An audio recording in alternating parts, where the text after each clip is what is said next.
For God to send His Son, who bled and died to save a wretch like me on Calvary in agony.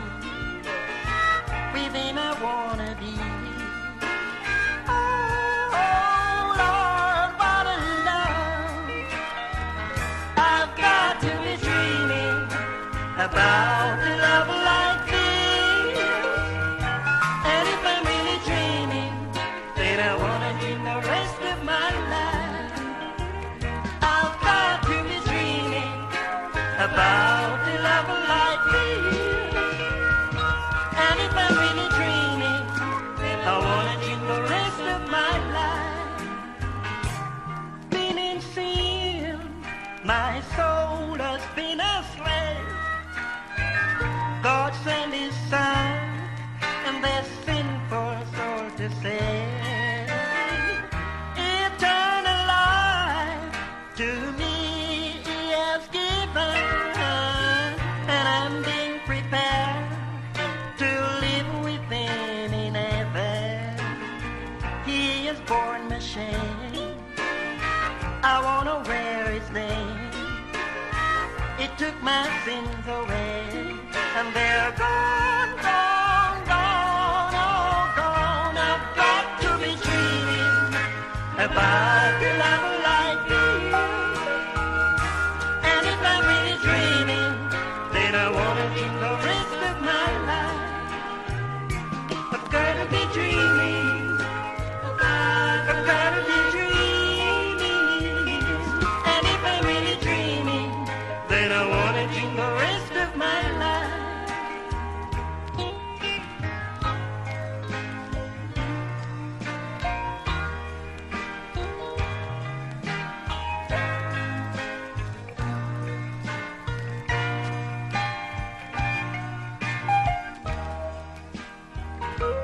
Been in sin, my soul has been a slave.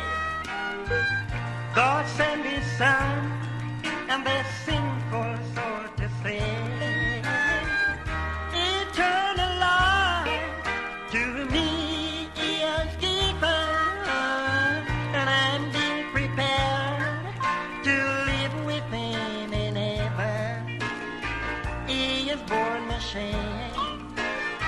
I wanna wear His name. He took my sins away, and they're gone, gone, gone, oh gone. I've got to be dreaming about a love like this. And if I'm really dreaming, I wanna dream the rest of my life. Got to be dreaming, got to be dreaming. And if I'm really dreaming, I wanna dream the rest of my life. I've gotta be dreaming. I've gotta be dreaming. Well, I've gotta be dreaming.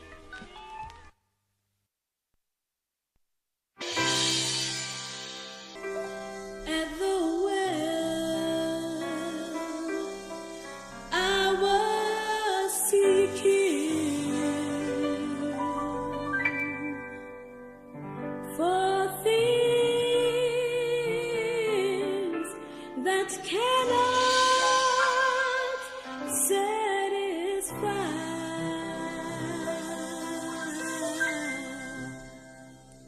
And then I heard my Savior saying, draw from my well that never shall run dry.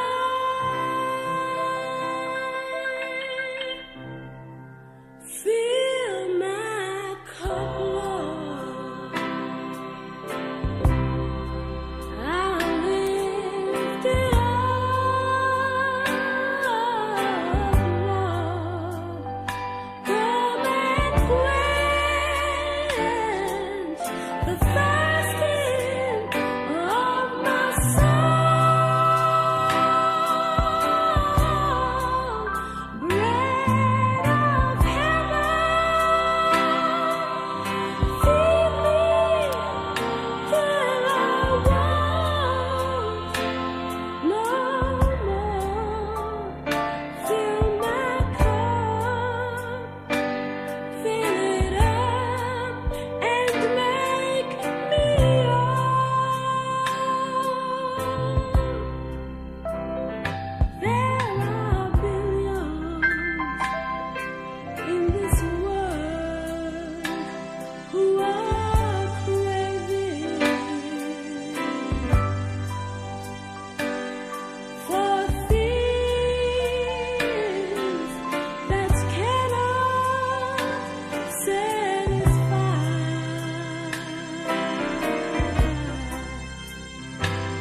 just trying to gain, and your soul is going down with deep despair. Oh, Jesus knows the pain you feel. He can save and He can heal. Just take your burden, take it to the Lord, and leave it there. Leave it there, leave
never shall run dry.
just trying to gain, and your soul is going down with deep despair. Oh, Jesus knows the pain you feel. He can save and He can heal. Just take your burden, take it to the Lord, and leave it there. Leave it there, leave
You refer me from within. Fill my heart with your Holy Spirit and take all my sins away. Lord, prepare me, Jesus, sanctuary, pure and holy. I need to be pure, Lord. Yeah, yeah.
went to the house where I used to live. The grass had grown up and it covered the door. Someone across the street said, I know who you see, but they don't live here anymore. They are somewhere around the throne of God. Somewhere around the throne of God.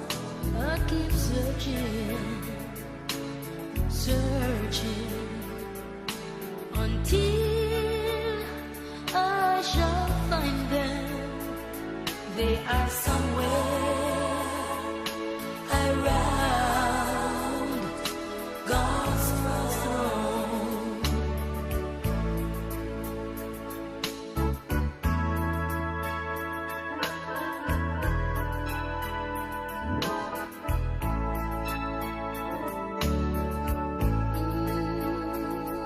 Then I went to the church where I used to go. The preacher, he was still there. He met me at the door. He said, I know who you are, and I know who you're looking for. But they don't come here anymore. No, they don't. They are somewhere around the throne of God. Somewhere around the throne of God. I keep searching, keep on searching until I shall find them. They are somewhere around God's throne. I know they are somewhere around the throne of God. Surely know they're somewhere around the throne of God. I keep searching, keep on searching until I shall find them. They are somewhere around God's throne. Ooh, they are somewhere around the throne.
am praying, blessed Savior, and my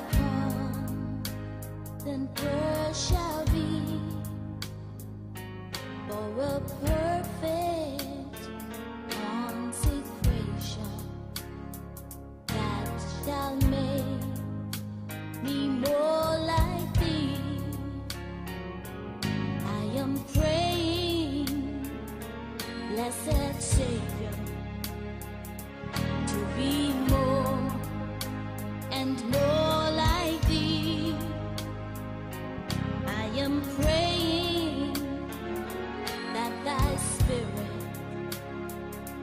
like a dove, may rest on me. Thou knowest all my weakness. Thou knowest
blessed Savior, to be more and more like Thee.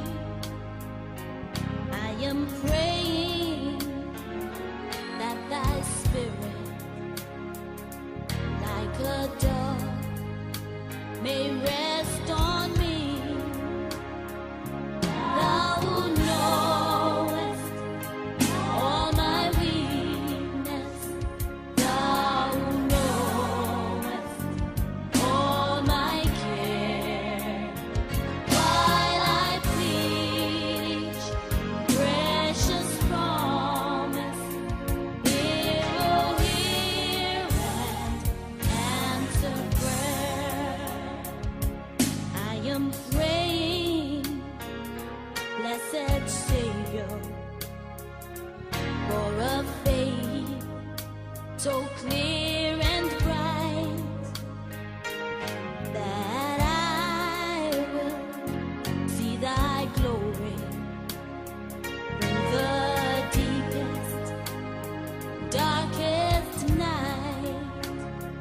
Thou knowest all my weakness.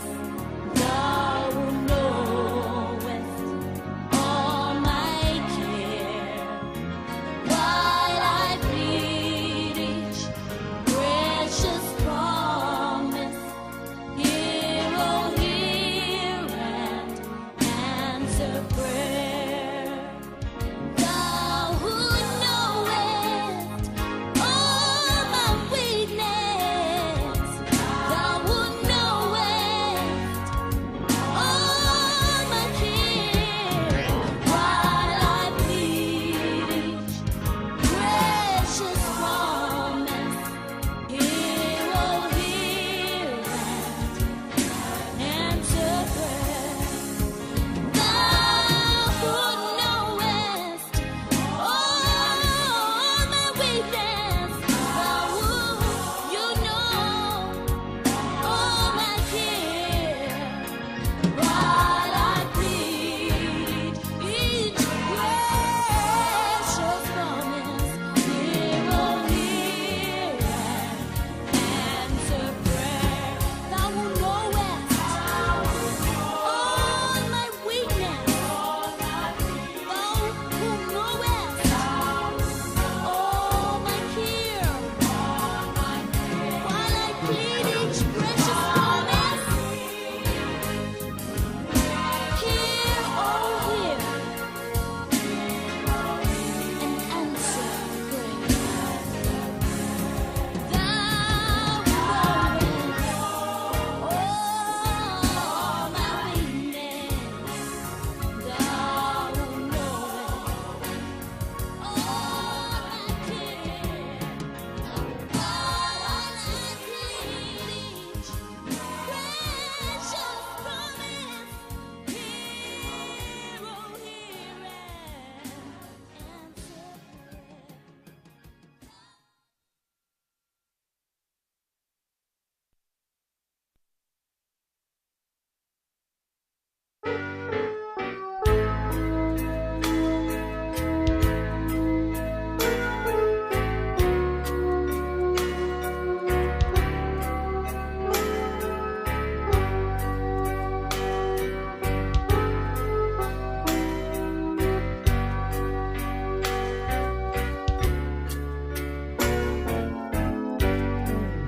If upon a busy street God and I should chance to meet, would my heart by its appeal thus to me the Christ reveal? Will He kindly ask of yours, seek the lowly and the poor? Oh, and should one day come to me, would I know that it was He? I would know Him. I would know Him. That man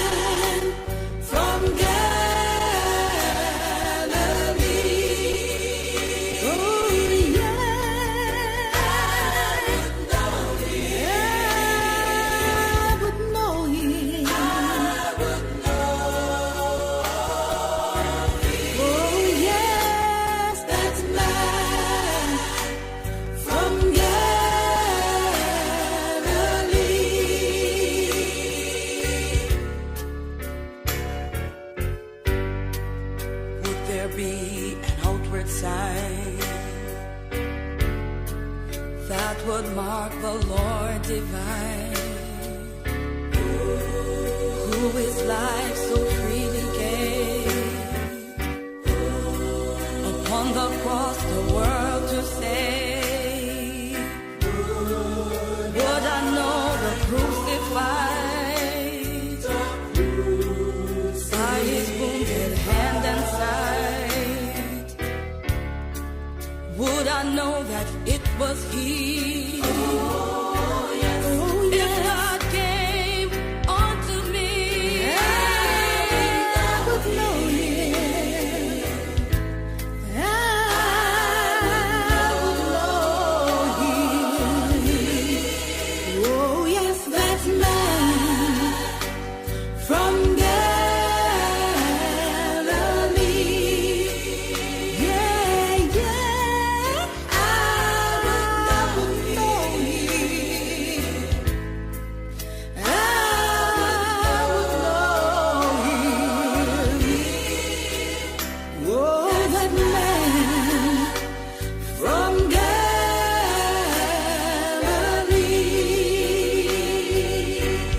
Sing it, Cheryl.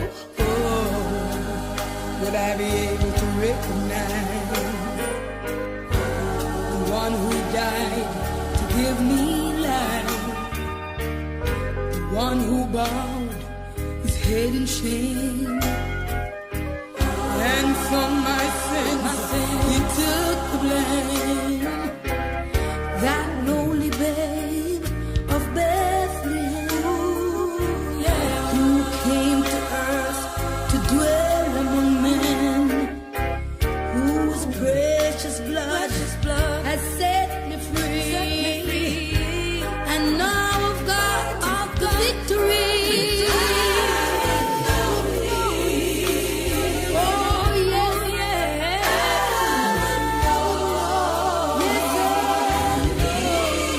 Yes, that man from Galilee. Oh, yeah. Oh, yeah. Oh, yeah. I would know him. I would know him. Oh, that man from Galilee. Oh, I would know him. I would know him. Oh, yes. I would know him. That man from Galilee.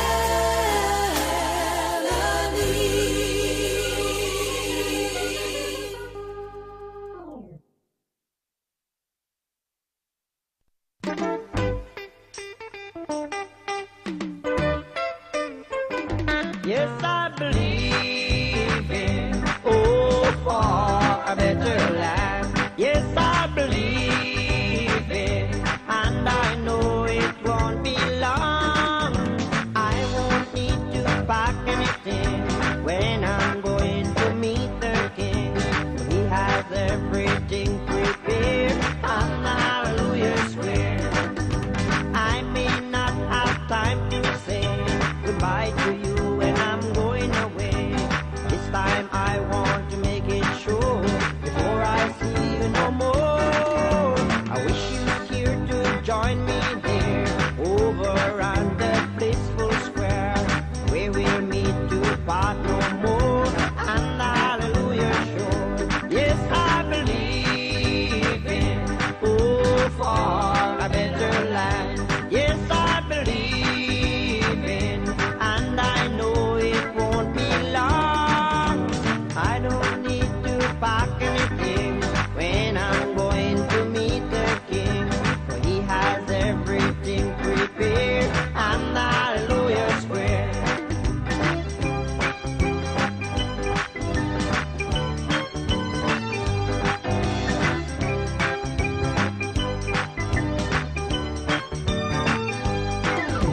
Oh, this world is so unfair to most of us who are in despair, but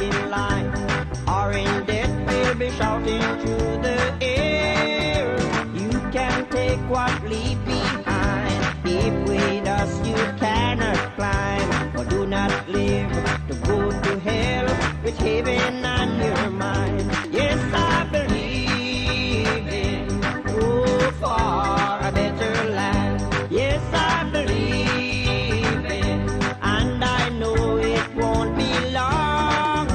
I won't need to pack anything when I'm going to meet the King. He has everything prepared, and the hallelujah square. Yes, I believe in, oh, for a better land. Yes, I believe in, and I know it won't be long. I won't need to pack anything when I'm going to meet the King. For he has everything prepared, and the hallelujah square. He has everything prepared, and the hallelujah square. He has everything prepared, and the hallelujah square.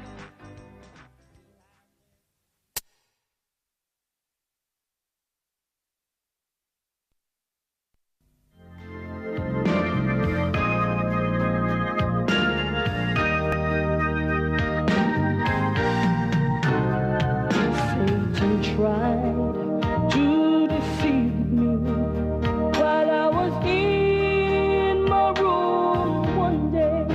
He tried to tell me that my troubles, they would never go away. So confused with no one to help me or show me the way. In tears I knelt right by my bedside, and I started to pray, and I found the answer down on my knees. Oh yeah, the solution to my problem, Jesus gave to me. Satan thought he had me bound, but Jesus set me free when he gave me the answer down on my knees. I felt the hand of Jesus touch me while on my knees there I prayed. I felt my troubles, those lifted burdens.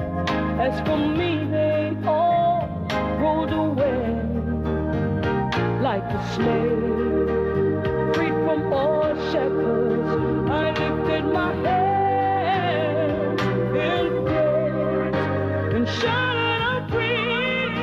Oh yes, I am free. Praise to Jesus, my King.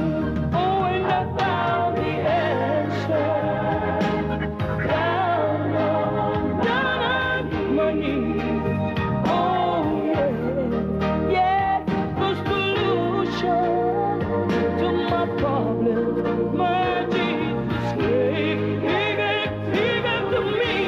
Satan thought he had me bound. No, but Jesus, he set me free when he gave me the answer. I was down on my knees. I know many of you today, you are so depressed. You are so confused. You feel like there is no solution to the problems that you are facing. But I have news for you. I was in a similar position and I found a friend. His name is Jesus. Jesus is my problem solver. He is my burden bearer. He is my healer. And all this is because I can talk to him about anything. So I'm encouraging you to talk to him, and you too will find the answer on your knees. Hallelujah. Hallelujah. Oh, I found the answer way down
Ruth. Chapter 1.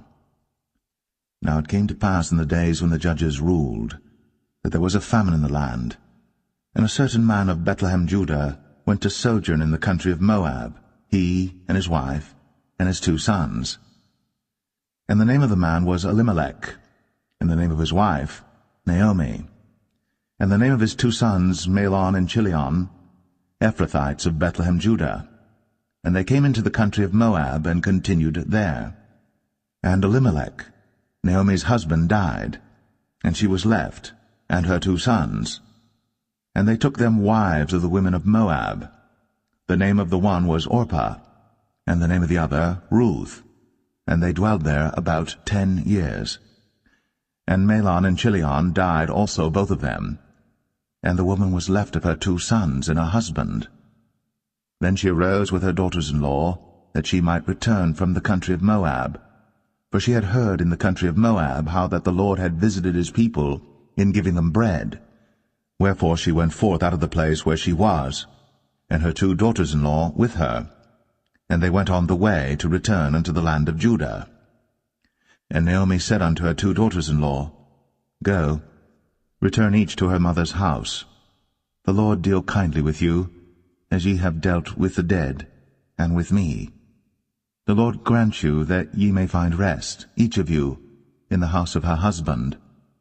Then she kissed them, and they lifted up their voice, and wept.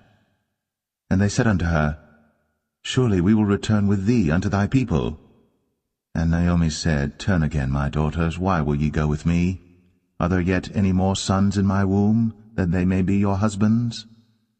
Turn again, my daughters, go your way. For I am too old to have an husband. If I should say I have hope, if I should have an husband also tonight, and should also bear sons, would ye tarry for them till they were grown? Would ye stay for them from having husbands? Nay, my daughters, for it grieveth me much for your sakes that the hand of the Lord is gone out against me.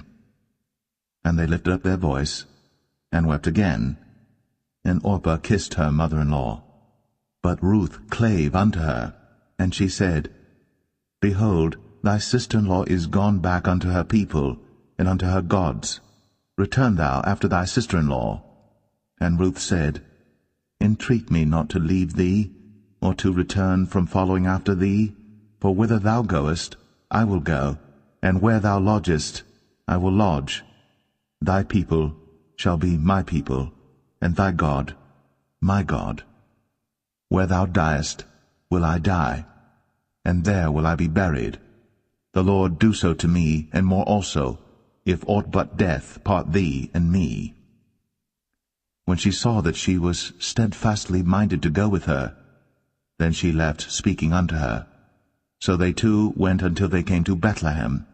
And it came to pass, when they were come to Bethlehem, that all the city was moved about them, and they said, Is this Naomi? And she said unto them, Call me not Naomi, call me Mara, for the Almighty hath dealt very bitterly with me. I went out full, and the Lord hath brought me home again empty. Why then call ye me Naomi, seeing the Lord hath testified against me, and the Almighty hath afflicted me? So Naomi returned, and Ruth the Moabitess her daughter-in-law with her, which returned out of the country of Moab, and they came to Bethlehem in the beginning of barley harvest.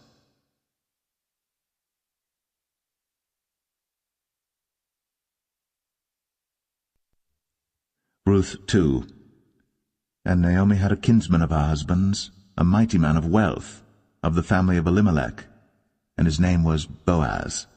And Ruth the Moabitess said unto Naomi, Let me now go to the field, and glean ears of corn after him in whose sight I shall find grace. And she said unto her, Go, my daughter. And she went and came and gleaned in the field after the reapers, and her hap was to light on a part of the field belonging unto Boaz, who was of the kindred of Elimelech. And behold, Boaz came from Bethlehem, and said unto the reapers, The Lord be with you. And they answered him, The Lord bless thee. Then said Boaz unto his servant that was set over the reapers, Whose damsel is this? And the servant that was set over the reapers answered and said, It is the Moabitish damsel that came back with Naomi out of the country of Moab. And she said, I pray you, let me glean and gather after the reapers among the sheaves. So she came. Hearest thou not, my daughter? Go not to glean in another field, neither go from hence, but abide here fast by my maidens. Let thine eyes be on the field that they do reap, and go thou after them. Have I not charged the young men that they shall not touch thee? And when thou art athirst, go unto the vessels, and drink of that which the young men have drawn. Then she fell on her face, and bowed herself to the ground, and said unto him, Why have I found grace in thine eyes, that thou shouldst take knowledge of me, seeing I am a stranger? And Boaz answered and said unto her, It hath fully been shown me all that thou hast done unto thy mother-in-law since the death of thine husband, and how thou hast left thy father and thy mother, and the land of thy nativity, and art come unto a people which thou knewest not heretofore. The Lord recompense thy work, and a full reward be given thee of the Lord God of Israel, under whose wings thou art come to trust. Then she said, Let me find favor in thy sight, my Lord, for that thou hast comforted me, and for that thou hast spoken friendly unto thine handmaid, though I be not like unto one of thine handmaidens. And Boaz said unto her, At mealtime come thou hither, and eat of the bread, and dip thy morsel in the vinegar. And she sat beside the reapers, and he reached her parched corn, and she did eat, and was sufficed, and left. And when she was risen up to glean, Boaz commanded his young men, saying, Let her glean even among the sheaves, and reproach her not. And let fall also some of the handfuls of purpose for her, and leave them, that she may glean them, and rebuke her not. So she gleaned in the field until even, and beat out that she had gleaned, and it was about an ephah of barley. And she took it up, and went into the city, and her mother-in-law saw what she had gleaned, and she brought forth, and gave to her that she had reserved after she was sufficed. And her mother-in-law said unto her, Where hast thou gleaned today? And where wroughtest thou? Blessed be he that did take knowledge of thee. And she showed her mother-in-law with whom she had wrought, and said, The man's name with whom I wrought today is Boaz. And Naomi said unto her daughter-in-law, Blessed be he of the Lord, who hath not left off his kindness to the living and to the dead. And Naomi said unto her, The man is near of kin unto us, one of our next kinsmen. And Ruth, the Moabitess, said, He said unto me also, Thou shalt keep fast by my young men, until they have ended all my harvest. And Naomi said unto Ruth her daughter-in-law, It is good, my daughter, that thou go out with his maidens, that they meet thee not in any other field. So she kept fast by the maidens of Boaz to glean unto the end of barley harvest and of wheat harvest, and dwelt with her mother-in-law.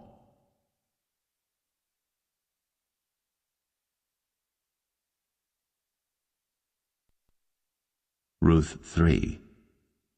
Then Naomi her mother-in-law said unto her, My daughter, shall I not seek rest for thee, that it may be well with thee?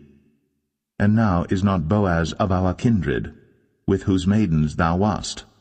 Behold, he winnoweth barley tonight in the threshing floor. Wash thyself therefore, and anoint thee, and put thy raiment upon thee, and get thee down to the floor.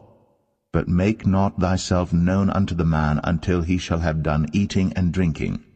And it shall be, when he lieth down, that thou shalt mark the place where he shall lie, and thou shalt go in, and uncover his feet, and lay thee down, and he will tell thee what thou shalt do. And she said unto her, All that thou sayest unto me, I will do. And she went down unto the floor, and did according to all that her mother-in-law bade her. And when Boaz had eaten and drunk, and his heart was merry, he went to lie down at the end of the heap of corn. And she came softly, and uncovered his feet, and laid her down. And it came to pass at midnight, that the man was afraid, and turned himself, and behold, a woman lay at his feet. And he said, Who art thou? And she answered, I am Ruth thine handmaid. Spread therefore thy skirt over thine handmaid, for thou art a near kinsman. And he said, Blessed be thou of the Lord, my daughter, for thou hast shown more kindness in the latter end than at the beginning, inasmuch as thou followest not young men, whether poor or rich. And now, my daughter, fear not. I will do to thee all that thou requirest, for all the city of my people doth know that thou art a virtuous woman. And now it is true that I am thy near kinsman. Howbeit, there is a kinsman nearer than I. Tarry this night, and it shall be in the morning that if he will perform unto thee the part of a kinsman, well, let him do the kinsman's part. But if he will not do the part of a kinsman to thee, then will I do the part of a kinsman to thee, as the Lord liveth. Lie down until the morning. And she lay at his feet until the morning, and she rose up before one could know another. And he said, Let it not be known that a woman came into the floor. Also he said, Bring the veil that thou hast upon thee, and hold it. And when she held it, he measured 6 measures of barley, and laid it on her. And she went into the city. And when she came to her mother-in-law, she said, Who art thou, my daughter? And she told her all that the man had done to her. And she said, These 6 measures of barley gave he me, for he said to me, Go not empty unto thy mother-in-law. Then said she, Sit still, my daughter, until thou know how the matter will fall, for the man will not be in rest until he have finished the thing this day.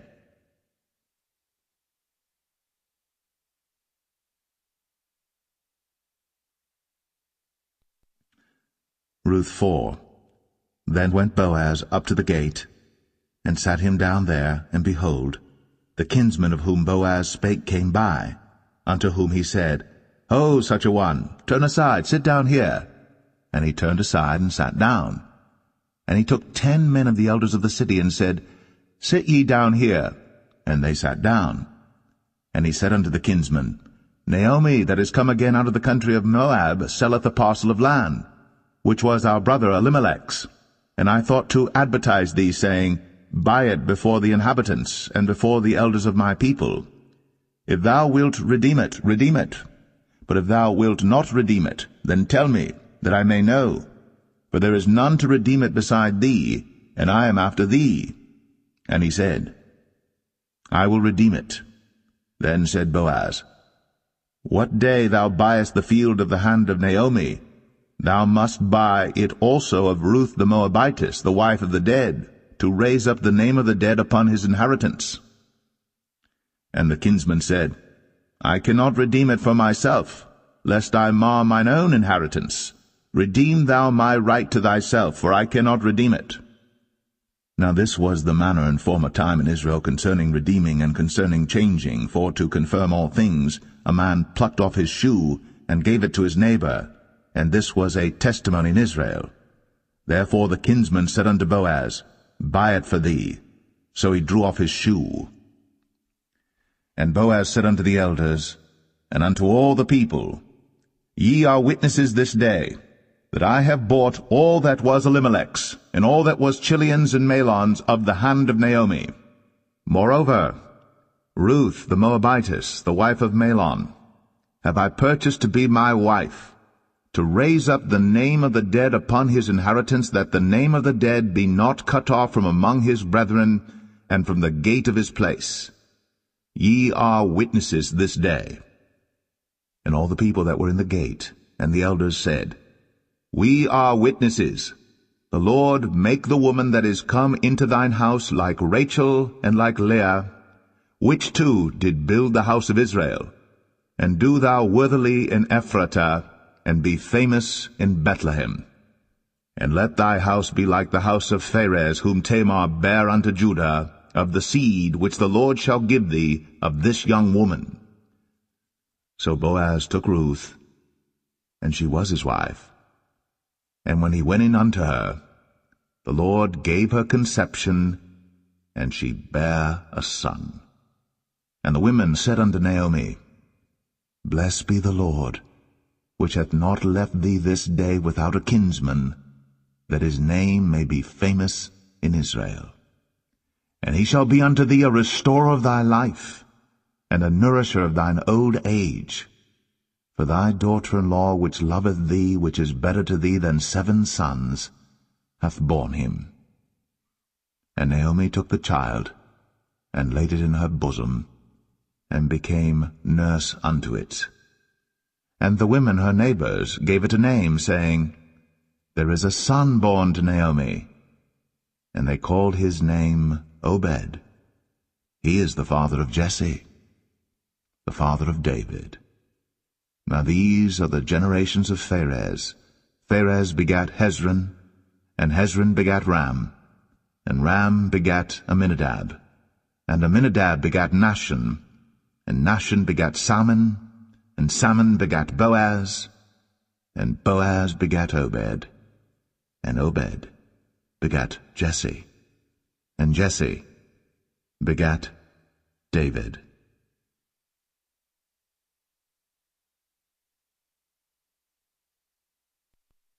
The first book of Samuel, chapter 1. Now there was a certain man of Ramathaim Zophim of Mount Ephraim, and his name was Elkanah, the son of Jeroham, the son of Elihu, the son of Tohu, the son of Zoph, an Ephrathite. And he had 2 wives. The name of the one was Hannah, and the name of the other was Peninnah. And Peninnah had children, but Hannah had no children. And this man went up out of his city yearly to worship and to sacrifice unto the Lord of hosts in Shiloh. And the 2 sons of Eli, Hophni and Phinehas, the priests of the Lord, were there. And when the time was that Elkanah offered, he gave to Peninnah his wife and to all her sons and her daughters portions. But unto Hannah he gave a worthy portion, for he loved Hannah. But the Lord had shut up her womb. And her adversary also provoked her sore, for to make her fret, because the Lord had shut up her womb. And as he did so year by year, when she went up to the house of the Lord, so she provoked her. Therefore she wept, and did not eat. Then said Elkanah her husband to her, Hannah, why weepest thou? And why eatest thou not? And why is thy heart grieved? Am not I better to thee than 10 sons? So Hannah rose up after they had eaten in Shiloh, and after they had drunk. Now Eli the priest sat upon a seat by a post of the temple of the Lord. And she was in bitterness of soul, and prayed unto the Lord, and wept sore. And she vowed a vow, and said, O Lord of hosts, if thou wilt indeed look on the affliction of thine handmaid, and remember me, and not forget thine handmaid, but wilt give unto thine handmaid a man-child, then I will give him unto the Lord all the days of his life, and there shall no razor come upon his head. And it came to pass, as she continued praying before the Lord, that Eli marked her mouth. Now Hannah, she spake in her heart, only her lips moved, but her voice was not heard. Therefore Eli thought she had been drunken. And Eli said unto her, How long wilt thou be drunken? Put away thy wine from thee. And Hannah answered and said, No, my lord, I am a woman of a sorrowful spirit. I have drunk neither wine nor strong drink, but have poured out my soul before the Lord. Count not thine handmaid for a daughter of Belial, for out of the abundance of my complaint and grief have I spoken hitherto. Then Eli answered and said, Go in peace, and the God of Israel grant thee thy petition that thou hast asked of him. And she said, Let thine handmaid find grace in thy sight. So the woman went her way, and did eat, and her countenance was no more sad. And they rose up in the morning early, and worshipped before the Lord, and returned, and came to their house to Ramah. And Elkanah knew Hannah his wife, and the Lord remembered her. Wherefore it came to pass, when the time was come about after Hannah had conceived, that she bare a son, and called his name Samuel, saying, Because I have asked him of the Lord. and the man Elkanah and all his house went up to offer unto the Lord the yearly sacrifice and his vow. But Hannah went not up. For she said unto her husband, I will not go up until the child be weaned, and then I will bring him, that he may appear before the Lord, and there abide for ever. And Elkanah her husband said unto her, Do what seemeth thee good. Tarry until thou have weaned him. Only the Lord establish his word. So the woman abode, and gave her son suck, until she weaned him. And when she had weaned him, she took him up with her, with 3 bullocks, and 1 ephah of flour, and a bottle of wine, and brought him unto the house of the Lord in Shiloh. And the child was young. And they slew a bullock, and brought the child to Eli. And she said, O my Lord, as thy soul liveth, my Lord, I am the woman that stood by thee here, praying unto the Lord. For this child I prayed, and the Lord hath given me my petition, which I asked of him. Therefore also I have lent him to the Lord. As long as he liveth, he shall be lent to the Lord. And he worshipped the Lord there.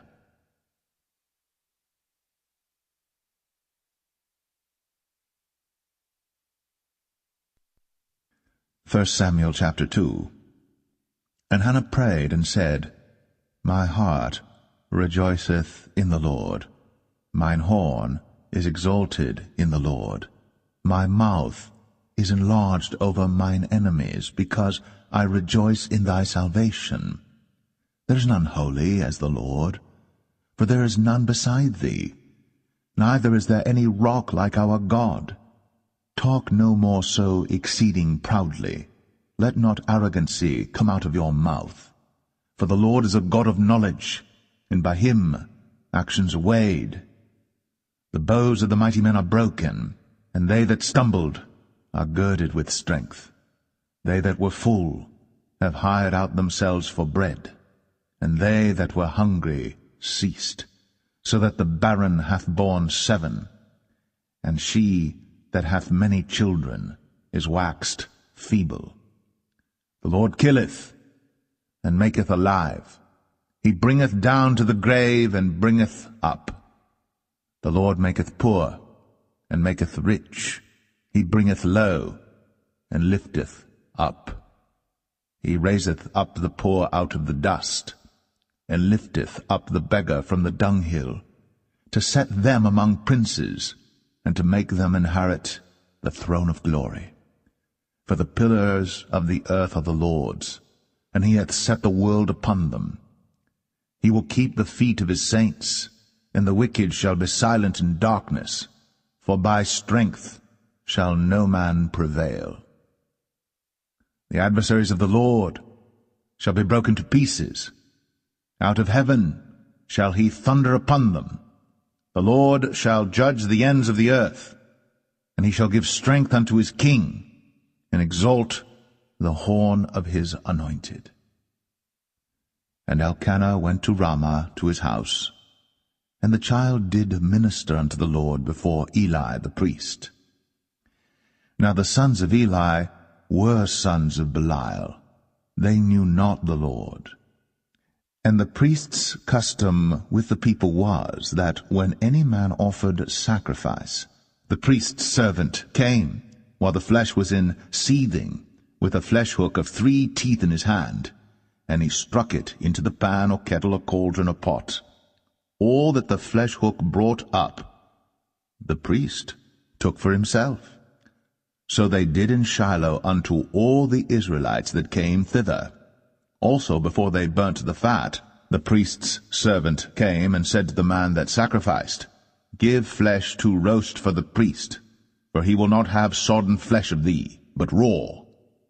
And if any man said unto him, Let them not fail to burn the fat presently, and then take as much as thy soul desireth, then he would answer him, Nay, but thou shalt give it me now, and if not, I will take it by force. Wherefore the sin of the young men was very great before the Lord, for men abhorred the offering of the Lord. But Samuel ministered before the Lord, being a child, girded with a linen ephod. Moreover, his mother made him a little coat, and brought it to him from year to year, when she came up with her husband to offer the yearly sacrifice. And Eli blessed Elkanah and his wife, and said, The Lord give thee seed of this woman for the loan which is lent to the Lord. And they went unto their own home. And the Lord visited Hannah, so that she conceived, and bare 3 sons and 2 daughters. And the child Samuel grew before the Lord. Now Eli was very old, and heard all that his sons did unto all Israel, and how they lay with the women that assembled at the door of the tabernacle of the congregation. And he said unto them, Why do ye such things? For I hear of your evil dealings by all this people. Nay, my sons, for it is no good report that I hear. Ye make the Lord's people to transgress. If one man sin against another, the judge shall judge him. But if a man sin against the Lord, who shall entreat for him? Notwithstanding, they hearkened not unto the voice of their father, because the Lord would slay them. And the child Samuel grew on, and was in favor both with the Lord and also with men. And there came a man of God unto Eli, and said unto him, Thus saith the Lord, Did I plainly appear unto the house of thy father, when they were in Egypt in Pharaoh's house? And did I choose him out of all the tribes of Israel to be my priest, to offer upon mine altar, to burn incense, to wear an ephod before me? And did I give unto the house of thy father all the offerings made by fire of the children of Israel? Wherefore kick ye at my sacrifice and at mine offering, which I have commanded in my habitation, and honourest thy sons above me, to make yourselves fat with the chiefest of all the offerings of Israel my people?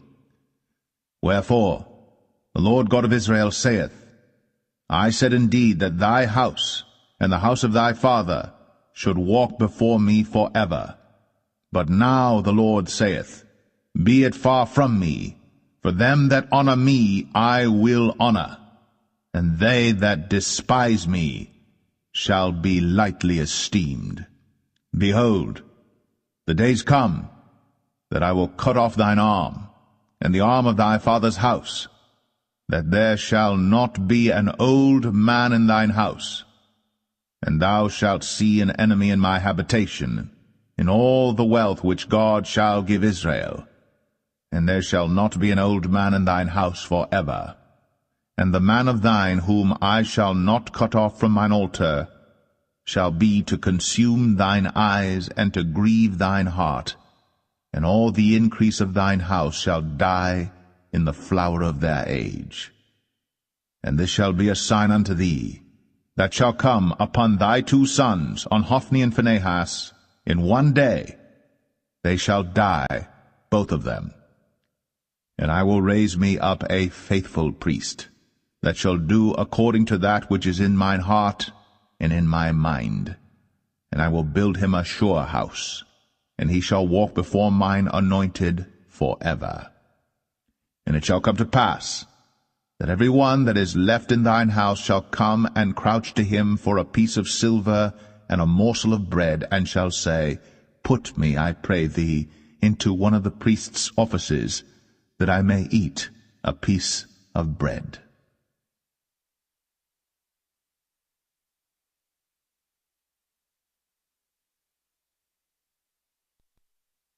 1 Samuel 3. And the child Samuel ministered unto the Lord before Eli. And the word of the Lord was precious in those days. There was no open vision. And it came to pass at that time, when Eli was laid down in his place, and his eyes began to wax dim, that he could not see, and ere the lamp of God went out in the temple of the Lord, where the ark of God was, and Samuel was laid down to sleep, that the Lord called Samuel, and he answered, Here am I. And he ran unto Eli, and said, Here am I, for thou calledst me. And he said, I called not, lie down again. And he went and lay down. And the Lord called yet again, Samuel. And Samuel arose and went to Eli, and said, Here am I, for thou didst call me. And he answered, I called not, my son. Lie down again. Now Samuel did not yet know the Lord, neither was the word of the Lord yet revealed unto him. And the Lord called Samuel again the third time, and he arose, and went to Eli, and said, Here am I, for thou didst call me. And Eli perceived that the Lord had called the child. Therefore Eli said unto Samuel, Go, lie down, and it shall be, if he call thee, that thou shalt say, Speak, Lord, for thy servant heareth. So Samuel went, and lay down in his place. And the Lord came, and stood, and called, as at other times, Samuel, Samuel. Then Samuel answered, Speak, for thy servant heareth. And the Lord said to Samuel, Behold, I will do a thing in Israel, at which both the ears of every one that heareth it shall tingle. In that day I will perform against Eli all things which I have spoken concerning his house. When I begin, I will also make an end. For I have told him that I will judge his house for ever for the iniquity which he knoweth, because his sons made themselves vile, and he restrained them not. And therefore I have sworn unto the house of Eli, that the iniquity of Eli's house shall not be purged with sacrifice nor offering for ever. And Samuel lay until the morning, and opened the doors of the house of the Lord. And Samuel feared to show Eli the vision. Then Eli called Samuel, and said, Samuel, my son. And he answered, Here am I. And he said, What is the thing that the Lord hath said unto thee? I pray thee, hide it not from me. God do so to thee, and more also, if thou hide anything from me of all the things that he said unto thee. And Samuel told him every whit, and hid nothing from him. And he said, It is the Lord. Let him do what seemeth him good.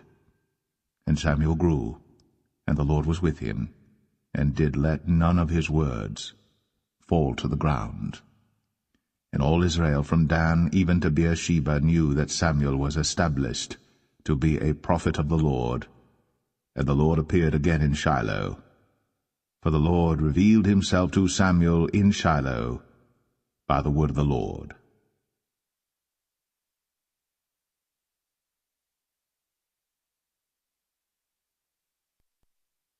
1 Samuel 4.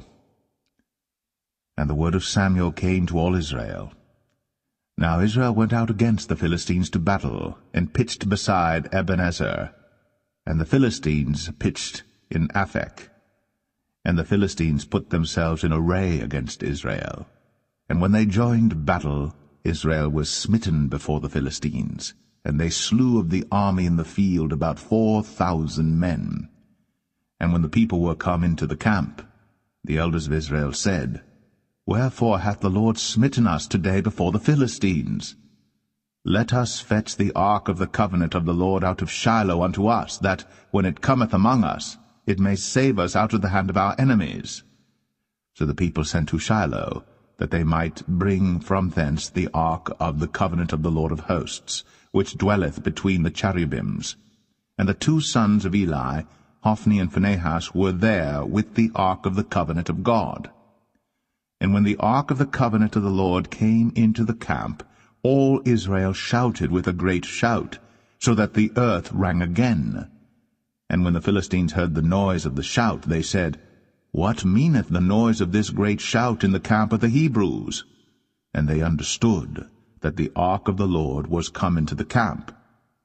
And the Philistines were afraid, for they said, God is come into the camp. And they said, Woe unto us, for there hath not been such a thing heretofore. Woe unto us!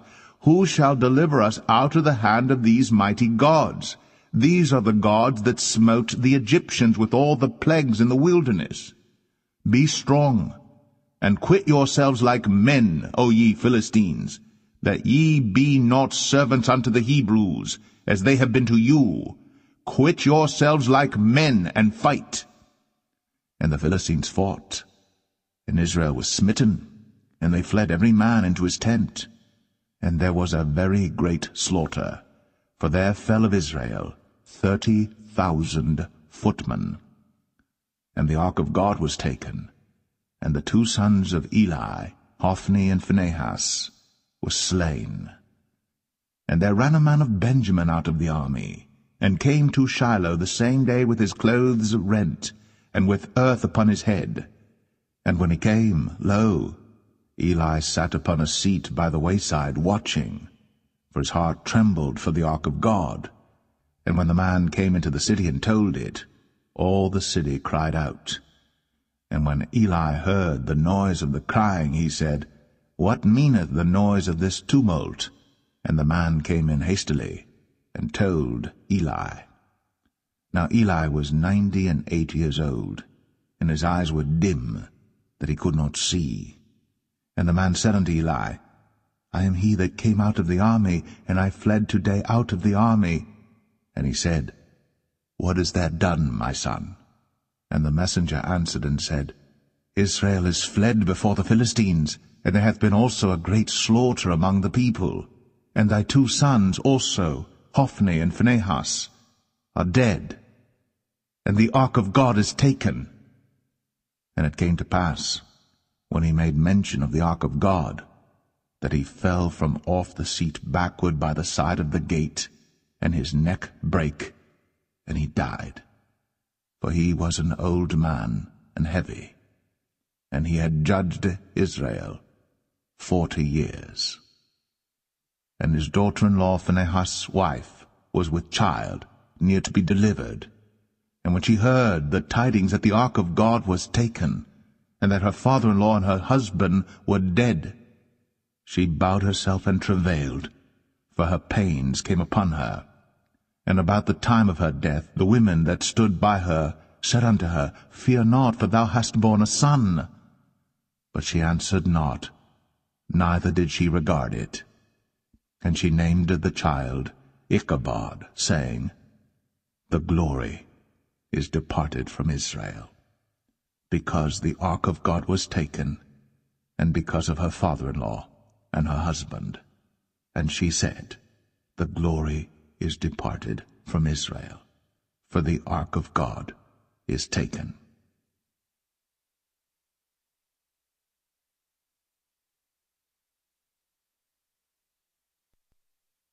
1 Samuel 5.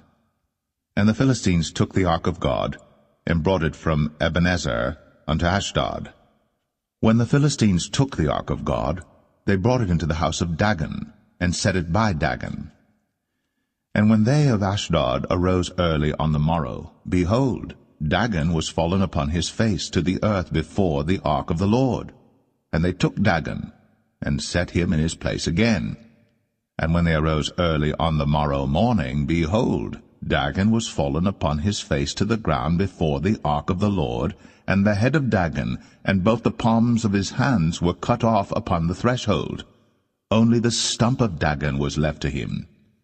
Therefore neither the priests of Dagon, nor any that come into Dagon's house, tread on the threshold of Dagon in Ashdod unto this day. But the hand of the Lord was heavy upon them of Ashdod, and he destroyed them, and smote them with emerods, even Ashdod, and the coast thereof. And when the men of Ashdod saw that it was so, they said, The ark of the God of Israel shall not abide with us, for his hand is sore upon us, and upon Dagon our God. They sent therefore, and gathered all the lords of the Philistines unto them, and said, What shall we do with the ark of the God of Israel? And they answered, Let the ark of the God of Israel be carried about unto Gath. And they carried the ark of the God of Israel about thither. And it was so, that after they had carried it about, the hand of the Lord was against the city with a very great destruction. And he smote the men of the city, both small and great, and they had emerods in their secret parts. Therefore they sent the ark of God to Ekron. And it came to pass, as the ark of God came to Ekron, that the Ekronites cried out, saying, They have brought about the ark of the God of Israel to us, to slay us and our people. So they sent and gathered together all the lords of the Philistines, and said, Send away the ark of the God of Israel, and let it go again to his own place, that it slay us not and our people. For there was a deadly destruction throughout all the city. The hand of God was very heavy there. And the men that died not were smitten with the emerods, and the cry of the city went up to heaven.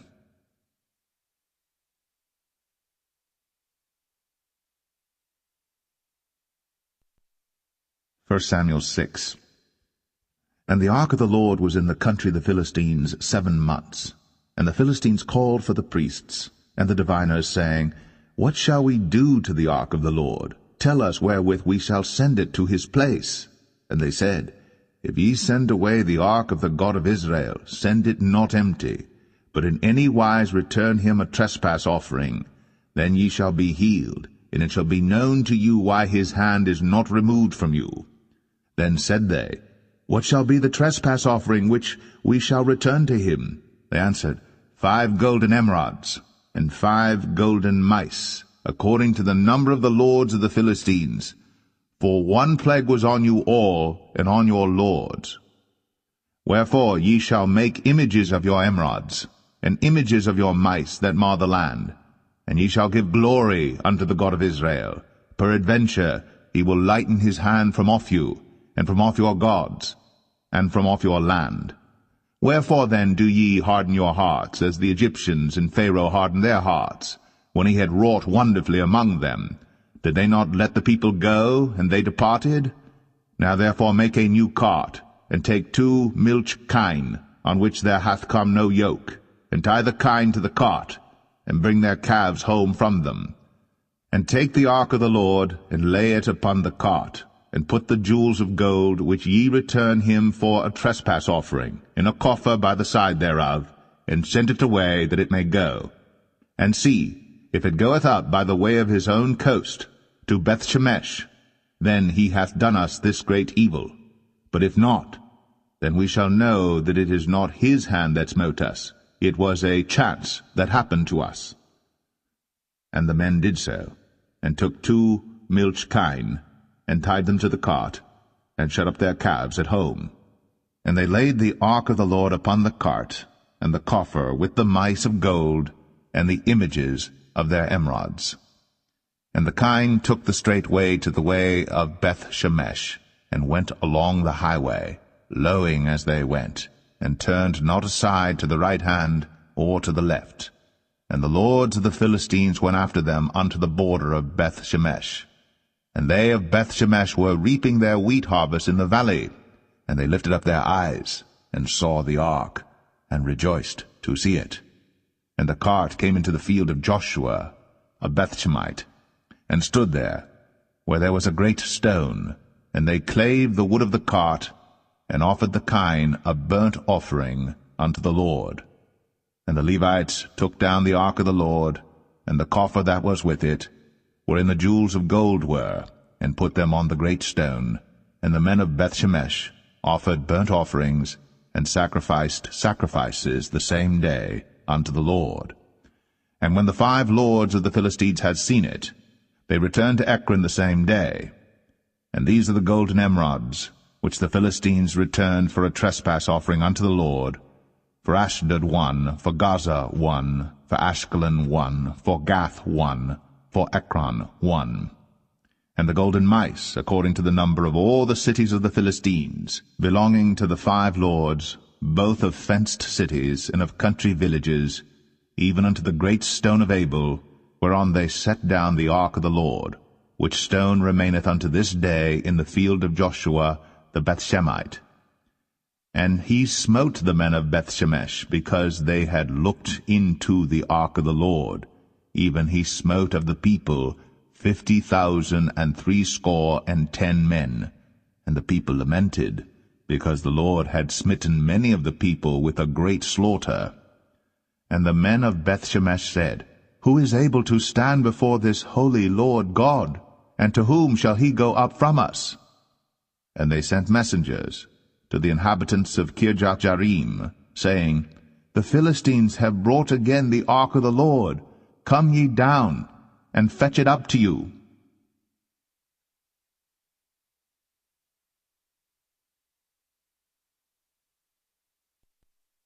1 Samuel 7. And the men of Kirjath-jearim came and fetched up the ark of the Lord, and brought it into the house of Abinadab in the hill, and sanctified Eleazar his son to keep the ark of the Lord. And it came to pass, while the ark abode in Kirjath-jearim, that the time was long, for it was 20 years. And all the house of Israel lamented after the Lord. And Samuel spake unto all the house of Israel, saying, If ye do return unto the Lord with all your hearts, then put away the strange gods and Ashtoreth from among you, and prepare your hearts unto the Lord, and serve him only, and he will deliver you out of the hand of the Philistines. Then the children of Israel did put away Baalim and Ashtoreth, and served the Lord only. And Samuel said, Gather all Israel to Mizpeh, and I will pray for you unto the Lord. And they gathered together to Mizpeh, and drew water, and poured it out before the Lord, and fasted on that day, and said there, We have sinned against the Lord. And Samuel judged the children of Israel in Mizpeh. And when the Philistines heard that the children of Israel were gathered together to Mizpeh, the lords of the Philistines went up against Israel. And when the children of Israel heard it, they were afraid of the Philistines. And the children of Israel said to Samuel, Cease not to cry unto the Lord our God for us, that he will save us out of the hand of the Philistines. And Samuel took a sucking lamb, and offered it for a burnt offering holy unto the Lord.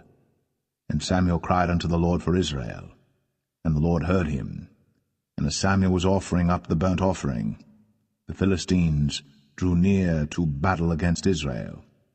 But the Lord thundered with a great thunder on that day upon the Philistines, and discomfited them, and they were smitten before Israel.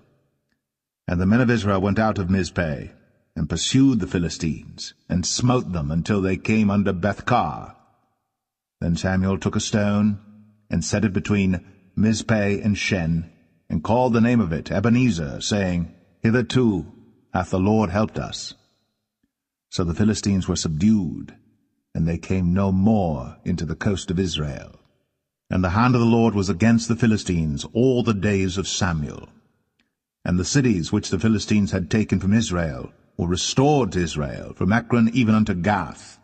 And the coasts thereof did Israel deliver out of the hands of the Philistines. And there was peace between Israel and the Amorites. And Samuel judged Israel all the days of his life. And he went from year to year in circuit to Bethel and Gilgal and Mizpeh, and judged Israel in all those places. And his return was to Ramah, for there was his house, and there he judged Israel, and there he built an altar unto the Lord.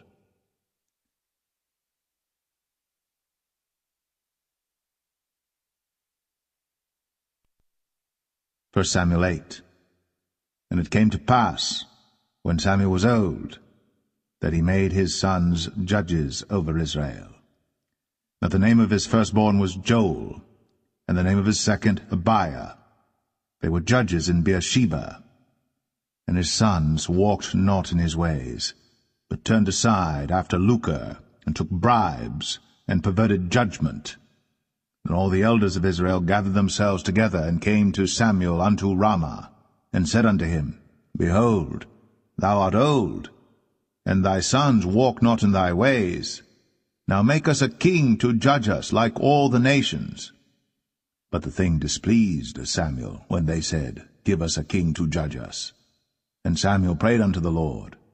And the Lord said unto Samuel, Hearken unto the voice of the people, in all that they say unto thee. For they have not rejected thee, but they have rejected me, that I should not reign over them. According to all the works which they have done since the day that I brought them up out of Egypt, even unto this day, wherewith they have forsaken me, and served other gods, so do they also unto thee. Now therefore hearken unto their voice, howbeit yet protest solemnly unto them, and show them the manner of the king that shall reign over them.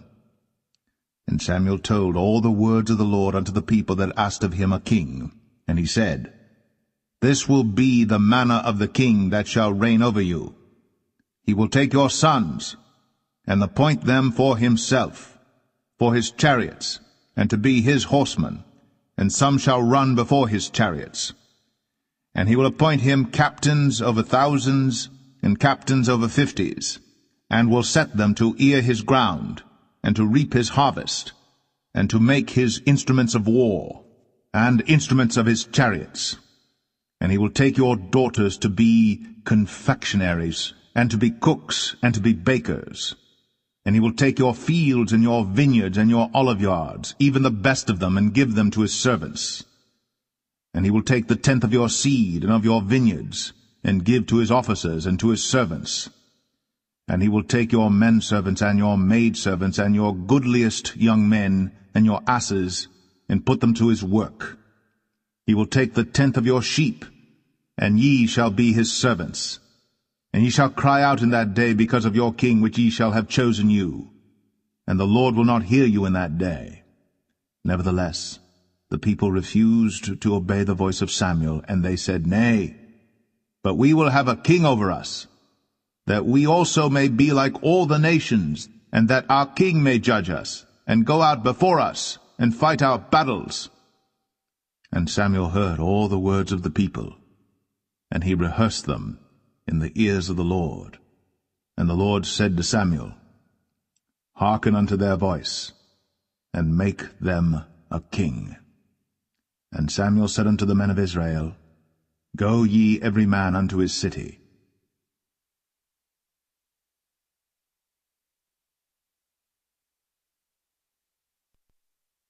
1 Samuel 9. Now there was a man of Benjamin, whose name was Kish, the son of Abiel, the son of Zeror, the son of Bechorath, the son of Aphiah, a Benjamite, a mighty man of power. And he had a son whose name was Saul, a choice young man, and a goodly. And there was not among the children of Israel a goodlier person than he. From his shoulders and upward he was higher than any of the people. And the asses of Kish, Saul's father, were lost. And Kish said to Saul his son, Take now one of the servants with thee, and arise, go seek the asses. And he passed through Mount Ephraim, and passed through the land of Shalisha. But they found them not. Then they passed through the land of Shalim, and there they were not. And he passed through the land of the Benjamites, but they found them not. And when they were come to the land of Zuph, Saul said to his servant that was with him, Come, and let us return, lest my father leave caring for the asses, and take thought for us. And he said unto him, Behold now, there is in this city a man of God, and he is an honorable man. All that he saith cometh surely to pass. Now let us go thither. Peradventure he can show us our way that we should go. Then said Saul to his servant, But behold, if we go, what shall we bring the man? For the bread is spent in our vessels, and there is not a present to bring to the man of God. What have we? And the servant answered Saul again, and said, Behold, I have here at hand the 4th part of a shekel of silver. That will I give to the man of God, to tell us our way. Before time in Israel, when a man went to inquire of God, thus he spake, Come, and let us go to the seer. For he that is now called a prophet was before time called a seer. Then said Saul to his servant, Well said, Come, let us go. So they went unto the city where the man of God was. And as they went up the hill to the city, they found young maidens going out to draw water, and said unto them, Is the seer here? And they answered them, and said, He is. Behold, he is before you. Make haste now, for he came today to the city, for there is a sacrifice of the people today in the high place. As soon as ye be come into the city, ye shall straightway find him, before he go up to the high place to eat. For the people will not eat until he come, because he doth bless the sacrifice, and afterwards they eat that be bidden. Now therefore get you up, for about this time ye shall find him. And they went up into the city. And when they were come into the city, behold, Samuel came out against them, for to go up to the high place. Now the Lord had told Samuel in his ear a day before Saul came, saying, Tomorrow, about this time, I will send thee a man out of the land of Benjamin, and thou shalt anoint him to be captain over my people Israel, that he may save my people out of the hand of the Philistines. For I have looked upon my people, because their cry is come unto me. And when Samuel saw Saul, the Lord said unto him, Behold the man whom I spake to thee of. This same shall reign over my people. Then Saul drew near to Samuel in the gate, and said, Tell me, I pray thee, where the seer's house is. And Samuel answered Saul, and said, I am the seer. Go up before me unto the high place. For ye shall eat with me today, and tomorrow I will let thee go, and will tell thee all that is in thine heart. And as for thine asses that were lost 3 days ago, set not thy mind on them, for they are found. And on whom is all the desire of Israel? Is it not on thee, and on all thy father's house? And Saul answered and said, Am not I a Benjamite, of the smallest of the tribes of Israel, and my family the least of all the families of the tribe of Benjamin? Wherefore then speakest thou so to me? And Samuel took Saul and his servant, and brought them into the parlor, and made them sit in the chiefest place among them that were bidden, which were about 30 persons. And Samuel said unto the cook, Bring the portion which I gave thee, of which I said unto thee, Set it by thee. And the cook took up the shoulder, and that which was upon it, and set it before Saul. And Samuel said, Behold that which is left, set it before thee, and eat. For unto this time hath it been kept for thee, since I said, I have invited the people. So Saul did eat with Samuel that day. And when they were come down from the high place into the city, Samuel communed with Saul upon the top of the house. And they arose early. And it came to pass about the spring of the day that Samuel called Saul to the top of the house, saying, Up, that I may send thee away. And Saul arose. And they went out, both of them, he and Samuel, abroad. And as they were going down to the end of the city, Samuel said to Saul, Bid the servant pass on before us. And he passed on. But stand thou still a while, that I may show thee the word of God.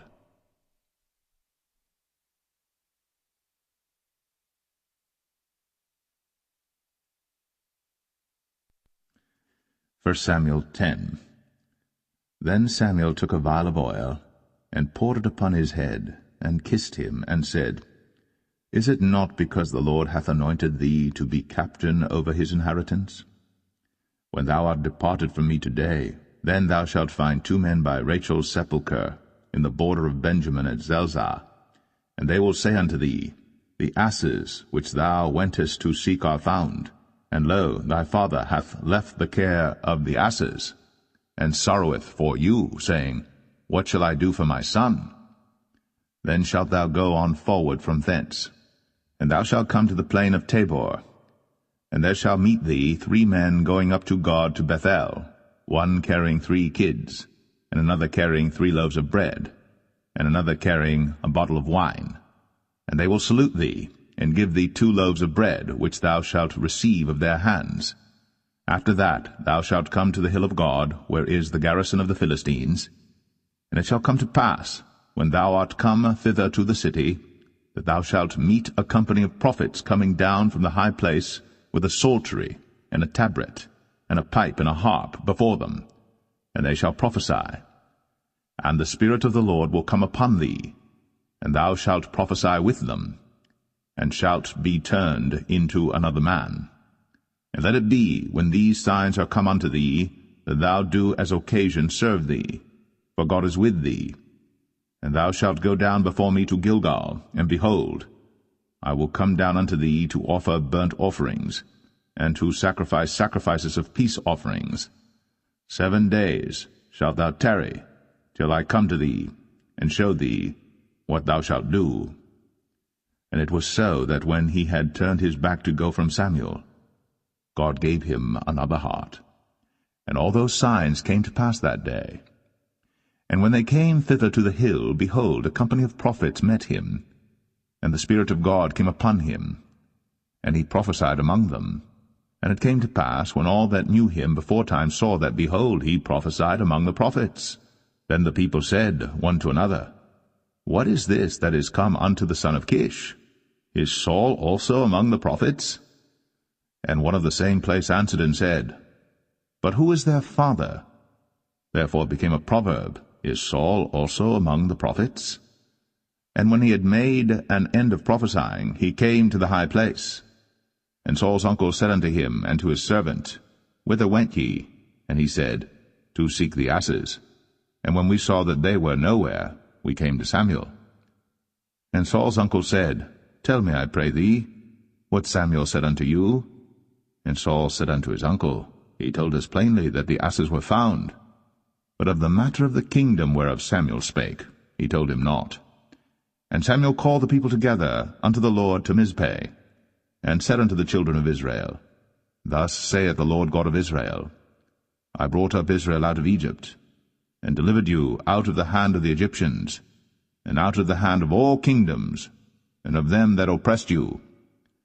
And ye have this day rejected your God, who himself saved you out of all your adversities and your tribulations. And ye have said unto him, Nay, but set a king over us. Now therefore present yourselves before the Lord by your tribes and by your thousands. And when Samuel had caused all the tribes of Israel to come near, the tribe of Benjamin was taken. When he had caused the tribe of Benjamin to come near by their families, the family of Matri was taken. And Saul the son of Kish was taken. And when they sought him, he could not be found. Therefore they inquired of the Lord further, if the man should yet come thither. And the Lord answered, Behold, he hath hid himself among the stuff. And they ran and fetched him thence. And when he stood among the people, he was higher than any of the people, from his shoulders and upward. And Samuel said to all the people, See ye him, whom the Lord hath chosen, that there is none like him among all the people? And all the people shouted and said, God save the king. Then Samuel told the people the manner of the kingdom, and wrote it in a book, and laid it up before the Lord. And Samuel sent all the people away, every man to his house. And Saul also went home to Gibeah, and there went with him a band of men, whose hearts God had touched. But the children of Belial said, How shall this man save us? And they despised him, and brought him no presents. But he held his peace.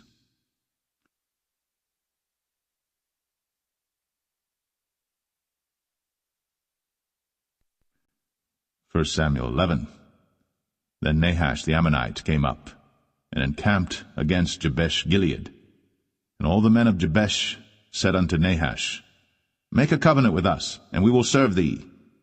And Nahash the Ammonite answered them, On this condition will I make a covenant with you, that I may thrust out all your right eyes, and lay it for a reproach upon all Israel. And the elders of Jabesh said unto him, Give us 7 days' respite, that we may send messengers unto all the coasts of Israel. And then, if there be no man to save us, we will come out to thee. Then came the messengers to Gibeah of Saul, and told the tidings in the ears of the people. And all the people lifted up their voices and wept. And behold, Saul came after the herd out of the field. And Saul said, What aileth the people that they weep? And they told him the tidings of the men of Jabesh. And the Spirit of God came upon Saul when he heard those tidings, and his anger was kindled greatly. And he took a yoke of oxen, and hewed them in pieces, and sent them throughout all the coast of Israel by the hands of messengers, saying, Whosoever cometh not forth after Saul and after Samuel, so shall it be done unto his oxen. And the fear of the Lord fell on the people, and they came out with one consent. And when he numbered them in Bezek, the children of Israel were 300,000, and the men of Judah 30,000. And they said unto the messengers that came, Thus shall ye say unto the men of Jabesh-Gilead, Tomorrow by that time the sun be hot, ye shall have help. And the messengers came and showed it to the men of Jabesh, and they were glad. Therefore the men of Jabesh said, Tomorrow we will come out unto you. and ye shall do with us all that seemeth good unto you. And it was so in the morrow, that Saul put the people in 3 companies, and they came into the midst of the host in the morning watch, and slew the Ammonites until the heat of the day. And it came to pass, that they which remained were scattered, so that 2 of them were not left together. And the people said unto Samuel, Who is he that said, Shall Saul reign over us? Bring the men, that we may put them to death. And Saul said, There shall not a man be put to death this day, for today the Lord hath wrought salvation in Israel. Then said Samuel to the people, Come, and let us go to Gilgal, and renew the kingdom there. And all the people went to Gilgal, and there they made Saul king before the Lord in Gilgal. And there they sacrificed sacrifices of peace offerings before the Lord. And there Saul and all the men of Israel rejoiced greatly.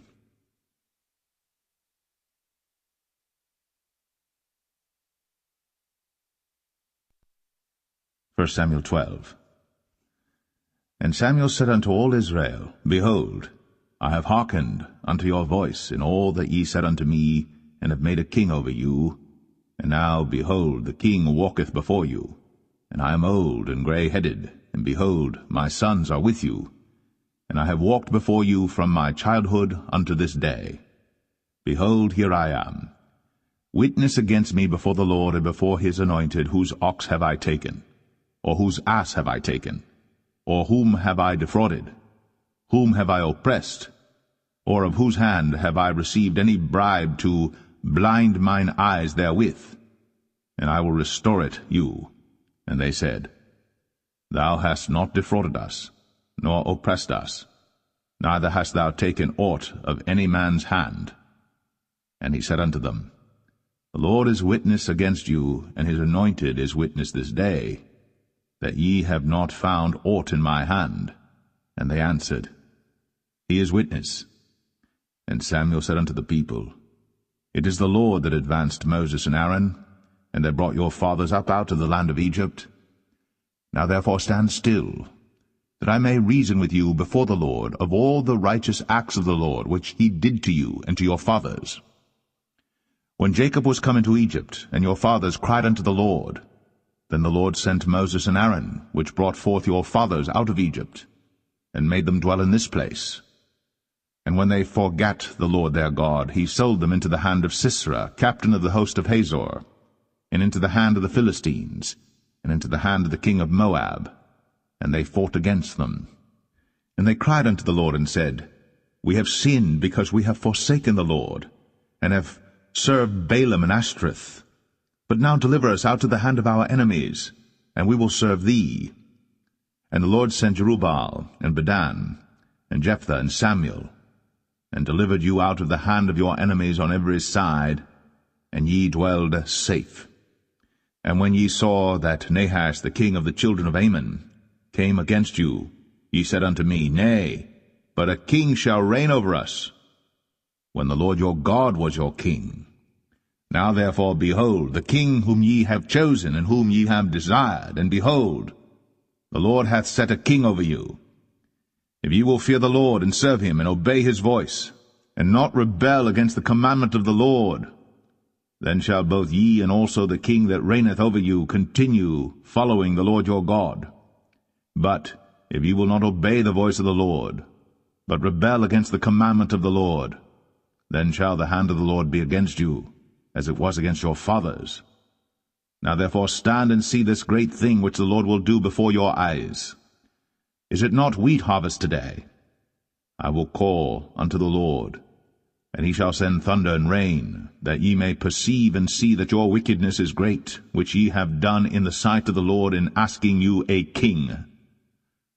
So Samuel called unto the Lord, and the Lord sent thunder and rain that day. And all the people greatly feared the Lord and Samuel. And all the people said unto Samuel, Pray for thy servants unto the Lord thy God, that we die not, for we have added unto all our sins this evil, to ask us a king. And Samuel said unto the people, Fear not, ye have done all this wickedness, yet turn not aside from following the Lord. but serve the Lord with all your heart, and turn ye not aside. For then should ye go after vain things which cannot profit nor deliver, for they are vain. For the Lord will not forsake his people for his great name's sake, because it hath pleased the Lord to make you his people. Moreover, as for me, God forbid that I should sin against the Lord in ceasing to pray for you. But I will teach you the good and the right way. Only fear the Lord, and serve him in truth with all your heart. For consider how great things he hath done for you. But if ye shall still do wickedly, ye shall be consumed, both ye and your king.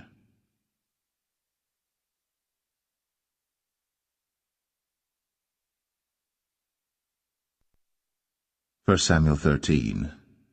Saul reigned 1 year. And when he had reigned 2 years over Israel, Saul chose him 3,000 men of Israel, whereof 2,000 were with Saul in Michmash and in Mount Bethel, and 1,000 were with Jonathan in Gibeah of Benjamin. And the rest of the people he sent every man to his tent. And Jonathan smote the garrison of the Philistines that was in Geba. And the Philistines heard of it. And Saul blew the trumpet throughout all the land, saying, Let the Hebrews hear. And all Israel heard say that Saul had smitten a garrison of the Philistines, and that Israel also was had in abomination with the Philistines. And the people were called together after Saul to Gilgal. And the Philistines gathered themselves together to fight with Israel, 30,000 chariots and 6,000 horsemen, and people as the sand which is on the seashore in multitude. And they came up, and pitched in Michmash, eastward from Bethaven. When the men of Israel saw that they were in a strait, for the people were distressed, then the people did hide themselves in caves, and in thickets, and in rocks, and in high places, and in pits. And some of the Hebrews went over Jordan to the land of Gad and Gilead. As for Saul, he was yet in Gilgal, and all the people followed him trembling. And he tarried 7 days according to the set time that Samuel had appointed. But Samuel came not to Gilgal, and the people were scattered from him. And Saul said, Bring hither a burnt offering to me, and peace offerings. And he offered the burnt offering. And it came to pass that as soon as he had made an end of offering the burnt offering, behold, Samuel came. And Saul went out to meet him, that he might salute him. And Samuel said, What hast thou done? And Saul said, Because I saw that the people were scattered from me, and that thou camest not within the days appointed, and that the Philistines gathered themselves together at Michmash. Therefore said I, The Philistines will come down now upon me to Gilgal, and I have not made supplication unto the Lord. I forced myself therefore, and offered a burnt offering. And Samuel said to Saul, Thou hast done foolishly. Thou hast not kept the commandment of the Lord thy God, which he commanded thee. For now would the Lord have established thy kingdom upon Israel forever. But now thy kingdom shall not continue. The Lord hath sought him a man after his own heart. And the Lord hath commanded him to be captain over his people, because thou hast not kept that which the Lord commanded thee. And Samuel arose, and gat him up from Gilgal unto Gibeah of Benjamin. And Saul numbered the people that were present with him about 600 men. And Saul and Jonathan his son, and the people that were present with him, abode in Gibeah of Benjamin. But the Philistines encamped in Michmash. And the spoilers came out of the camp of the Philistines in 3 companies. 1 company turned unto the way that leadeth to Ophrah, unto the land of Shual. And another company turned the way to Beth-horon. And another company turned to the way of the border that looketh to the valley of Zeboim, toward the wilderness. Now there was no smith found throughout all the land of Israel. For the Philistines said, Lest the Hebrews make them swords or spears. But all the Israelites went down to the Philistines to sharpen every man his share, and his coulter, and his axe, and his mattock. Yet they had a file for the mattocks, and for the coulters, and for the forks, and for the axes, and to sharpen the goads. So it came to pass in the day of battle that there was neither sword nor spear found in the hand of any of the people that were with Saul and Jonathan. But with Saul and with Jonathan his son was there found. And the garrison of the Philistines went out to the passage of Michmash.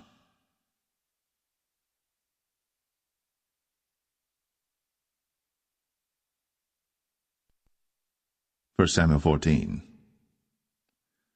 Now it came to pass upon a day that Jonathan the son of Saul said unto the young man that bare his armor, Come, and let us go over to the Philistines' garrison that is on the other side.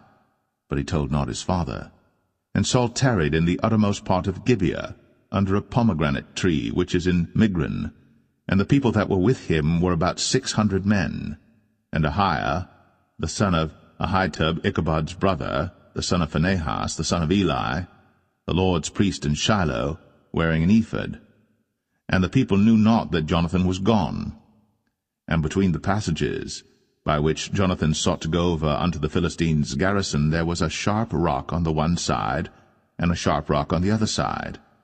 And the name of the one was Bozez, and the name of the other Sinai. The forefront of the one was situate northward over against Michmash, and the other southward over against Gibeah. And Jonathan said to the young men that bare his armor, Come, and let us go over unto the garrison of these uncircumcised. It may be that the Lord will work for us, for there is no restraint to the Lord to save by many or by few. And his armor-bearer said unto him, Do all that is in thine heart. Turn thee, behold, I am with thee according to thy heart. Then said Jonathan, Behold, we will pass over unto these men, and we will discover ourselves unto them. If they say thus unto us, Tarry until we come to you, then we will stand still in our place, and will not go up unto them. But if they say thus, Come up unto us, then we will go up, for the Lord hath delivered them into our hand, and this shall be a sign unto us. And both of them discovered themselves unto the garrison of the Philistines. And the Philistines said, Behold, the Hebrews come forth out of the holes where they had hid themselves. And the men of the garrison answered Jonathan and his armor-bearer, and said, Come up to us, and we will show you a thing. And Jonathan said unto his armor-bearer, Come up after me, for the Lord hath delivered them into the hand of Israel. And Jonathan climbed up upon his hands and upon his feet, and his armor-bearer after him, and they fell before Jonathan, and his armor-bearer slew after him.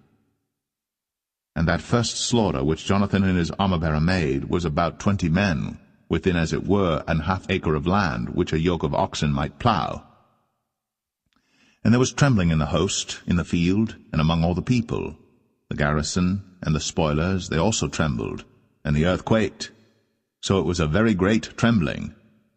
And the watchmen of Saul and Gibeah of Benjamin looked, and behold, the multitude melted away, and they went on beating down one another.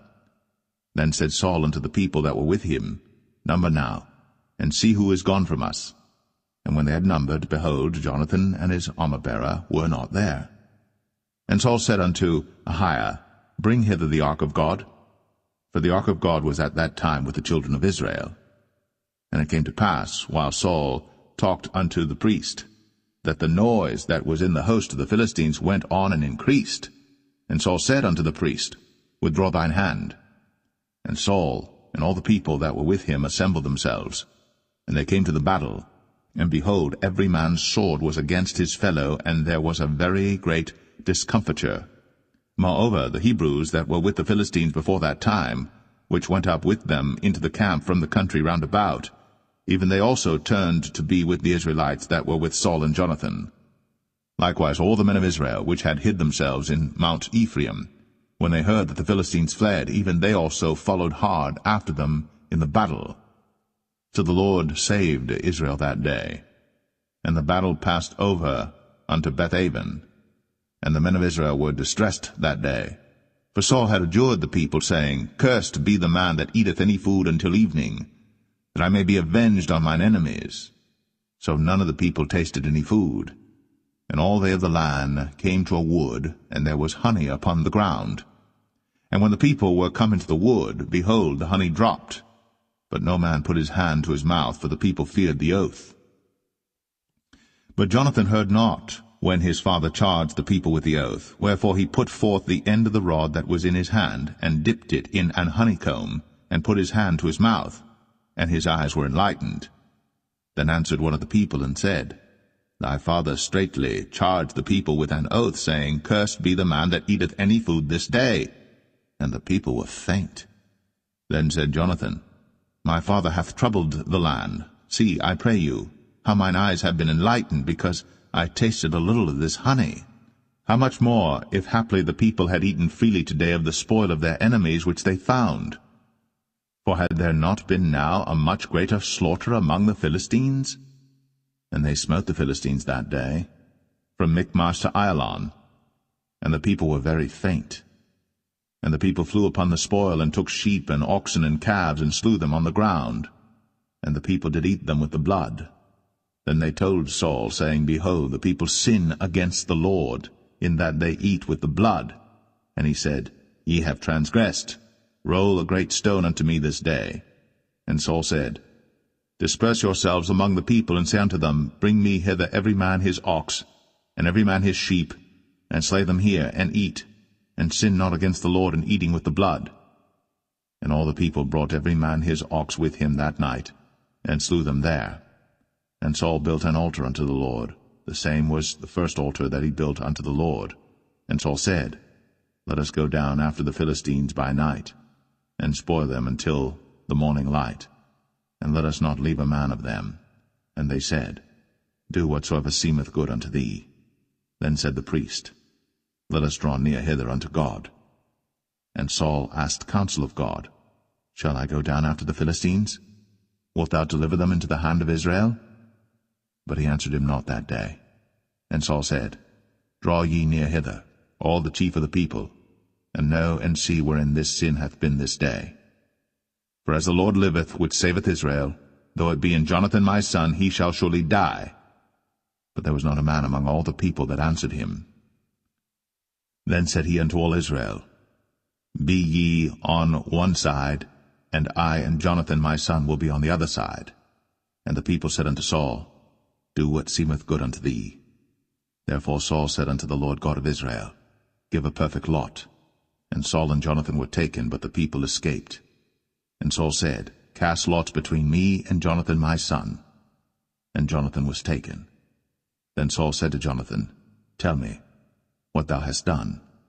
And Jonathan told him, and said, I did but taste a little honey with the end of the rod that was in mine hand, and lo, I must die. And Saul answered, God do so and more also, for thou shalt surely die, Jonathan. And the people said unto Saul, Shall Jonathan die, who hath wrought this great salvation in Israel? God forbid, as the Lord liveth. There shall not one hair of his head fall to the ground, for he hath wrought with God this day. So the people rescued Jonathan, that he died not. Then Saul went up from following the Philistines, and the Philistines went to their own place.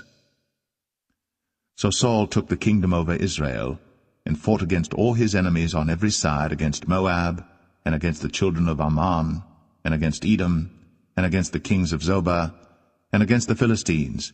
And whithersoever he turned himself, he vexed them. And he gathered an host, and smote the Amalekites, and delivered Israel out of the hands of them that spoiled them. Now the sons of Saul were Jonathan and Ishuai, and Melch-Ishuai. And the names of his two daughters were these, the name of the firstborn Merab, and the name of the younger Michal. And the name of Saul's wife was Ahinoam, the daughter of Ahimaaz. And the name of the captain of his host was Abner, the son of Ner, Saul's uncle. And Kish was the father of Saul, and Ner, the father of Abner, was the son of Abiel. And there was sore war against the Philistines all the days of Saul. And when Saul saw any strong man or any valiant man, he took him unto him.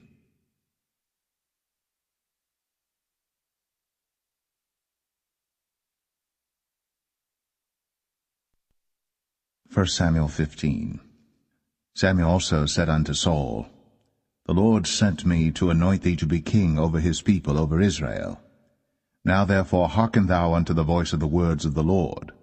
Thus saith the Lord of hosts, I remember that which Amalek did to Israel, how he laid wait for him in the way when he came up from Egypt. Now go, and smite Amalek, and utterly destroy all that they have, and spare them not, but slay both man and woman, infant and suckling, ox and sheep, camel and ass. And Saul gathered the people together, and numbered them in Telaim 200,000 footmen, and 10,000 men of Judah.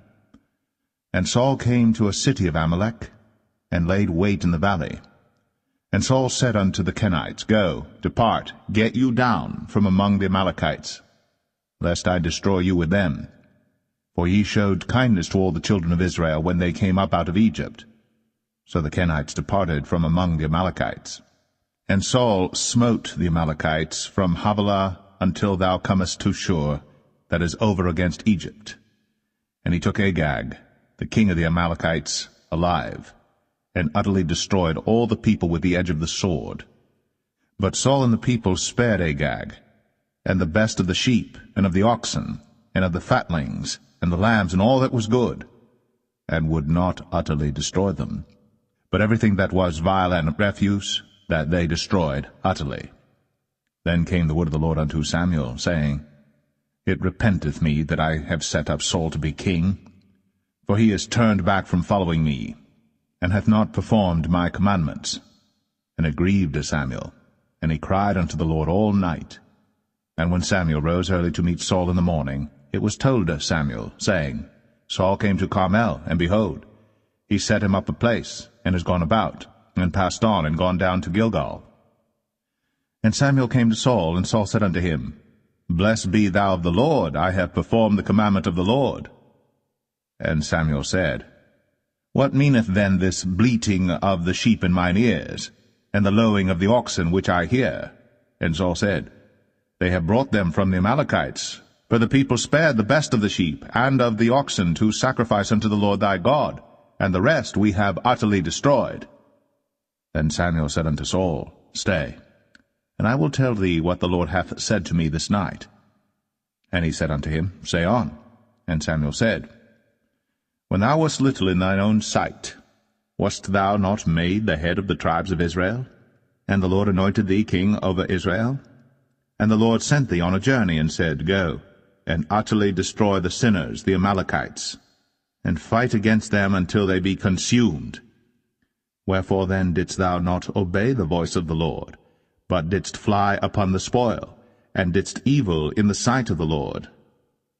And Saul said unto Samuel, Yea, I have obeyed the voice of the Lord, and have gone the way which the Lord sent me, and have brought Agag, the king of Amalek, and have utterly destroyed the Amalekites.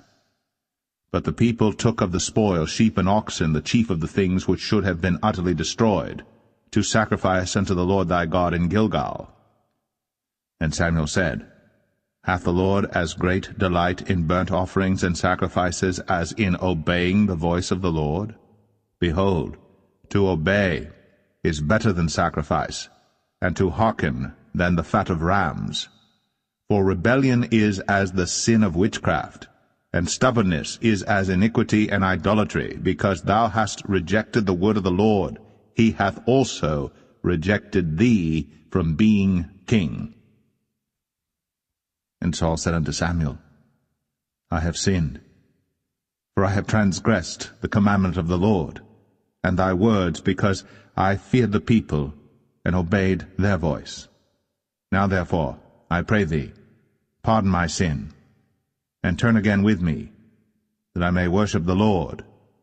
And Samuel said unto Saul, I will not return with thee, for thou hast rejected the word of the Lord, and the Lord hath rejected thee from being king over Israel. And as Samuel turned about to go away, he laid hold upon the skirt of his mantle, and it rent. And Samuel said unto him, The Lord hath rent the kingdom of Israel from thee this day, and hath given it to a neighbor of thine, that is better than thou. And also the strength of Israel will not lie nor repent, for he is not a man that he should repent. Then he said, I have sinned. Yet honor me now, I pray thee, before the elders of my people, and before Israel, and turn again with me, that I may worship the Lord thy God. So Samuel turned again after Saul, and Saul worshipped the Lord. Then said Samuel, Bring ye hither to me Agag the king of the Amalekites. And Agag came unto him delicately. And Agag said, Surely the bitterness of death is past. And Samuel said, As thy sword hath made women childless, so shall thy mother be childless among women. And Samuel hewed Agag in pieces before the Lord in Gilgal. Then Samuel went to Ramah, and Saul went up to his house to Gibeah of Saul. And Samuel came no more to see Saul until the day of his death. Nevertheless Samuel mourned for Saul, and the Lord repented that he had made Saul king over Israel.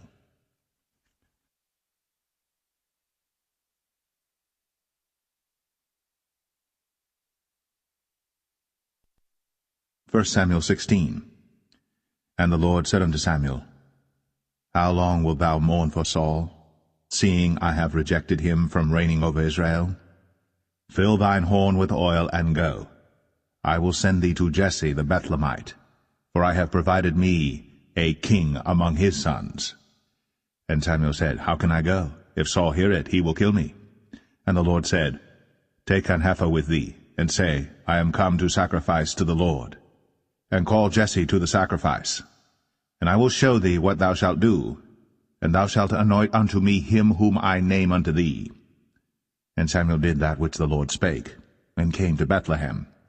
And the elders of the town trembled at his coming, and said, Comest thou peaceably? And he said, Peaceably. I am come to sacrifice unto the Lord. Sanctify yourselves, and come with me to the sacrifice.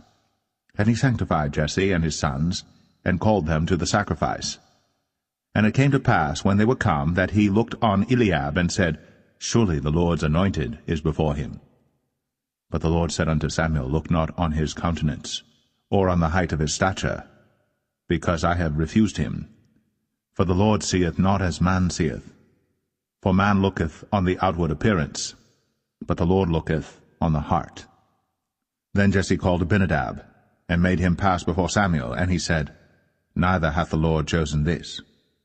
Then Jesse made Shammah to pass by, and he said, Neither hath the Lord chosen this. Again Jesse made 7 of his sons to pass before Samuel. And Samuel said unto Jesse, The Lord hath not chosen these. And Samuel said unto Jesse, Are here all thy children?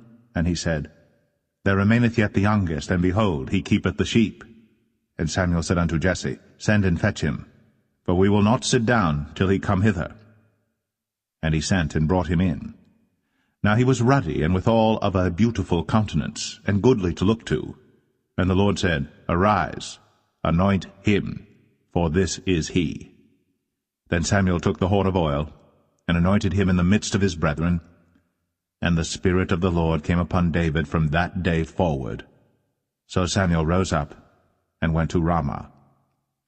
But the Spirit of the Lord departed from Saul, and an evil spirit from the Lord troubled him. And Saul's servant said unto him, Behold now, an evil spirit from God troubleth thee. Let our Lord now command thy servants, which are before thee, to seek out a man who is a cunning player on an harp. And it shall come to pass, when the evil spirit from God is upon thee, that he shall play with his hand, and thou shalt be well. And Saul said unto his servants, Provide me now a man that can play well, and bring him to me. Then answered one of the servants, and said, Behold, I have seen a son of Jesse the Bethlehemite, that is cunning in playing, and a mighty valiant man, and a man of war, and prudent in matters, and a comely person. And the Lord is with him. Wherefore Saul sent messengers unto Jesse, and said, Send me David thy son, which is with the sheep. And Jesse took an ass laden with bread, and a bottle of wine, and a kid, and sent them by David his son unto Saul. And David came to Saul, and stood before him. And he loved him greatly, and he became his armor-bearer. And Saul said to Jesse, saying, Let David, I pray thee, stand before me, for he hath found favor in my sight. And it came to pass, when the evil spirit from God was upon Saul, that David took an harp, and played with his hand. So Saul was refreshed, and was well, and the evil spirit departed from him.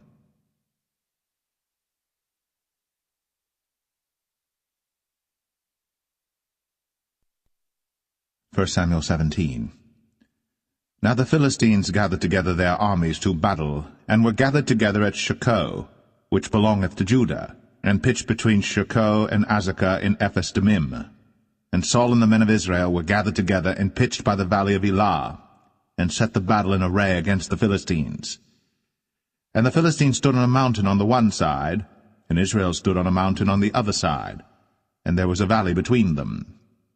And there went out a champion out of the camp of the Philistines, named Goliath of Gath, whose height was 6 cubits and a span. And he had an helmet of brass upon his head, and he was armed with a coat of mail, and the weight of the coat was 5,000 shekels of brass. And he had greaves of brass upon his legs, and a target of brass between his shoulders. And the staff of his spear was like a weaver's beam, and his spear's head weighed 600 shekels of iron, and one bearing a shield went before him. And he stood and cried unto the armies of Israel, and said unto them, Why are ye come out to set your battle in array? Am not I a Philistine, and ye servants to Saul?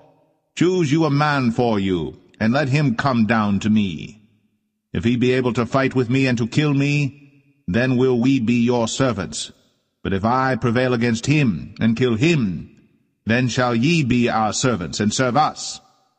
And the Philistine said, I defy the armies of Israel this day.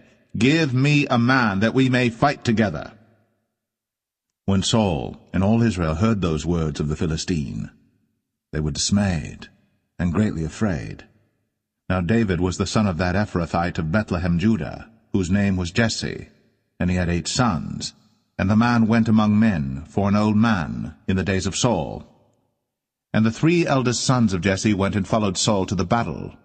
And the names of his 3 sons that went to the battle were Eliab the firstborn, and next unto him Abinadab, and the third Shammah.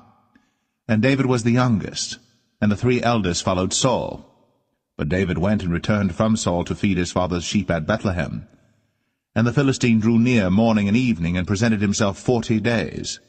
And Jesse said unto David his son, Take now for thy brethren an ephah of this parched corn, and these 10 loaves, and run to the camp to thy brethren. And carry these 10 cheeses unto the captain of their 1,000, and look how thy brethren fare, and take their pledge. Now Saul and they, and all the men of Israel, were in the valley of Elah, fighting with the Philistines. And David rose up early in the morning, and left the sheep with a keeper, and took and went, as Jesse had commanded him. And he came to the trench, as the host was going forth to the fight, and shouted for the battle. For Israel and the Philistines had put the battle in array, army against army. And David left his carriage in the hand of the keeper of the carriage, and ran into the army, and came and saluted his brethren. And as he talked with them, behold, there came up the champion, the Philistine of Gath, Goliath by name, out of the armies of the Philistines, and spake according to the same words, and David heard them. And all the men of Israel, when they saw the man, fled from him, and were sore afraid. And the men of Israel said, Have ye seen this man that is come up? Surely to defy Israel is he come up. And it shall be that the man who killeth him, the king will enrich him with great riches, and will give him his daughter, and make his father's house free in Israel. And David spake to the men that stood by him, saying, What shall be done to the man that killeth this Philistine, and taketh away the reproach from Israel? For who is this uncircumcised Philistine, that he should defy the armies of the living God? And the people answered him after this manner, saying, So shall it be done to the man that killeth him. And Eliab, his eldest brother, heard when he spake unto the men. And Eliab's anger was kindled against David, and he said, Why camest thou down hither? And with whom hast thou left those few sheep in the wilderness? I know thy pride, and the naughtiness of thine heart, for thou art come down that thou mightest see the battle. And David said, What have I now done? Is there not a cause? And he turned from him toward another, and spake after the same manner. And the people answered him again after the former manner. And when the words were heard which David spake, they rehearsed them before Saul. And he sent for him. And David said to Saul, Let no man's heart fail because of him. Thy servant will go and fight with this Philistine. And Saul said to David, Thou art not able to go against this Philistine to fight with him, for thou art but a youth, and he a man of war from his youth. And David said unto Saul, Thy servant kept his father's sheep, and there came a lion and a bear, and took a lamb out of the flock. And I went out after him, and smote him, and delivered it out of his mouth. And when he arose against me, I caught him by his beard, and smote him, and slew him. Thy servant slew both the lion and the bear, and this uncircumcised Philistine shall be as one of them, seeing he hath defied the armies of the living God. David said, moreover, The Lord that delivered me out of the paw of the lion, and out of the paw of the bear, he will deliver me out of the hand of this Philistine. And Saul said unto David, Go, and the Lord be with thee. And Saul armed David with his armor, and he put an helmet of brass upon his head. Also he armed him with a coat of mail. And David girded his sword upon his armor, and he essayed to go, for he had not proved it. And David said unto Saul, I cannot go with these, for I have not proved them. And David put them off him. And he took his staff in his hand, and chose him 5 smooth stones out of the brook, and put them in a shepherd's bag which he had, even in a scrip, and his sling was in his hand. And he drew near to the Philistine. And the Philistine came on and drew near unto David, and the man that bare the shield went before him. And when the Philistine looked about and saw David, he disdained him, for he was but a youth, and ruddy, and of a fair countenance. And the Philistine said unto David, Am I a dog that thou comest to me with staves? And the Philistine cursed David by his gods. And the Philistine said to David, Come to me, and I will give thy flesh unto the fowls of the air, and to the beasts of the field. Then said David to the Philistine, Thou comest to me with a sword, and with a spear, and with a shield. But I come to thee in the name of the Lord of hosts, the God of the armies of Israel, whom thou hast defied. This day will the Lord deliver thee into mine hand, and I will smite thee, and take thine head from thee. And I will give the carcasses of the host of the Philistines this day unto the fowls of the air, and to the wild beasts of the earth, that all the earth may know that there is a God in Israel. And all this assembly shall know that the Lord saveth not with sword and spear, for the battle is the Lord's, and he will give you into our hands. And it came to pass, when the Philistine arose, and came and drew nigh to meet David, that David hasted, and ran toward the army to meet the Philistine. And David put his hand in his bag, and took thence a stone, and slang it, and smote the Philistine in his forehead, that the stone sunk into his forehead, and he fell upon his face to the earth. So David prevailed over the Philistine with a sling and with a stone, and smote the Philistine, and slew him. But there was no sword in the hand of David. Therefore David ran, and stood upon the Philistine, and took his sword, and drew it out of the sheath thereof, and slew him, and cut off his head therewith. And when the Philistines saw their champion was dead, they fled. And the men of Israel and of Judah arose, and shouted, and pursued the Philistines until thou come to the valley, and to the gates of Ekron. And the wounded of the Philistines fell down by the way to Sharaim, even unto Gath and unto Ekron. And the children of Israel returned from chasing after the Philistines, and they spoiled their tents. And David took the head of the Philistine, and brought it to Jerusalem, but he put his armor in his tent. And when Saul saw David go forth against the Philistines, he said unto Abner, the captain of the host, Abner, whose son is this youth? And Abner said, As thy soul liveth, O king, I cannot tell. And the king said, Inquire thou whose son the stripling is. And as David returned from the slaughter of the Philistine, Abner took him, and brought him before Saul with the head of the Philistine in his hand. And Saul said to him, Whose son art thou, thou young man? And David answered, I am the son of thy servant Jesse, the Bethlehemite.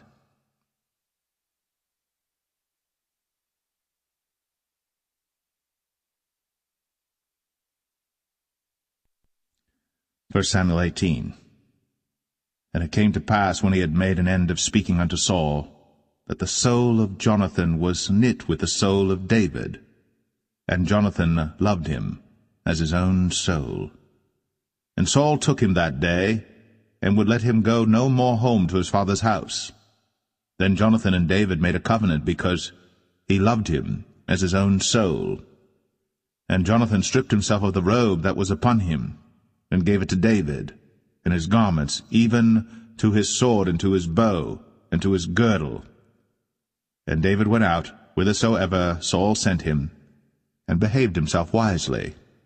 And Saul set him over the men of war, and he was accepted in the sight of all the people, and also in the sight of Saul's servants.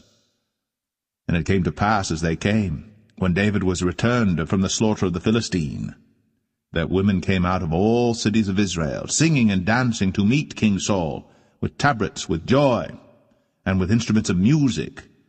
And the women answered one another as they played, and said, Saul hath slain his thousands, and David his 10,000s. And Saul was very wroth, and the saying displeased him, and he said, They have ascribed unto David 10,000s, and to me they have ascribed but thousands. And what can he have more but the kingdom? And Saul eyed David from that day and forward. And it came to pass on the morrow that the evil spirit from God came upon Saul, and he prophesied in the midst of the house.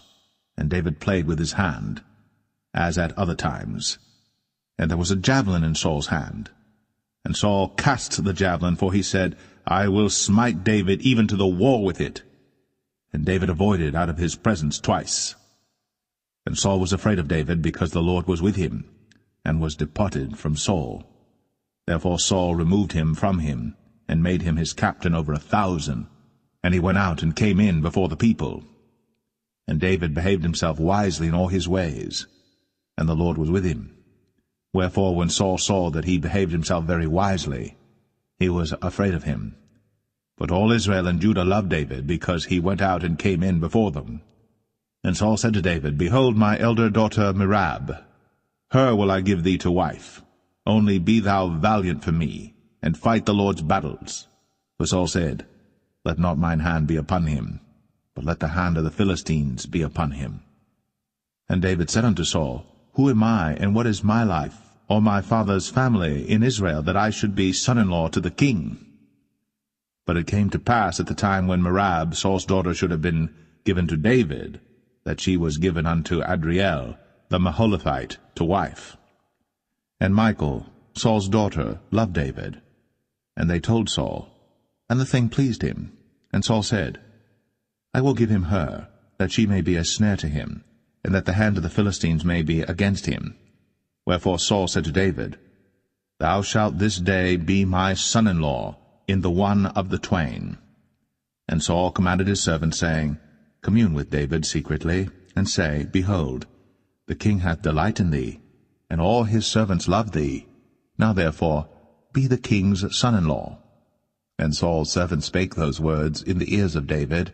And David said, Seemeth it to you a light thing to be a king's son-in-law, seeing that I am a poor man, and lightly esteemed? And the servants of Saul told him, saying, On this manner spake David.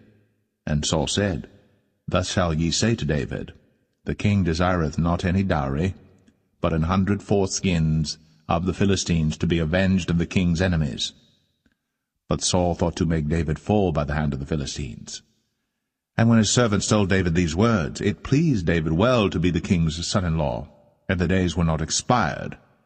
Wherefore David arose, and went, he and his men, and slew of the Philistines 200 men.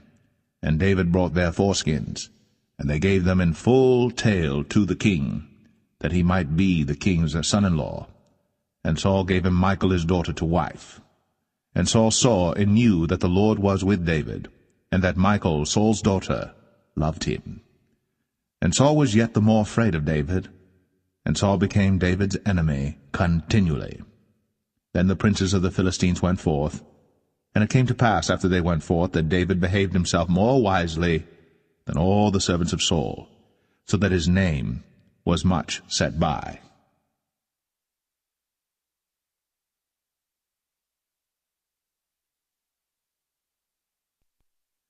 1 Samuel 19. And Saul spake to Jonathan his son, and to all his servants, that they should kill David. But Jonathan Saul's son delighted much in David. And Jonathan told David, saying, Saul my father seeketh to kill thee. Now therefore, I pray thee, take heed to thyself until the morning, and abide in a secret place, and hide thyself. And I will go out and stand beside my father in the field where thou art, and I will commune with my father of thee, and what I see, that I will tell thee. And Jonathan spake good of David unto Saul his father, and said unto him, Let not the king sin against his servant, against David, because he hath not sinned against thee, and because his works have been to thee ward very good. For he did put his life in his hand, and slew the Philistine. And the Lord wrought a great salvation for all Israel. Thou sawest it, and didst rejoice. Wherefore then wilt thou sin against innocent blood, to slay David without a cause? And Saul hearkened unto the voice of Jonathan. And Saul sware, As the Lord liveth, he shall not be slain. And Jonathan called David. And Jonathan showed him all those things. And Jonathan brought David to Saul, and he was in his presence, as in times past. And there was war again, and David went out and fought with the Philistines, and slew them with a great slaughter, and they fled from him. And the evil spirit from the Lord was upon Saul, as he sat in his house with his javelin in his hand. And David played with his hand. And Saul sought to smite David even to the wall with the javelin, but he slipped away out of Saul's presence. And he smote the javelin to the wall, and David fled, and escaped that night. Saul also sent messengers unto David's house, to watch him and to slay him in the morning. And Michal, David's wife, told him, saying, If thou save not thy life tonight, tomorrow thou shalt be slain. So Michal let David down through a window, and he went and fled, and escaped. And Michal took an image, and laid it in the bed, and put a pillow of goat's hair for his bolster, and covered it with a cloth. And when Saul sent messengers to take David, she said, He is sick. And Saul sent the messengers again to see David, saying, Bring him up to me in the bed, that I may slay him. And when the messengers were come in, behold, there was an image in the bed, with a pillow of goat's hair for his bolster. And Saul said unto Michal, Why hast thou deceived me so, and sent away mine enemy, that he is escaped? And Michal answered Saul, He said unto me, Let me go, why should I kill thee? So David fled, and escaped, and came to Samuel to Ramah, and told him all that Saul had done to him. And he and Samuel went, and dwelt in Naueth. And it was told Saul, saying, Behold, David is at Naueth in Ramah. And Saul sent messengers to take David.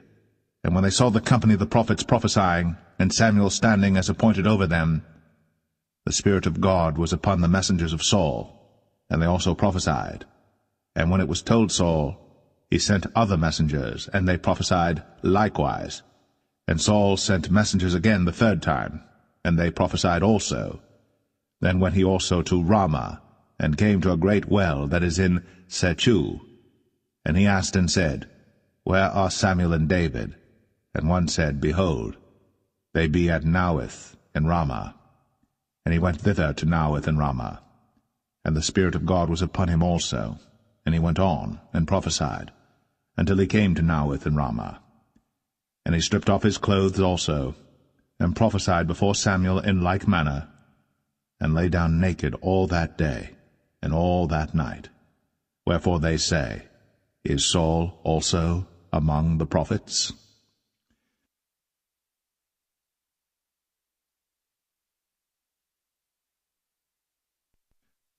1 Samuel 20.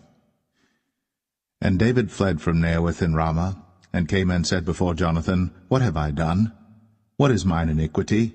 And what is my sin before thy father, that he seeketh my life? And he said unto him, God forbid, thou shalt not die. Behold, my father will do nothing either great or small, but that he will show it me. And why should my father hide this thing from me? It is not so. And David sware moreover, and said, Thy father certainly knoweth that I have found grace in thine eyes. And he saith, Let not Jonathan know this, lest he be grieved. But truly as the Lord liveth, and as thy soul liveth, there is but a step between me and death. Then said Jonathan unto David, Whatsoever thy soul desireth, I will even do it for thee. And David said unto Jonathan, Behold, tomorrow is the new moon, and I should not fail to sit with the king at meat, but let me go, that I may hide myself in the field unto the third day at even. If thy father at all miss me, then say, David earnestly asked leave of me that he might run to Bethlehem his city, for there is a yearly sacrifice there for all the family. If he say thus, it is well, thy servant shall have peace. But if he be very wroth, then be sure that evil is determined by him. Therefore thou shalt deal kindly with thy servant, for thou hast brought thy servant into a covenant of the Lord with thee. Notwithstanding, if there be in me iniquity, slay me thyself. For why shouldest thou bring me to thy father? And Jonathan said, Far be it from thee, for if I knew certainly that evil were determined by my father to come upon thee, then would not I tell it thee? Then said David to Jonathan, Who shall tell me? Or what if thy father answer thee roughly? And Jonathan said unto David, Come, and let us go out into the field. And they went out, both of them, into the field. And Jonathan said unto David, O Lord God of Israel, when I have sounded my father about tomorrow any time, or the third day, and behold, if there be good toward David, and I then send not unto thee, and show it thee, the Lord do so, and much more to Jonathan. But if it please my father to do thee evil, then I will show it thee, and send thee away, that thou mayest go in peace, and the Lord be with thee, as he hath been with my father. And thou shalt not only while yet I live show me the kindness of the Lord, that I die not, but also thou shalt not cut off thy kindness from my house for ever, no, not when the Lord hath cut off the enemies of David every one from the face of the earth. So Jonathan made a covenant with the house of David, saying, Let the Lord even require it at the hand of David's enemies. And Jonathan caused David to swear again, because he loved him, for he loved him as he loved his own soul. Then Jonathan said to David, Tomorrow is the new moon, and thou shalt be missed, because thy seat will be empty. And when thou hast stayed 3 days, then thou shalt go down quickly, and come to the place where thou didst hide thyself when the business was in hand, and shalt remain by the stone Ezel. And I will shoot 3 arrows on the side thereof, as though I shot at a mark, and behold, I will send a lad, saying, Go, find out the arrows. If I expressly say unto the lad, Behold, the arrows are on this side of thee, take them, then come thou. For there is peace to thee, and no hurt, as the Lord liveth. But if I say thus unto the young man, Behold, the arrows are beyond thee, go thy way, for the Lord hath sent thee away. And as touching the matter which thou and I have spoken of, behold, the Lord be between thee and me forever. So David hid himself in the field. And when the new moon was come, the king sat him down to eat meat. And the king sat upon his seat as at other times, even upon a seat by the wall. And Jonathan arose, and Abner sat by Saul's side, and David's place was empty.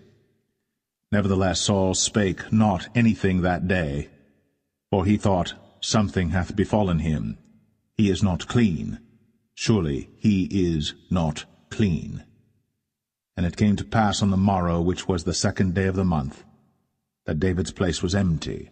And Saul said unto Jonathan his son, Wherefore cometh not the son of Jesse to meat, neither yesterday nor today? And Jonathan answered Saul, David earnestly asked leave of me to go to Bethlehem. And he said, Let me go, I pray thee. For our family hath a sacrifice in the city, and my brother, he hath commanded me to be there. And now, if I have found favor in thine eyes, let me get away, I pray thee, and see my brethren. Therefore he cometh not unto the king's table. Then Saul's anger was kindled against Jonathan. And he said unto him, Thou son of the perverse, rebellious woman, do not I know that thou hast chosen the son of Jesse to thine own confusion, and unto the confusion of thy mother's nakedness? For as long as the son of Jesse liveth upon the ground, thou shalt not be established, nor thy kingdom.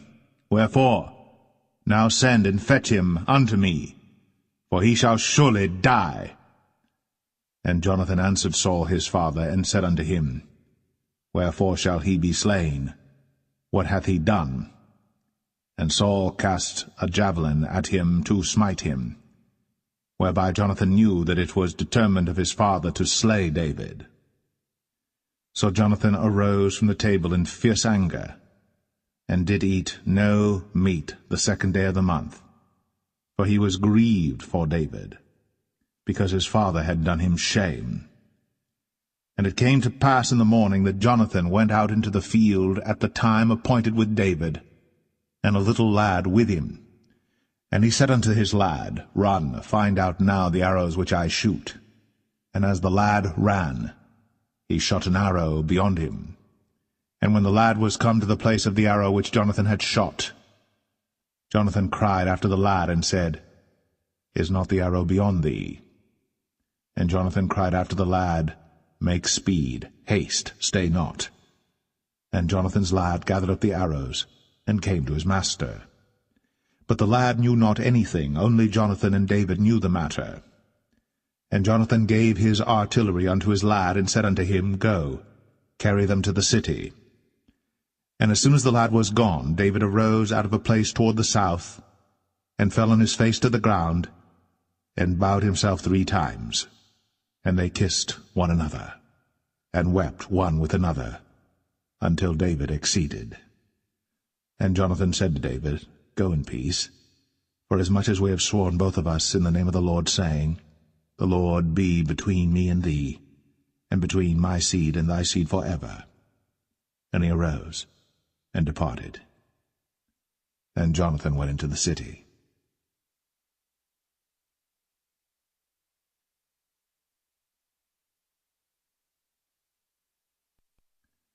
1 Samuel 21. Then came David to Nob, to Ahimelech the priest. And Ahimelech was afraid at the meeting of David, and said unto him, Why art thou alone, and no man with thee? And David said unto Ahimelech the priest, The king hath commanded me a business, and hath said unto me, Let no man know anything of the business whereabout I send thee, and what I have commanded thee. And I have appointed my servants to such and such a place. Now therefore, what is under thine hand? Give me 5 loaves of bread in mine hand, or what there is present. And the priest answered David, and said, There is no common bread under mine hand, but there is hallowed bread, if the young men have kept themselves at least from women. And David answered the priest, and said unto him, Of a truth, women have been kept from us, about these 3 days, since I came out. And the vessels of the young men are holy, and the bread is in a manner common, yea, though it was sanctified this day in the vessel. So the priests gave him hallowed bread, for there was no bread there but the showbread, that was taken from before the Lord, to put hot bread in the day when it was taken away. Now a certain man of the servants of Saul was there that day, detained before the Lord, and his name was Doeg, an Edomite, the chiefest of the herdmen that belonged to Saul. And David said unto Ahimelech, And is there not here under thine hand spear or sword? For I have neither brought my sword nor my weapons with me, because the king's business required haste. And the priest said, The sword of Goliath the Philistine, whom thou slewest in the valley of Elah, behold, it is here, wrapped in a cloth behind the ephod. If thou wilt take that, take it, for there is no other save that here. And David said, There is none like that, give it me. And David arose, and fled that day for fear of Saul, and went to Achish, the king of Gath. And the servants of Achish said unto him, Is not this David the king of the land? Did they not sing one to another of him in dances, saying, Saul hath slain his thousands, and David his 10,000s? And David laid up these words in his heart, and was sore afraid of Achish, the king of Gath. And he changed his behavior before them, and feigned himself mad in their hands, and scrabbled on the doors of the gate, and let his spittle fall down upon his beard. Then said Achish unto his servants, Lo, ye see the man is mad. Wherefore then have ye brought him to me? Have I need of madmen, that ye have brought this fellow to play the madman in my presence? Shall this fellow come into my house?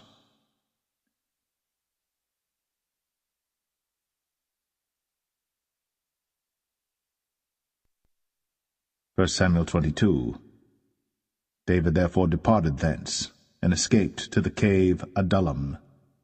And when his brethren and all his father's house heard it, they went down thither to him. And every one that was in distress, and every one that was in debt, and every one that was discontented gathered themselves unto him. And he became a captain over them. And there were with him about 400 men. And David went thence to Mizpeh of Moab. And he said unto the king of Moab, Let my father and my mother, I pray thee, come forth, and be with you, till I know what God will do for me. And he brought them before the king of Moab, and they dwelt with him all the while that David was in the hold. And the prophet Gad said unto David, Abide not in the hold, depart, and get thee into the land of Judah. Then David departed, and came into the forest of Hareth. When Saul heard that David was discovered, and the men that were with him. Now Saul abode in Gibeah under a tree in Ramah, having his spear in his hand, and all his servants were standing about him. Then Saul said unto his servants that stood about him, Hear now, ye Benjamites, will the son of Jesse give every one of you fields and vineyards, and make you all captains of thousands and captains of hundreds, that all of you have conspired against me? And there is none that showeth me that my son hath made a league with the son of Jesse. And there is none of you that is sorry for me, or showeth unto me that my son hath stirred up my servant against me, to lie in wait, as at this day. Then answered Doeg the Edomite, which was set over the servants of Saul, and said, I saw the son of Jesse coming to Nob, to Ahimelech, the son of Ahitub. And he inquired of the Lord for him, and gave him victuals, and gave him the sword of Goliath the Philistine. Then the king sent to call Ahimelech the priest, the son of Ahitub, and all his father's house, the priests that were in Nob, and they came all of them to the king. And Saul said, Hear now, thou son of Ahitub. And he answered, Here I am, my lord. And Saul said unto him, Why have ye conspired against me, thou and the son of Jesse, in that thou hast given him bread and a sword, and hast inquired of God for him, that he should rise against me to lie in wait, as at this day? Then Ahimelech answered the king, and said, And who is so faithful among all thy servants as David, which is the king's son-in-law, and goeth at thy bidding, and is honorable in thine house? Did I then begin to inquire of God for him? Be it far from me. Let not the king impute anything unto his servant, nor to all the house of my father, for thy servant knew nothing of all this, less or more. And the king said, Thou shalt surely die, Ahimelech, thou, and all thy father's house. And the king said unto the footmen that stood about him, Turn, and slay the priests of the Lord, because their hand also is with David, and because they knew when he fled, and did not show it to me. But the servants of the king would not put forth their hand to fall upon the priests of the Lord. And the king said to Doeg, Turn thou, and fall upon the priests. And Doeg the Edomite turned, and he fell upon the priests, and slew on that day 85 persons that did wear a linen ephod.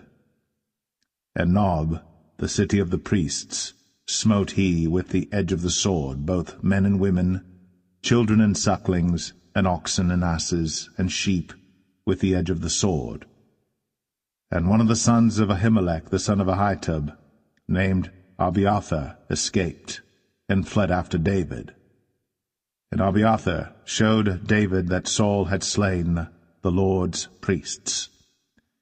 And David said unto Abiathar, I knew it that day when Doeg the Edomite was there, that he would surely tell Saul, I have occasioned the death of all the persons of thy father's house.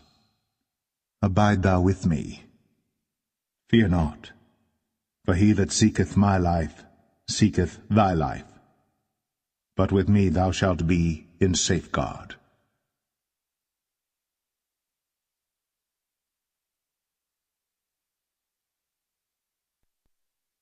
1 Samuel 23.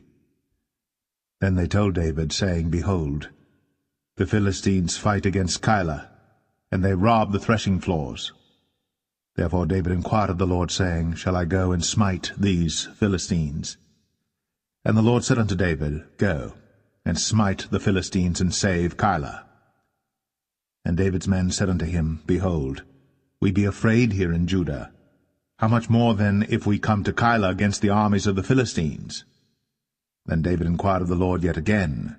And the Lord answered him and said, Arise, go down to Keilah, for I will deliver the Philistines into thine hand.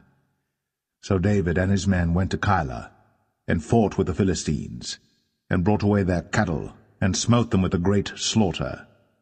So David saved the inhabitants of Keilah.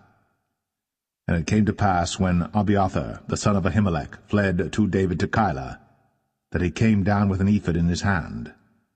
And it was told Saul that David was come to Keilah, and Saul said, God hath delivered him into mine hand, for he is shut in by entering into a town that hath gates and bars.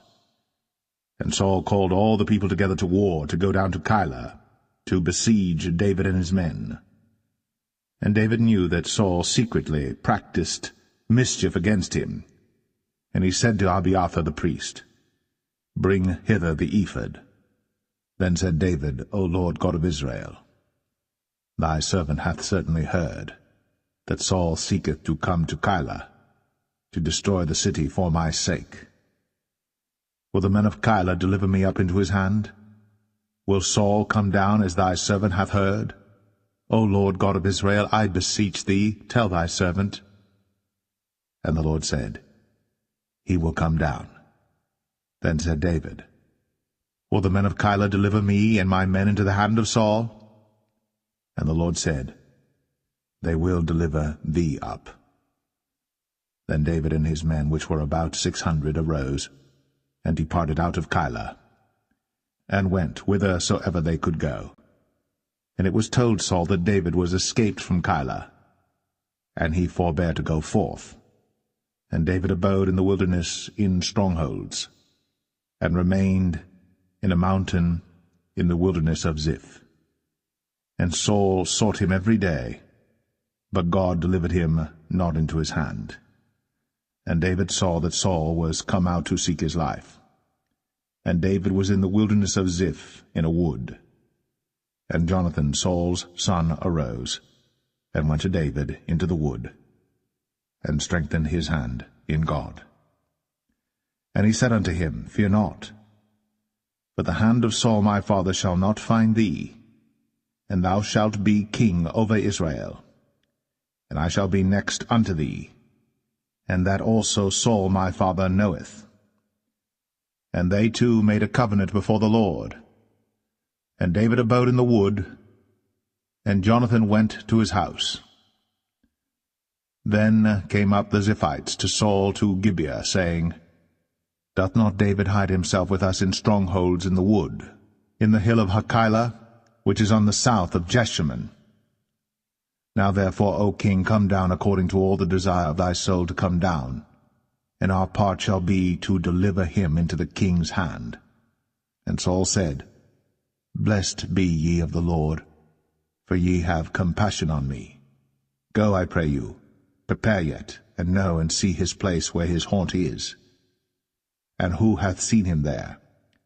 For it is told me that he dealeth very subtly. See therefore, and take knowledge of all the lurking places where he hideth himself, and come ye again to me with the certainty, and I will go with you.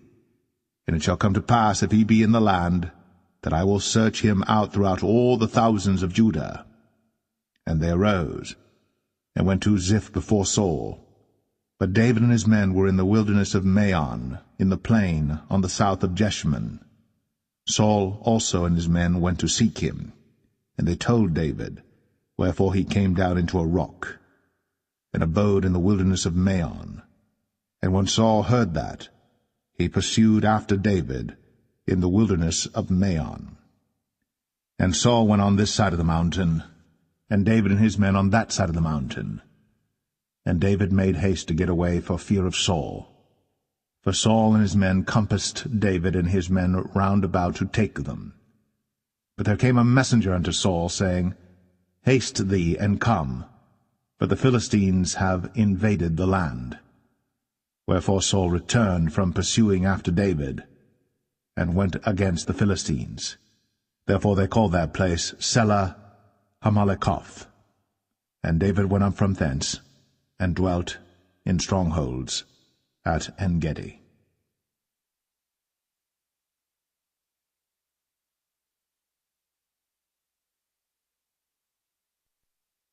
1 Samuel 24. And it came to pass, when Saul was returned from following the Philistines, that it was told him, saying, Behold, David is in the wilderness of En-gedi. Then Saul took 3,000 chosen men out of all Israel, and went to seek David and his men upon the rocks of the wild goats. And he came to the sheepcotes by the way, where was a cave, and Saul went in to cover his feet, and David and his men remained in the sides of the cave.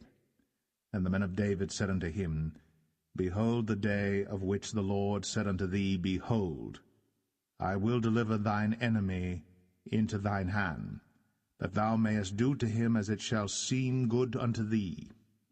Then David arose, and cut off the skirt of Saul's robe privily. And it came to pass afterward that David's heart smote him, because he had cut off Saul's skirt. And he said unto his men, The Lord forbid that I should do this thing unto my master, the Lord's anointed, to stretch forth mine hand against him, seeing he is the anointed of the Lord. So David stayed his servants with these words, and suffered them not to rise against Saul. But Saul rose up out of the cave, and went on his way. David also rose afterward, and went out of the cave, and cried after Saul, saying, My lord the king. And when Saul looked behind him, David stooped with his face to the earth, and bowed himself. And David said to Saul, Wherefore hearest thou men's words, saying, Behold, David seeketh thy hurt? Behold, this day thine eyes have seen how that the Lord had delivered thee today into mine hand in the cave, and some bade me kill thee. But mine eyes spared thee, and I said, I will not put forth mine hand against my Lord, for he is the Lord's anointed. Moreover, my father, see the skirt of thy robe in my hand. For in that I cut off the skirt of thy robe, and killed thee not. Know thou, and see that there is neither evil nor transgression in mine hand, and I have not sinned against thee. Yet thou huntest my soul to take it. The Lord judge between me and thee, and the Lord avenge me of thee, but mine hand shall not be upon thee. As saith the proverb of the ancients, Wickedness proceedeth from the wicked, but mine hand shall not be upon thee. After whom is the king of Israel come out? After whom dost thou pursue? After a dead dog, after a flea? The Lord therefore be judge, and judge between me and thee, and see, and plead my cause, and deliver me out of thine hand. And it came to pass, when David had made an end of speaking these words unto Saul, that Saul said, Is this thy voice, my son David? And Saul lifted up his voice, and wept.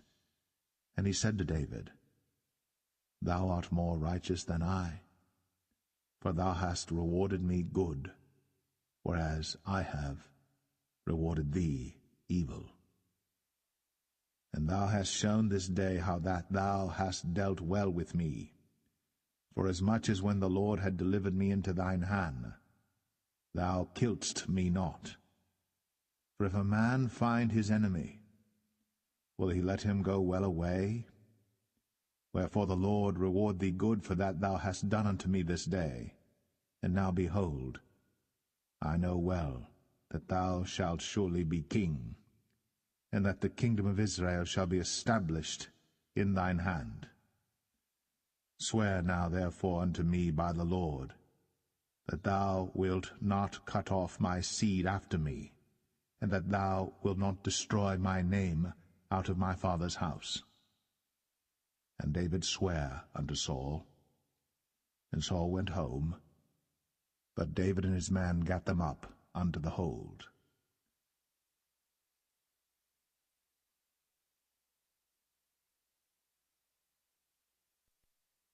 First Samuel 25. And Samuel died, And all the Israelites were gathered together, and lamented him, and buried him in his house at Ramah. And David arose and went down to the wilderness of Paran. And there was a man in Maon whose possessions were in Carmel, and the man was very great. And he had 3,000 sheep and 1,000 goats, and he was shearing his sheep in Carmel. Now the name of the man was Nabal, and the name of his wife Abigail. And she was a woman of good understanding, and of a beautiful countenance. But the man was churlish and evil in his doings, and he was of the house of Caleb. And David heard in the wilderness that Nabal did shear his sheep. And David sent out 10 young men, and David said unto the young men, Get you up to Carmel, and go to Nabal, and greet him in my name. And thus shall ye say to him that liveth in prosperity, Peace be both to thee, and peace be to thine house, and peace be unto all that thou hast. And now I have heard that thou hast shearers. Now thy shepherds which were with us, we hurt them not, neither was there aught missing unto them all the while they were in Carmel. Ask thy young men, and they will show thee. Wherefore let the young men find favor in thine eyes. For we come in a good day. Give, I pray thee, whatsoever cometh to thine hand unto thy servants, and to thy son David. And when David's young men came, they spake to Nabal according to all those words in the name of David, and ceased. And Nabal answered David's servants, and said, Who is David? And who is the son of Jesse? There be many servants nowadays that break away every man from his master. Shall I then take my bread and my water and my flesh that I have killed for my shearers, and give it unto men whom I know not whence they be? So David's young men turned their way, and went again, and came and told him all those sayings. And David said unto his men, Gird ye on every man his sword. And they girded on every man his sword. And David also girded on his sword. And there went up after David about 400 men, and 200 abode by the stuff. But one of the young men told Abigail, Nabal's wife, saying, Behold, David sent messengers out of the wilderness to salute our master, and he railed on them. But the men were very good unto us, and we were not hurt, neither missed we any thing as long as we were conversant with them when we were in the fields. They were a wall unto us both by night and day. All the while we were with them keeping the sheep. Now therefore know and consider what thou wilt do, for evil is determined against our master, and against all his household. For he is such a son of Belial, that a man cannot speak to him. Then Abigail made haste, and took 200 loaves and 2 bottles of wine, and 5 sheep ready dressed, and 5 measures of parched corn, and 100 clusters of raisins, and 200 cakes of figs, and laid them on asses. And she said unto her servants, Go on before me, behold, I come after you. But she told not her husband Nabal. And it was so, as she rode on the ass, that she came down by the covert of the hill, and behold, David and his men came down against her, and she met them. Now David had said, Surely in vain have I kept all that this fellow hath in the wilderness, so that nothing was missed of all that pertained unto him, and he hath requited me evil for good. So, and more also do God unto the enemies of David, if I leave of all that pertain to him by the morning light any that pisseth against the wall. And when Abigail saw David, she hasted, and lighted off the ass, and fell before David on her face, and bowed herself to the ground, and fell at his feet, and said, Upon me, my lord, upon me let this iniquity be, and let thine handmaid, I pray thee, speak in thine audience, and hear the words of thine handmaid. Let not, my lord, I pray thee, regard this man of Belial, even Nabal. For as his name is, so is he. Nabal is his name, and folly is with him. But I, thine handmaid, saw not the young men of my lord, whom thou didst send. Now therefore, my lord, as the Lord liveth, and as thy soul liveth, seeing the Lord hath withholden thee from coming to shed blood, and from avenging thyself with thine own hand, now let thine enemies, and they that seek evil to my lord, be as Nabal. And now this blessing which thine handmaid hath brought unto my lord, let it even be given unto the young men that follow my lord. I pray thee, forgive the trespass of thine handmaid, for the Lord will certainly make my lord a sure house, because my lord fighteth the battles of the Lord, and evil hath not been found in thee all thy days. Yet a man is risen to pursue thee, and to seek thy soul. But the soul of my Lord shall be bound in the bundle of life with the Lord thy God, and the souls of thine enemies, them shall he sling out, as out of the middle of a sling. And it shall come to pass, when the Lord shall have done to my Lord according to all the good that he hath spoken concerning thee, and shall have appointed thee ruler over Israel, that this shall be no grief unto thee, nor offense of heart unto my Lord, either that thou hast shed blood causeless, or that my Lord hath avenged himself. But when the Lord shall have dealt well with my Lord, then remember thine handmaid. And David said to Abigail, Blessed be the Lord God of Israel, which sent thee this day to meet me. And blessed be thy advice, and blessed be thou, which hast kept me this day from coming to shed blood, and from avenging myself with mine own hand. For in very deed, as the Lord God of Israel liveth, which hath kept me back from hurting thee, except thou hadst hasted and come to meet me, surely there had not been left unto Nabal by the morning light any that pisseth against the wall. So David received of her hand that which she had brought him, and said unto her, Go up in peace to thine house. See, I have hearkened to thy voice, and have accepted thy person. And Abigail came to Nabal, and behold, he held a feast in his house, like the feast of a king. And Nabal's heart was merry within him, for he was very drunken. Wherefore she told him nothing, less or more, until the morning light. But it came to pass in the morning, when the wine was gone out of Nabal, and his wife had told him these things, that his heart died within him, and he became as a stone. And it came to pass about 10 days after, that the Lord smote Nabal, that he died. And when David heard that Nabal was dead, he said, Blessed be the Lord, that hath pleaded the cause of my reproach from the hand of Nabal, and hath kept his servant from evil. For the Lord hath returned the wickedness of Nabal upon his own head.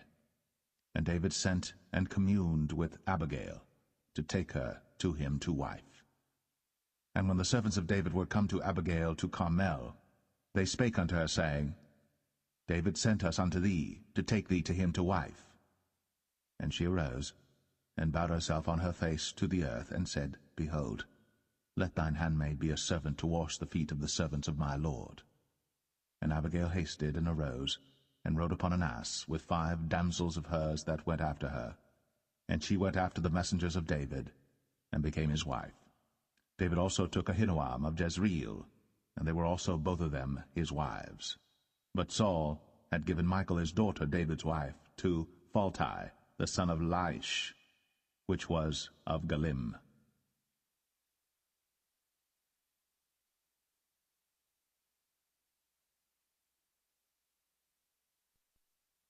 1 Samuel 26.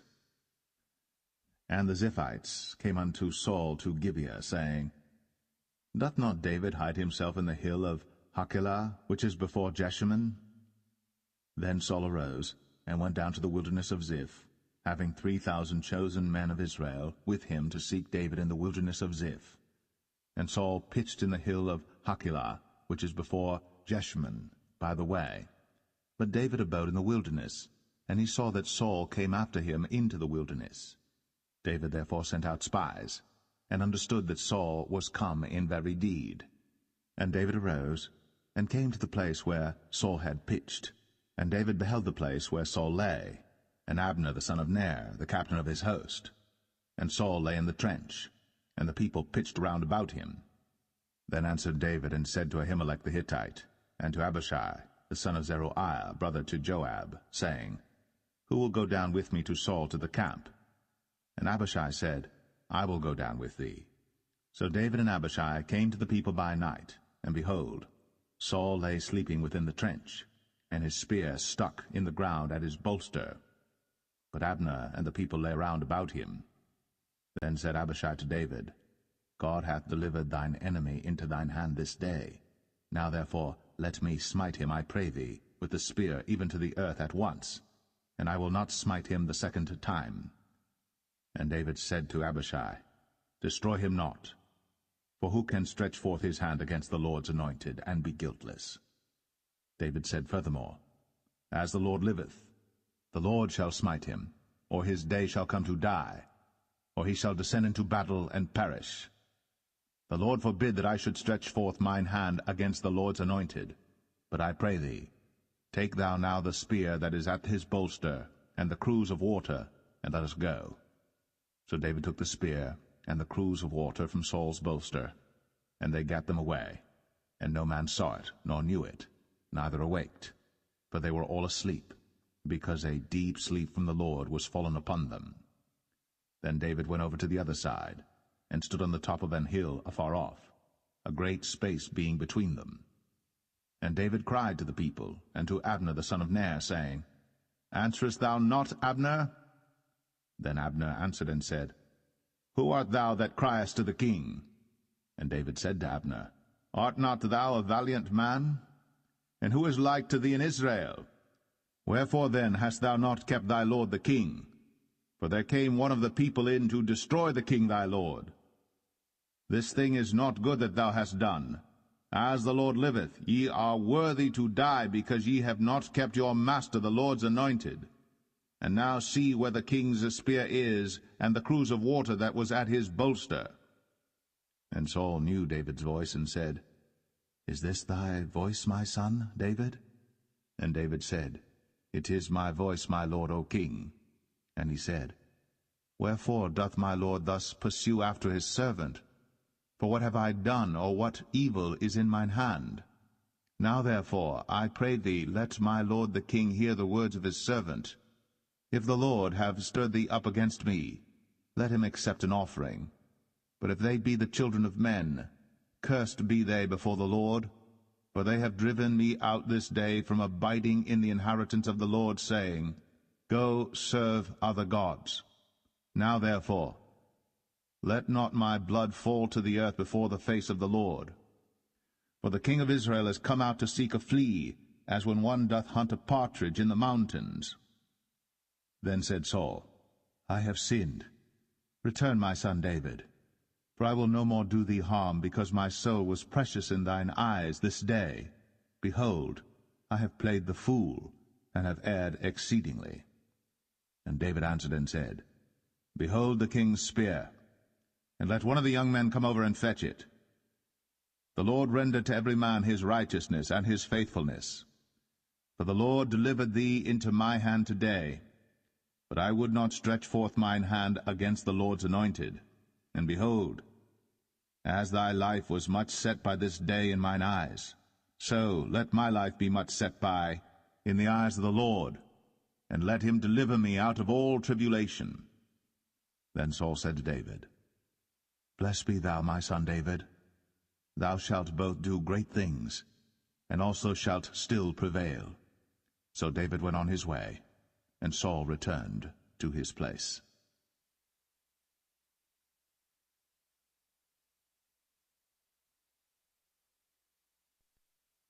1 Samuel 27. And David said in his heart, I shall now perish one day by the hand of Saul. There is nothing better for me than that I should speedily escape into the land of the Philistines, and Saul shall despair of me, to seek me any more in any coast of Israel. So shall I escape out of his hand. And David arose, and he passed over with the 600 men that were with him unto Achish, the son of Maach, king of Gath. And David dwelt with Achish at Gath, he and his men, every man with his household, even David with his 2 wives, Ahinoam the Jezreelitess, and Abigail the Carmelitess, Nabal's wife. And it was told Saul that David was fled to Gath, and he sought no more again for him. And David said unto Achish, If I have now found grace in thine eyes, let them give me a place in some town in the country, that I may dwell there. For why should thy servant dwell in the royal city with thee? Then Achish gave him Ziklag that day. Wherefore Ziklag pertaineth unto the kings of Judah unto this day. And the time that David dwelt in the country of the Philistines was a full year and 4 months. And David and his men went up, and invaded the Geshurites, and the Gezrites, and the Amalekites. For those nations were of old the inhabitants of the land, as thou goest to Shur, even unto the land of Egypt. And David smote the land, and left neither man nor woman alive, and took away the sheep and the oxen and the asses and the camels and the apparel, and returned and came to Achish. And Achish said, Whither have ye made a road today? And David said, Against the south of Judah, and against the south of the Jerahmeelites, and against the south of the Kenites. And David saved neither man nor woman alive, to bring tidings to Gath, saying, Lest they should tell on us, saying, So did David, and so will be his manner all the while he dwelleth in the country of the Philistines. And Achish believed David, saying, He hath made his people Israel utterly to abhor him. Therefore he shall be my servant for ever.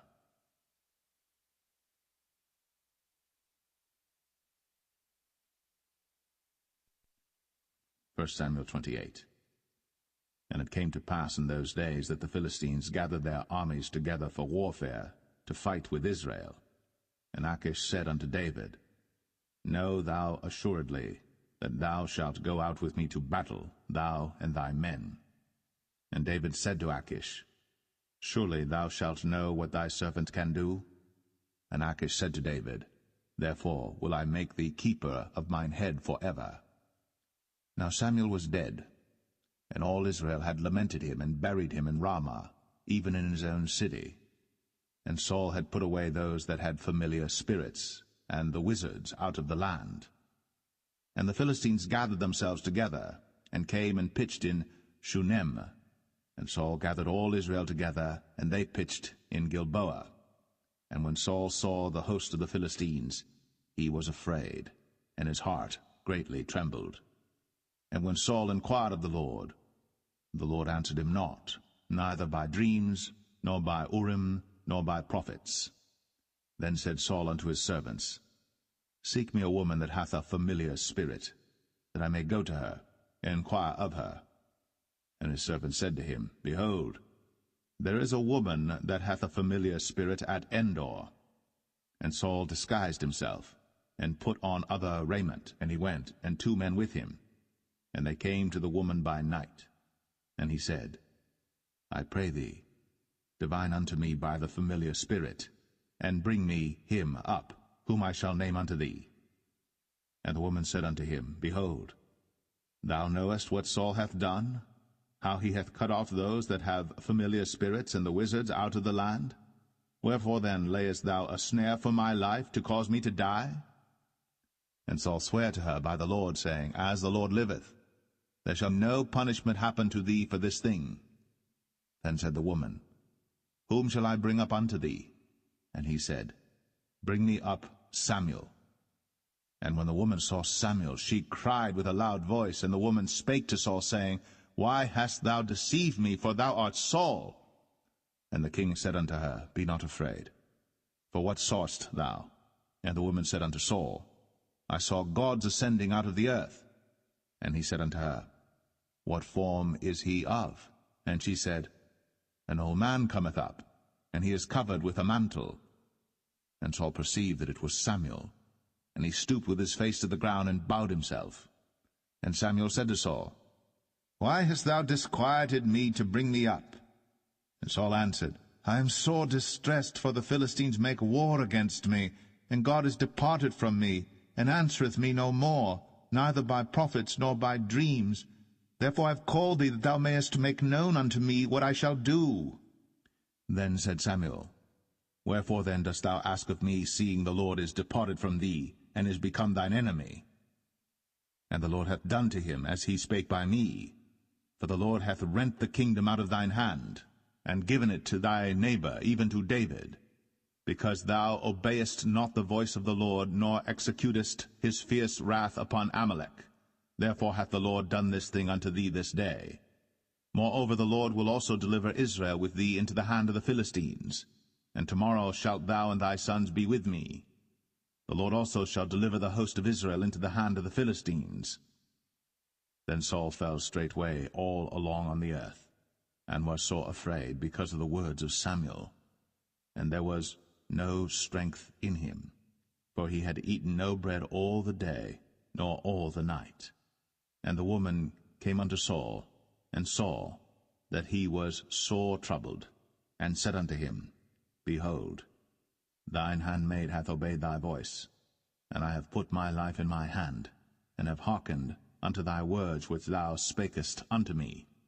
Now therefore, I pray thee, hearken thou also unto the voice of thine handmaid, and let me set a morsel of bread before thee, and eat, that thou mayest have strength, when thou goest on thy way. But he refused, and said, I will not eat. But his servants, together with the woman, compelled him, and he hearkened unto their voice. So he arose from the earth, and sat upon the bed. And the woman had a fat calf in the house, and she hasted and killed it, and took flour and kneaded it, and did bake unleavened bread thereof. And she brought it before Saul, and before his servants, and they did eat. Then they rose up, and went away that night.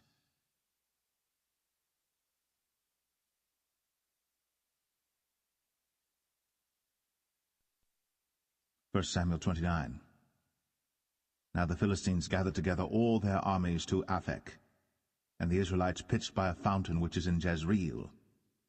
And the lords of the Philistines passed on by hundreds and by thousands, but David and his men passed on in the rearward with Achish. Then said the princes of the Philistines, What do these Hebrews here? And Achish said unto the princes of the Philistines, Is not this David the servant of Saul the king of Israel, which hath been with me these days, or these years? And I have found no fault in him since he fell unto me unto this day. And the princes of the Philistines were wroth with him. And the princes of the Philistines said unto him, Make this fellow return, that he may go again to his place which thou hast appointed him, and let him not go down with us to battle, lest in the battle he be an adversary to us. For wherewith should he reconcile himself unto his master? Should it not be with the heads of these men? Is not this David, of whom they sang one to another in dances, saying, Saul slew his thousands, and David his 10,000s? Then Achish called David and said unto him, Surely as the Lord liveth, thou hast been upright, and thy going out and thy coming in with me in the host is good in my sight. For I have not found evil in thee since the day of thy coming unto me unto this day. Nevertheless the Lord's favour thee not. Wherefore now return and go in peace, that thou displease not the lords of the Philistines. And David said unto Achish, But what have I done? And what hast thou found in thy servant so long as I have been with thee unto this day, that I may not go fight against the enemies of my lord the king? And Achish answered and said to David, I know that thou art good in my sight, as an angel of God. Notwithstanding the princes of the Philistines have said, He shall not go up with us to the battle. Wherefore now rise up early in the morning with thy master's servants that are come with thee, and as soon as ye be up early in the morning and have light, depart. So David and his men rose up early to depart in the morning, to return into the land of the Philistines. And the Philistines went up to Jezreel.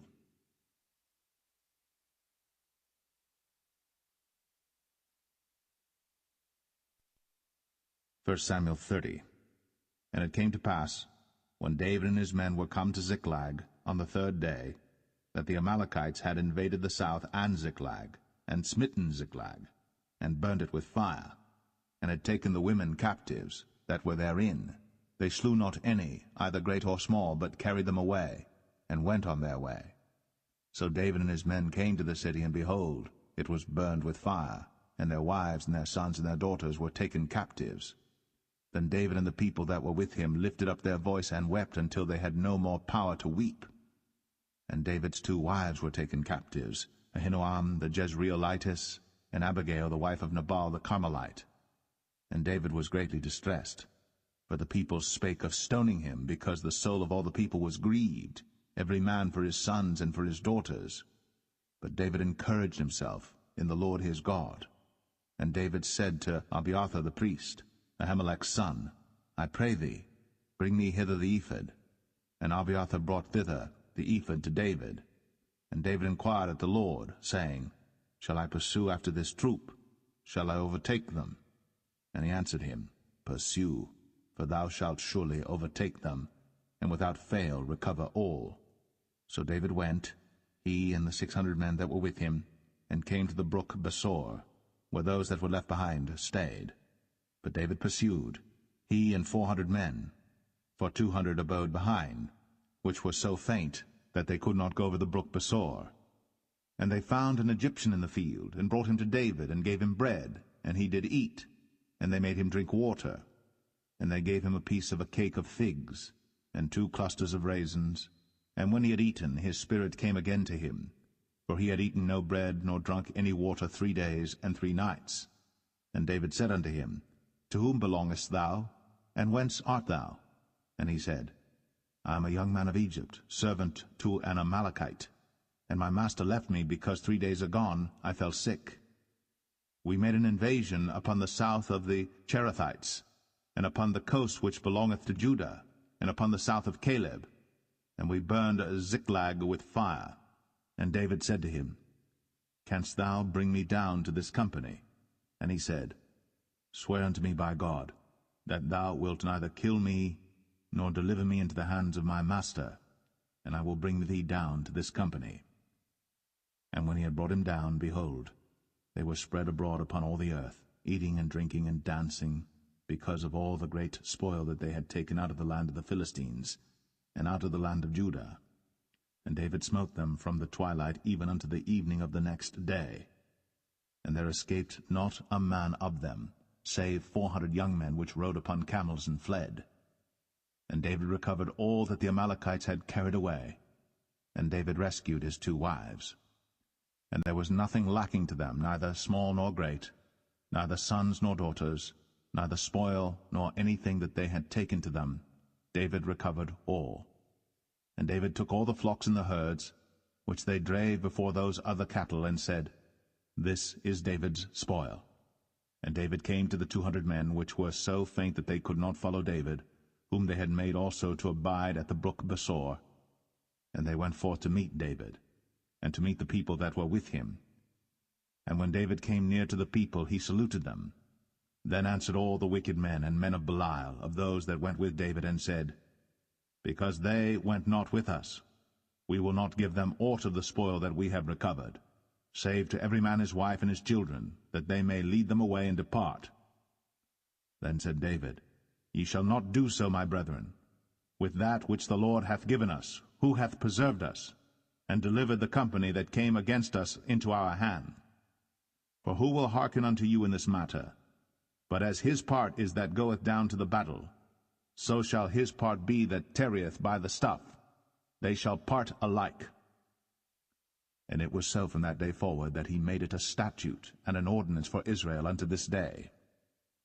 And when David came to Ziklag, he sent of the spoil unto the elders of Judah, even to his friends, saying, Behold, a present for you of the spoil of the enemies of the Lord, to them which were in Bethel, and to them which were in South Ramoth, and to them which were in Jatir, and to them which were in Aroer, and to them which were in Siphmoth, and to them which were in Eshtemoa, and to them which were in Rakal, and to them which were in the cities of the Jerahmeelites, and to them which were in the cities of the Kenites, and to them which were in Hormah, and to them which were in Chor-Ashan, and to them which were in Athak, and to them which were in Hebron, and to all the places where David himself and his men were wont to haunt.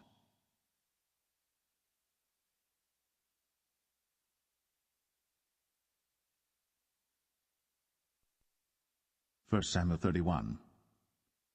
Now the Philistines fought against Israel, and the men of Israel fled from before the Philistines, and fell down slain in Mount Gilboa. And the Philistines followed hard upon Saul and upon his sons. And the Philistines slew Jonathan, and Abinadab, and Malchishua, Saul's sons.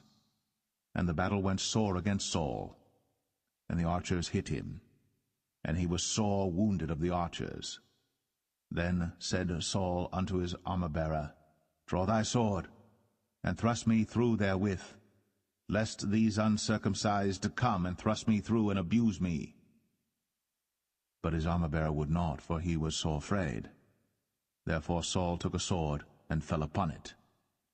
And when his armor-bearer saw that Saul was dead, he fell likewise upon his sword, and died with him. So Saul died, and his 3 sons, and his armor-bearer, and all his men, that same day together.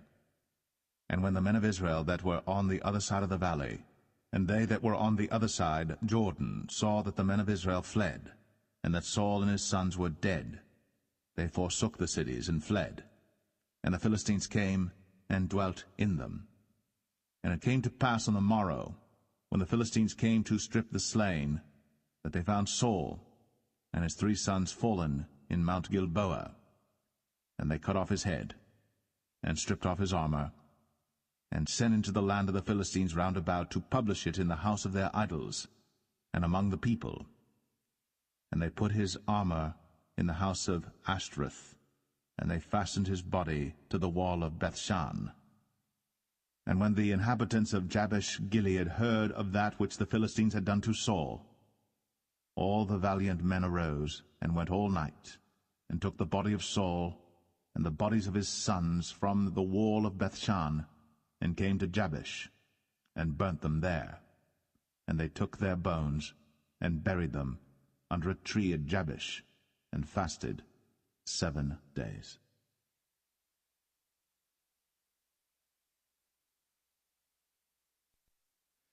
The second book of Samuel, chapter 1.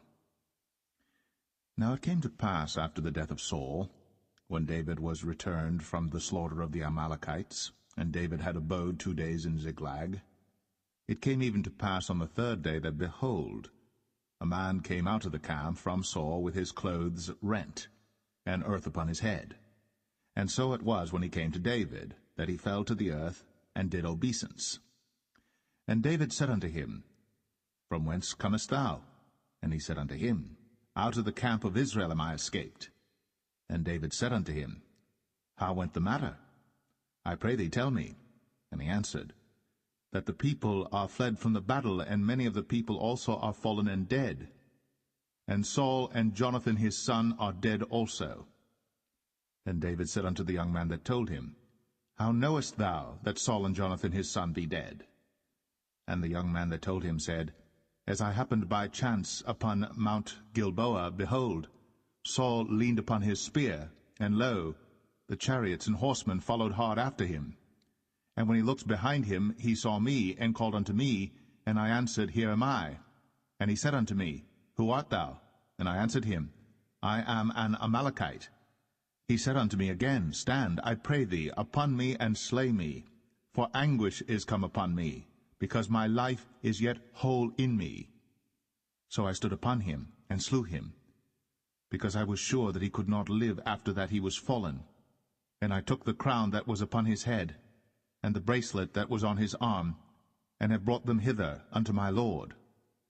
Then David took hold on his clothes, and rent them, and likewise all the men that were with him. And they mourned, and wept, and fasted until even, for Saul and for Jonathan his son, and for the people of the Lord, and for the house of Israel, because they were fallen by the sword. And David said unto the young man that told him, Whence art thou? And he answered, I am the son of a stranger, an Amalekite. And David said unto him, How wast thou not afraid to stretch forth thine hand to destroy the Lord's anointed? And David called one of the young men and said, Go near, and fall upon him. And he smote him that he died. And David said unto him, Thy blood be upon thy head. For thy mouth hath testified against thee, saying, I have slain the Lord's anointed. And David lamented with this lamentation over Saul and over Jonathan his son. Also he bade them teach the children of Judah the use of the bow. Behold, it is written in the book of Jasher, The beauty of Israel is slain upon thy high places. How are the mighty fallen? Tell it not in Gath. Publish it not in the streets of Ashkelon, lest the daughters of the Philistines rejoice, lest the daughters of the uncircumcised triumph. Ye mountains of Gilboa, let there be no dew, neither let there be rain upon you, nor fields of offerings. For there the shield of the mighty is vilely cast away, the shield of Saul, as though he had not been anointed with oil.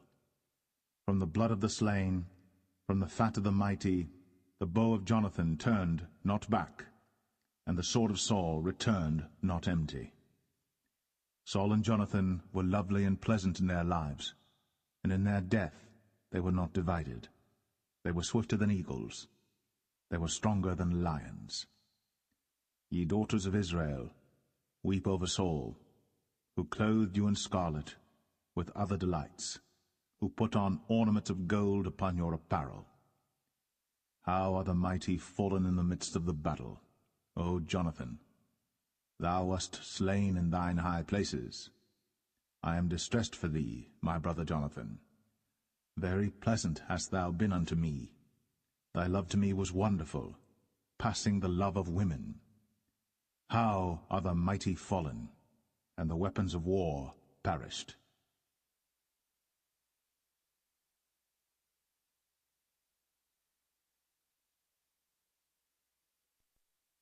2 Samuel 2. And it came to pass after this that David inquired of the Lord, saying, Shall I go up into any of the cities of Judah? And the Lord said unto him, Go up. And David said, Whither shall I go up? And he said, Unto Hebron. So David went up thither, and his 2 wives also, Ahinoam the Jezreelitess, and Abigail Nabal's wife, the Carmelite. And his men that were with him did David bring up, every man with his household, and they dwelt in the cities of Hebron. And the men of Judah came, and there they anointed David king over the house of Judah. And they told David, saying, that the men of Jabesh-Gilead were they that buried Saul. And David sent messengers unto the men of Jabesh-Gilead, and said unto them, Blessed be ye of the Lord, that ye have shown this kindness unto your Lord, even unto Saul, and have buried him. And now the Lord show kindness and truth unto you, and I also will requite you this kindness, because ye have done this thing. Therefore now let your hands be strengthened, and be ye valiant, for your master Saul is dead, and also the house of Judah have anointed me king over them. But Abner, the son of Ner, captain of Saul's host, took Ishbosheth, the son of Saul, and brought him over to Mahanaim, and made him king over Gilead, and over the Asherites, and over Jezreel, and over Ephraim, and over Benjamin, and over all Israel. Ishbosheth, Saul's son, was 40 years old when he began to reign over Israel, and reigned 2 years. But the house of Judah followed David. And the time that David was king in Hebron over the house of Judah was 7 years and 6 months. And Abner the son of Ner, and the servants of Ishbosheth the son of Saul, went out from Mahanaim to Gibeon. And Joab the son of Zeruiah and the servants of David went out, and met together by the pool of Gibeon. And they sat down, the one on the one side of the pool, and the other on the other side of the pool. And Abner said to Joab, Let the young men now arise, and play before us. And Joab said, Let them arise. Then there arose and went over by number 12 of Benjamin, which pertained to Ishbosheth the son of Saul, and 12 of the servants of David. And they caught every one his fellow by the head, and thrust his sword in his fellow's side, so they fell down together.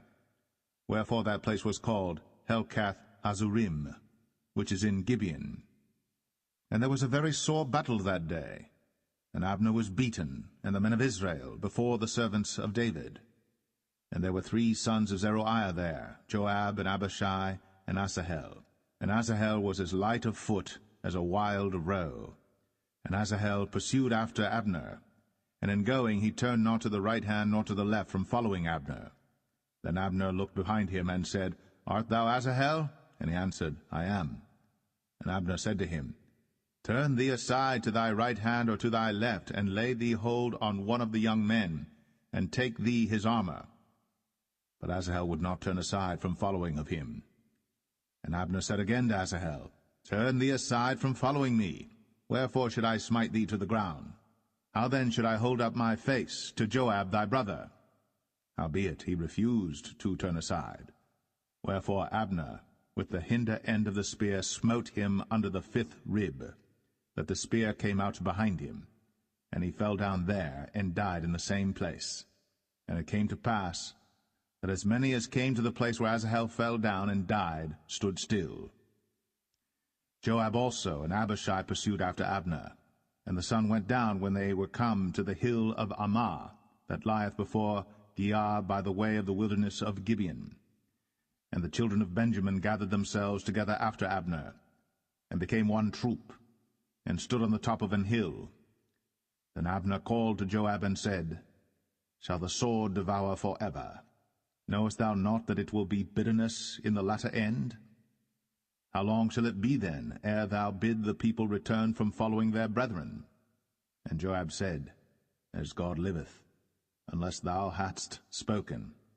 Surely then in the morning the people had gone up every one from following his brother.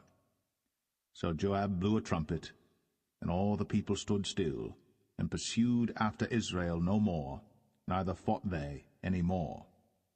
And Abner and his men walked all that night through the plain, and passed over Jordan, and went through all Bithron, and they came to Mahanaim. And Joab returned from following Abner. And when he had gathered all the people together, there lacked of David's servants 19 men, and Asahel. But the servants of David had smitten of Benjamin, and of Abner's men, so that 360 men died. And they took up Asahel, and buried him in the sepulchre of his father, which was in Bethlehem. And Joab and his men went all night, and they came to Hebron at break of day.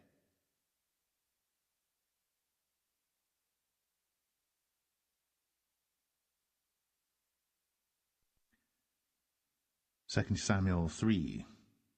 Now there was long war between the house of Saul and the house of David. But David waxed stronger and stronger, and the house of Saul waxed weaker and weaker. And unto David were sons born in Hebron, and his firstborn was Amnon, of Ahinoam the Jezreelitess, and his second Chileab, of Abigail the wife of Nabal the Carmelite, and the third Absalom, the son of Maacah, the daughter of Talmai, king of Geshur, and the fourth Adonijah, the son of Haggith, and the fifth Shephatiah, the son of Abital, and the sixth Ithream, by Eglah, David's wife. These were born to David in Hebron. And it came to pass, while there was war between the house of Saul and the house of David, that Abner made himself strong for the house of Saul. And Saul had a concubine, whose name was Rizpah, the daughter of Ai. And Ishbosheth said to Abner, Wherefore hast thou gone in unto my father's concubine? Then was Abner very wroth for the words of Ishbosheth, and said, Am I a dog's head, which against Judah do show kindness this day unto the house of Saul thy father, to his brethren, and to his friends, and have not delivered thee into the hand of David, that thou chargest me today with a fault concerning this woman? So do God to Abner, and more also, except as the Lord hath sworn to David, even so I do to him, to translate the kingdom from the house of Saul, and to set up the throne of David over Israel and over Judah, from Dan even to Beersheba. And he could not answer Abner a word again, because he feared him. And Abner sent messengers to David on his behalf, saying, Whose is the land? Saying also, Make thy league with me, and behold, my hand shall be with thee, to bring about all Israel unto thee. And he said, Well, I will make a league with thee. But one thing I require of thee, that is, thou shalt not see my face, except thou first bring Michal, Saul's daughter, when thou comest to see my face. And David sent messengers to Ishbosheth, Saul's son, saying, Deliver me my wife Michal, which I espoused to me, for 100 foreskins of the Philistines. And Ishbosheth sent and took her from her husband, even from Phaltiel, the son of Laish. And her husband went with her, along weeping, behind her to Bahurim. Then said Abner unto him, Go, return. And he returned. And Abner had communication with the elders of Israel, saying, Ye sought for David in times past to be king over you. Now then do it. For the Lord hath spoken of David, saying, By the hand of my servant David I will save my people Israel out of the hand of the Philistines, and out of the hand of all their enemies. And Abner also spake in the ears of Benjamin. And Abner went also to speak in the ears of David in Hebron all that seemed good to Israel, and that seemed good to the whole house of Benjamin. So Abner came to David to Hebron, and 20 men with him. And David made Abner and the men that were with him a feast. And Abner said unto David, I will arise and go, and will gather all Israel unto my lord the king, that they may make a league with thee, and that thou mayest reign over all that thine heart desireth. And David sent Abner away, and he went in peace. And behold, the servants of David and Joab came from pursuing a troop, and brought in a great spoil with them. But Abner was not with David in Hebron, for he had sent him away, and he was gone in peace. When Joab and all the host that was with him were come, they told Joab, saying, Abner the son of Ner came to the king, and he hath sent him away, and he is gone in peace. Then Joab came to the king and said, What hast thou done? Behold, Abner came unto thee. Why is it that thou hast sent him away, and he is quite gone? Thou knowest Abner the son of Ner, that he came to deceive thee, and to know thy going out and thy coming in, and to know all that thou doest. And when Joab was come out from David, he sent messengers after Abner, which brought him again from the well of Sirah. But David knew it not. And when Abner was returned to Hebron, Joab took him aside in the gate to speak with him quietly, and smote him there, under the 5th rib, that he died, for the blood of Asahel his brother. And afterward, when David heard it, he said, I and my kingdom are guiltless before the Lord, for ever, from the blood of Abner the son of Ner. Let it rest on the head of Joab, and on all his father's house. And let there not fail from the house of Joab one that hath an issue, or that is a leper, or that leaneth on a staff, or that falleth on the sword, or that lacketh bread. So Joab and Abishai his brother slew Abner, because he had slain their brother Asahel at Gibeon in the battle. And David said to Joab and to all the people that were with him, Rend your clothes, and gird you with sackcloth, and mourn before Abner. And King David himself followed the bier. And they buried Abner in Hebron. And the king lifted up his voice, and wept at the grave of Abner. And all the people wept.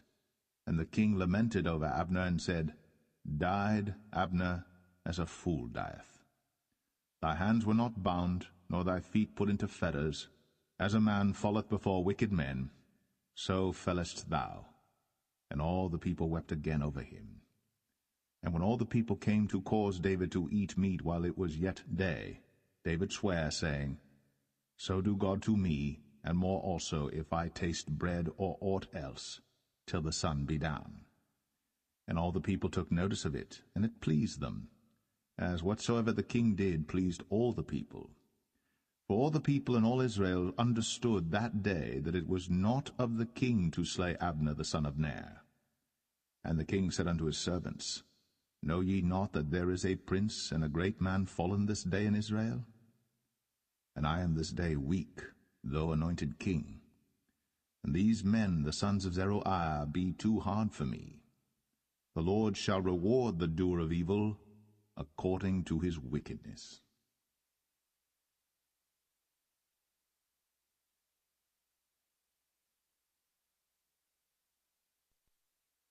2 Samuel 4.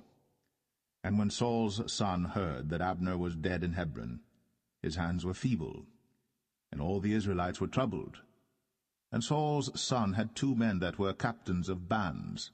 The name of the one was Baanah, and the name of the other Rechab, the sons of Rimmon, a Beerothite, of the children of Benjamin. For Beeroth also was reckoned to Benjamin. And the Beerothites fled to Gittaim, and were sojourners there until this day. And Jonathan, Saul's son, had a son that was lame of his feet. He was 5 years old when the tidings came of Saul and Jonathan out of Jezreel. And his nurse took him up, and fled. And it came to pass, as she made haste to flee, that he fell and became lame. And his name was Mephibosheth. And the sons of Rimmon the Beerothite, Rechab and Baanah, went, and came about the heat of the day to the house of Ishbosheth, who lay on a bed at noon. And they came thither into the midst of the house, as though they would have fetched wheat, and they smote him under the 5th rib. and Rechab and Baanah his brother escaped. For when they came into the house, he lay on his bed in his bedchamber, and they smote him, and slew him, and beheaded him, and took his head, and gat them away through the plain all night. And they brought the head of Ishbosheth unto David to Hebron, and said to the king, Behold, the head of Ishbosheth, the son of Saul, thine enemy, which sought thy life. And the Lord hath avenged my lord the king this day of Saul, and of his seed. And David answered Rechab and Baanah his brother, the sons of Rimmon the Beerothite, and said unto them, As the Lord liveth, who hath redeemed my soul out of all adversity?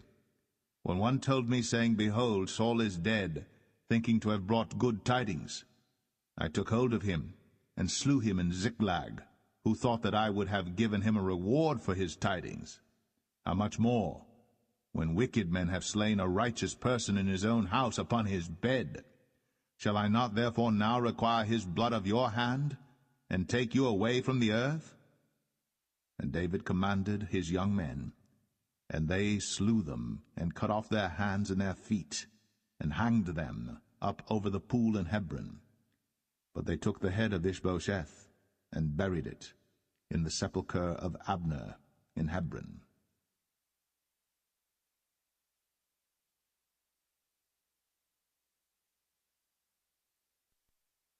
2 Samuel 5. Then came all the tribes of Israel to David unto Hebron, and spake, saying, Behold, we are thy bone and thy flesh. Also in time past, when Saul was king over us, thou wast he that leddest out and broughtest in Israel. And the Lord said to thee, Thou shalt feed my people Israel, and thou shalt be a captain over Israel. So all the elders of Israel came to the king to Hebron, and King David made a league with them in Hebron before the Lord, and they anointed David king over Israel. David was 30 years old when he began to reign, and he reigned 40 years.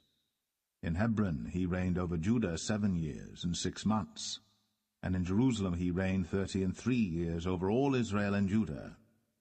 And the king and his men went to Jerusalem unto the Jebusites, the inhabitants of the land, which spake unto David, saying, Except thou take away the blind and the lame, thou shalt not come in hither, thinking, David cannot come in hither. Nevertheless, David took the stronghold of Zion, the same is the city of David. And David said on that day, Whosoever getteth up to the gutter, and smiteth the Jebusites, and the lame and the blind, that are hated of David's soul, he shall be chief and captain. Wherefore they said, The blind and the lame shall not come into the house. So David dwelt in the fort, and called it the city of David. And David built round about from Millo and inward. And David went on, and grew great, and the Lord God of hosts was with him. And Hiram king of Tyre sent messengers to David, and cedar trees, and carpenters, and masons, and they built David an house. And David perceived that the Lord had established him king over Israel, and that he had exalted his kingdom for his people Israel's sake. And David took him more concubines and wives out of Jerusalem, after he was come from Hebron, and there were yet sons and daughters born to David. And these be the names of those that were born unto him in Jerusalem, Shammua, and Shobab, and Nathan, and Solomon, Ibhar also, and Elishua, and Nepheg, and Japhia, and Elishama, and Eliada, and Eliphalet. But when the Philistines heard that they had anointed David king over Israel, all the Philistines came up to seek David, and David heard of it, and went down to the hold. The Philistines also came and spread themselves in the valley of Rephaim. And David inquired of the Lord, saying, Shall I go up to the Philistines? Wilt thou deliver them into mine hand? And the Lord said unto David, Go up, for I will doubtless deliver the Philistines into thine hand. And David came to Baal Perazim, and David smote them there, and said, The Lord hath broken forth upon mine enemies before me, as the breach of waters. Therefore he called the name of that place Baal-perazim. And there they left their images, and David and his men burned them. And the Philistines came up yet again, and spread themselves in the valley of Rephaim. And when David inquired of the Lord, he said, Thou shalt not go up, but fetch a compass behind them, and come upon them over against the mulberry trees. And let it be, when thou hearest the sound of a going in the tops of the mulberry trees, that then thou shalt bestir thyself, for then shall the Lord go out before thee to smite the host of the Philistines. And David did so, as the Lord had commanded him, and smote the Philistines from Geba until thou come to Gazer.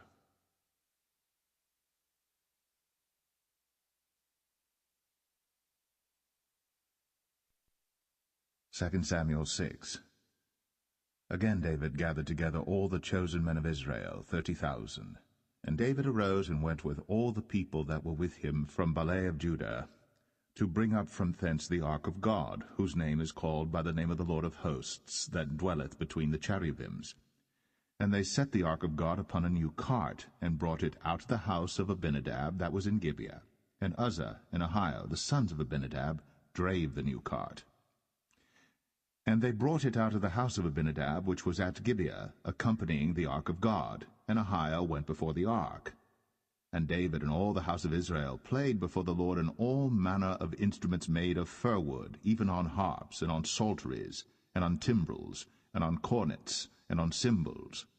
And when they came to Nachon's threshing floor, Uzzah put forth his hand to the ark of God, and took hold of it, for the oxen shook it. And the anger of the Lord was kindled against Uzzah, and God smote him there for his error, and there he died by the ark of God. And David was displeased, because the Lord had made a breach upon Uzzah, and he called the name of the place Perez Uzzah to this day. And David was afraid of the Lord that day, and said, How shall the ark of the Lord come to me? So David would not remove the ark of the Lord unto him into the city of David, but David carried it aside into the house of Obed-Edom the Gittite. And the ark of the Lord continued in the house of Obed-Edom the Gittite 3 months. And the Lord blessed Obed-Edom and all his household. And it was told King David, saying, The Lord hath blessed the house of Obed-Edom, and all that pertaineth unto him, because of the ark of God. So David went and brought up the ark of God from the house of Obed-Edom into the city of David with gladness. And it was so, that when they that bare the ark of the Lord had gone 6 paces, he sacrificed oxen and fatlings. And David danced before the Lord with all his might, and David was girded with a linen ephod. So David and all the house of Israel brought up the ark of the Lord with shouting, and with the sound of the trumpet. And as the ark of the Lord came into the city of David, Michal, Saul's daughter, looked through a window, and saw King David leaping and dancing before the Lord. And she despised him in her heart. And they brought in the ark of the Lord, and set it in his place in the midst of the tabernacle that David had pitched for it. And David offered burnt offerings and peace offerings before the Lord. And as soon as David had made an end of offering burnt offerings and peace offerings, he blessed the people in the name of the Lord of hosts. And he dealt among all the people, even among the whole multitude of Israel, as well to the women as men, to every one a cake of bread, and a good piece of flesh, and a flagon of wine. So all the people departed every one to his house. Then David returned to bless his household, and Michal the daughter of Saul came out to meet David, and said, How glorious was the king of Israel today, who uncovered himself today in the eyes of the handmaids of his servants, as one of the vain fellows shamelessly uncovereth himself. And David said unto Michal, It was before the Lord which chose me before thy father and before all his house, to appoint me ruler over the people of the Lord, over Israel. Therefore will I play before the Lord. And I will yet be more vile than thus, and will be base in mine own sight. And of the maidservants which thou hast spoken of them shall I be had in honor. Therefore Michal, the daughter of Saul, had no child unto the day of her death.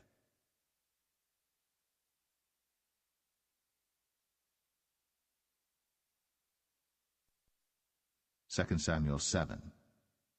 And it came to pass, when the king sat in his house, and the Lord had given him rest round about from all his enemies, that the king said unto Nathan the prophet, See now, I dwell in an house of cedar, but the ark of God dwelleth within curtains. And Nathan said to the king, Go, do all that is in thine heart, for the Lord is with thee. And it came to pass that night that the word of the Lord came unto Nathan, saying, Go and tell my servant David, Thus saith the Lord, Shalt thou build me an house for me to dwell in? Whereas I have not dwelt in any house since the time that I brought up the children of Israel out of Egypt, even to this day, but have walked in a tent and in a tabernacle. In all the places wherein I have walked with all the children of Israel spake I a word with any of the tribes of Israel, whom I commanded to feed my people Israel, saying, Why build ye not me an house of cedar? Now therefore, so shalt thou say unto my servant David, Thus saith the Lord of hosts, I took thee from the sheepcot, from following the sheep, to be ruler over my people, over Israel. And I was with thee whithersoever thou wentest, and have cut off all thine enemies out of thy sight, and have made thee a great name, like unto the name of the great men that are in the earth. Moreover, I will appoint a place for my people Israel, and will plant them, that they may dwell in a place of their own, and move no more, neither shall the children of wickedness afflict them any more as beforetime. And as since the time that I commanded judges to be over my people Israel, and have caused thee to rest from all thine enemies, also the Lord telleth thee, that he will make thee an house. And when thy days be fulfilled, and thou shalt sleep with thy fathers, I will set up thy seed after thee, which shall proceed out of thy bowels, and I will establish his kingdom. He shall build an house for my name, and I will establish the throne of his kingdom for ever. I will be his father, and he shall be my son. If he commit iniquity, I will chasten him with the rod of men, and with the stripes of the children of men. But my mercy shall not depart away from him, as I took it from Saul, whom I put away before thee. And thine house, and thy kingdom shall be established for ever before thee. Thy throne shall be established for ever. According to all these words, and according to all this vision, so did Nathan speak unto David. Then went King David in, and sat before the Lord, and he said, Who am I, O Lord God? And what is my house that thou hast brought me hitherto? And this was yet a small thing in thy sight, O Lord God. But thou hast spoken also of thy servant's house for a great while to come. And is this the manner of man, O Lord God? And what can David say more unto thee? For thou, Lord God, knowest thy servant. For thy word's sake, and according to thine own heart, hast thou done all these great things, to make thy servant know them. Wherefore thou art great, O Lord God. For there is none like thee, neither is there any God beside thee, according to all that we have heard with our ears. And what one nation in the earth is like thy people, even like Israel, whom God went to redeem for a people to himself, and to make him a name, and to do for you great things and terrible for thy land, before thy people, which thou redeemedst to thee from Egypt, from the nations and their gods. For thou hast confirmed to thyself thy people Israel to be a people unto thee for ever, and thou, Lord, art become their God. And now, O Lord God, the word that thou hast spoken concerning thy servant and concerning his house, establish it for ever, and do as thou hast said. And let thy name be magnified for ever, saying, The Lord of hosts is the God of Israel. And let the house of thy servant David be established before thee. For thou, O Lord of hosts, God of Israel, hast revealed to thy servant, saying, I will build thee an house. Therefore hath thy servant found in his heart to pray this prayer unto thee. And now, O Lord God, thou art that God, and thy words be true, and thou hast promised this goodness unto thy servant. Therefore now, let it please thee to bless the house of thy servant, that it may continue for ever before thee. For thou, O Lord God, hast spoken it, and with thy blessing let the house of thy servant be blessed forever.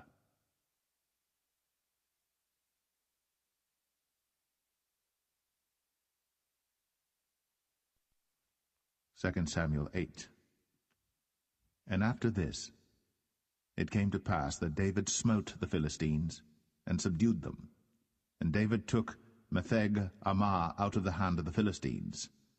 And he smote Moab, and measured them with a line, casting them down to the ground.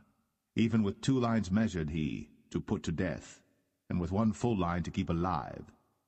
And so the Moabites became David's servants, and brought gifts. David smote also Hadadezer, the son of Rehob, king of Zobah, as he went to recover his border at the river Euphrates. And David took from him 1,000 chariots, and 700 horsemen, and 20,000 footmen. And David houghed all the chariot horses, but reserved of them 400 chariots. And when the Syrians of Damascus came to succor Hadadezer, king of Zobah, David slew of the Syrians 22,000 men. Then David put garrisons in Syria of Damascus, and the Syrians became servants to David and brought gifts. And the Lord preserved David whithersoever he went. And David took the shields of gold that were on the servants of Hadadezer, and brought them to Jerusalem. And from Betah and from Berothai, cities of Hadadezer, King David took exceeding much brass.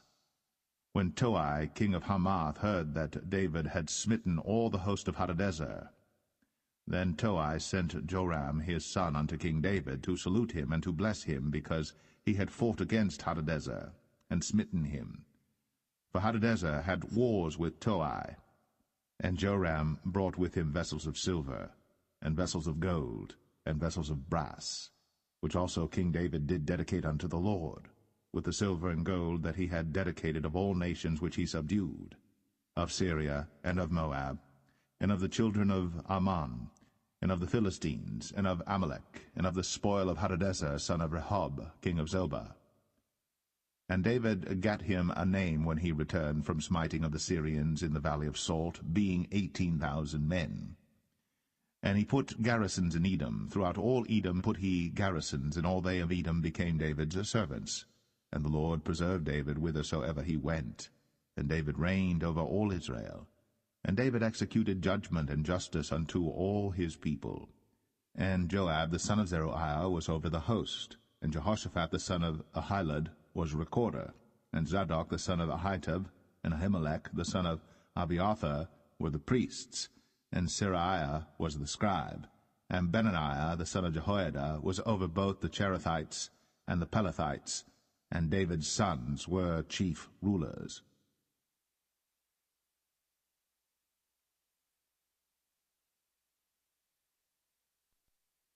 Second Samuel 9. And David said, Is there yet any that is left of the house of Saul, that I may show him kindness for Jonathan's sake? And there was of the house of Saul a servant whose name was Ziba. And when they had called him unto David, the king said unto him, Art thou Ziba? And he said, Thy servant is he. And the king said, Is there not yet any of the house of Saul, that I may show the kindness of God unto him? And Ziba said unto the king, Jonathan hath yet a son which is lame on his feet. And the king said unto him, Where is he? And Ziba said unto the king, Behold, he is in the house of Machir, the son of Ammiel, in Lo-debar. Then King David sent and fetched him out of the house of Machir, the son of Ammiel, from Lo-debar. Now when Mephibosheth, the son of Jonathan, the son of Saul, was come unto David, he fell on his face and did reverence. And David said, Mephibosheth. And he answered, Behold, thy servant. And David said unto him, Fear not, for I will surely show thee kindness for Jonathan thy father's sake, and will restore thee all the land of Saul thy father, and thou shalt eat bread at my table continually. And he bowed himself and said, What is thy servant, that thou shouldst look upon such a dead dog as I am? Then the king called to Ziba, Saul's servant, and said unto him, I have given unto thy master's son all that pertained to Saul, and to all his house.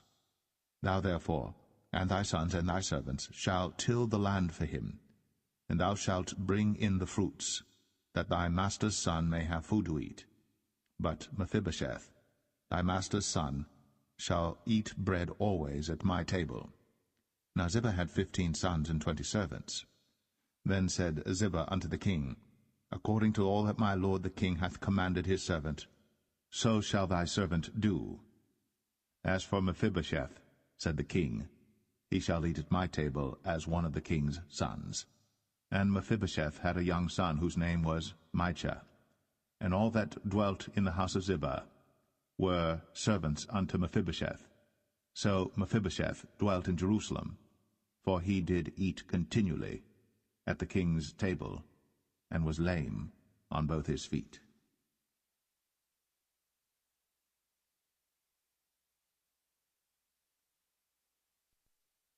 Second Samuel 10. And it came to pass after this, that the king of the children of Ammon died, and Hanun his son reigned in his stead. Then said David, I will show kindness unto Hanun the son of Nahash, as his father showed kindness unto me. And David sent to comfort him by the hand of his servants for his father. And David's servants came into the land of the children of Ammon. And the princes of the children of Ammon said unto Hanun their lord, Thinkest thou that David doth honour thy father, that he hath sent comforters unto thee? Hath not David rather sent his servants unto thee to search the city, and to spy it out, and to overthrow it? Wherefore Hanun took David's servants, and shaved off the one half of their beards, and cut off their garments in the middle, even to their buttocks, and sent them away.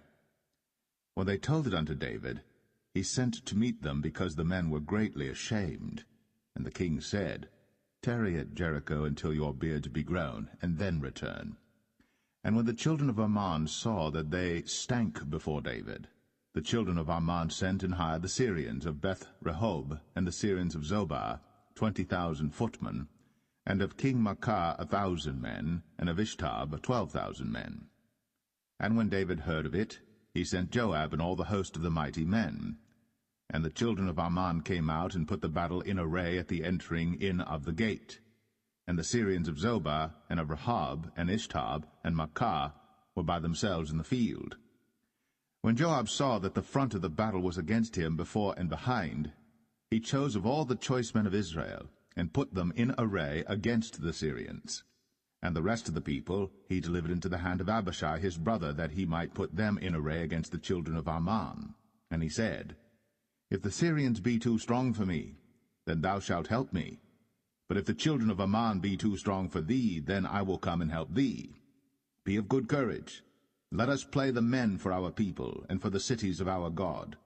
And the Lord do that which seemeth him good. And Joab drew nigh, and the people that were with him, unto the battle against the Syrians. And they fled before him. And when the children of Ammon saw that the Syrians were fled, then fled they also before Abishai, and entered into the city. So Joab returned from the children of Ammon, and came to Jerusalem. And when the Syrians saw that they were smitten before Israel, they gathered themselves together. And Hadarezer sent, and brought out the Syrians that were beyond the river, and they came to Helam. And Shobach, the captain of the host of Hadarezer, went before them. And when it was told David, he gathered all Israel together, and passed over Jordan, and came to Helam. And the Syrians set themselves in array against David, and fought with him. And the Syrians fled before Israel.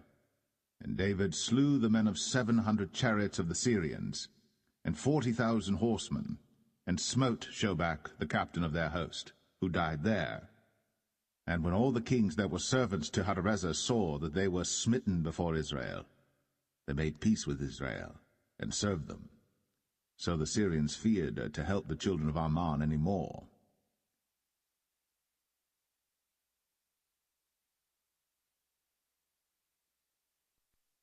Second Samuel 11. And it came to pass, after the year was expired, at the time when kings go forth to battle, that David sent Joab and his servants with him, and all Israel. And they destroyed the children of Ammon, and besieged Rabbah. But David tarried still at Jerusalem. And it came to pass in an evening tide that David arose from off his bed, and walked upon the roof of the king's house. And from the roof he saw a woman washing herself, and the woman was very beautiful to look upon. And David sent and inquired after the woman. And one said, Is not this Bathsheba, the daughter of Eliam, the wife of Uriah the Hittite? And David sent messengers, and took her. And she came in unto him, and he lay with her, for she was purified from her uncleanness, and she returned unto her house. And the woman conceived, and sent and told David, and said, I am with child. And David sent to Joab, saying, Send me Uriah the Hittite. And Joab sent Uriah to David. And when Uriah was come unto him, David demanded of him how Joab did, and how the people did, and how the war prospered. And David said to Uriah, Go down to thy house, and wash thy feet. And Uriah departed out of the king's house, and there followed him a mess of meat from the king. But Uriah slept at the door of the king's house with all the servants of his lord, and went not down to his house. And when they had told David, saying, Uriah went not down unto his house, David said unto Uriah, Camest thou not from thy journey? Why then didst thou not go down unto thine house? And Uriah said unto David, The ark and Israel and Judah abide in tents, and my lord Joab and the servants of my lord are encamped in the open fields. Shall I then go into mine house to eat and to drink and to lie with my wife? As thou livest, and as thy soul liveth, I will not do this thing. And David said to Uriah, Tarry here today also, and tomorrow I will let thee depart. So Uriah abode in Jerusalem that day and the morrow. And when David had called him, he did eat and drink before him, and he made him drunk. And at even he went out to lie on his bed with the servants of his lord, but went not down to his house. And it came to pass in the morning that David wrote a letter to Joab, and sent it by the hand of Uriah. And he wrote in the letter, saying, Set ye Uriah in the forefront of the hottest battle, and retire ye from him, that he may be smitten and die. And it came to pass, when Joab observed the city, that he assigned Uriah unto a place where he knew that valiant men were.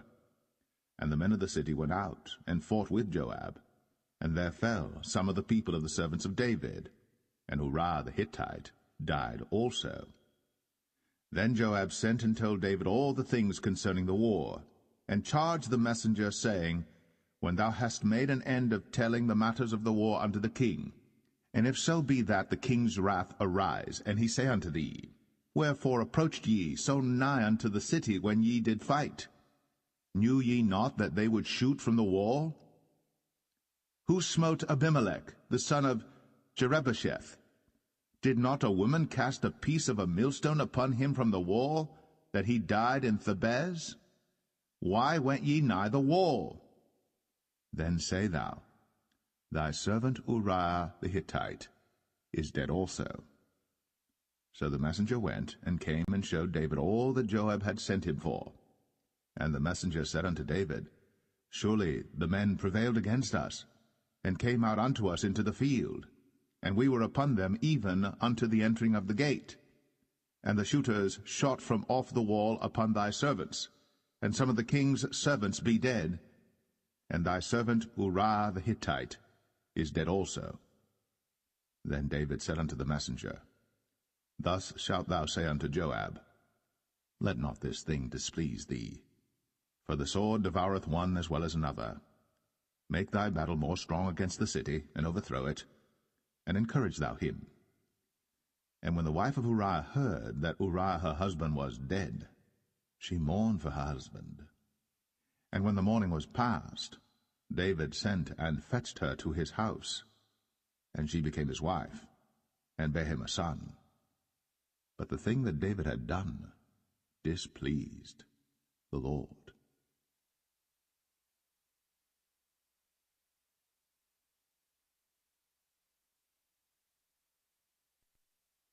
2 Samuel 12. And the Lord sent Nathan unto David. And he came unto him, and said unto him, There were 2 men in one city, the one rich and the other poor.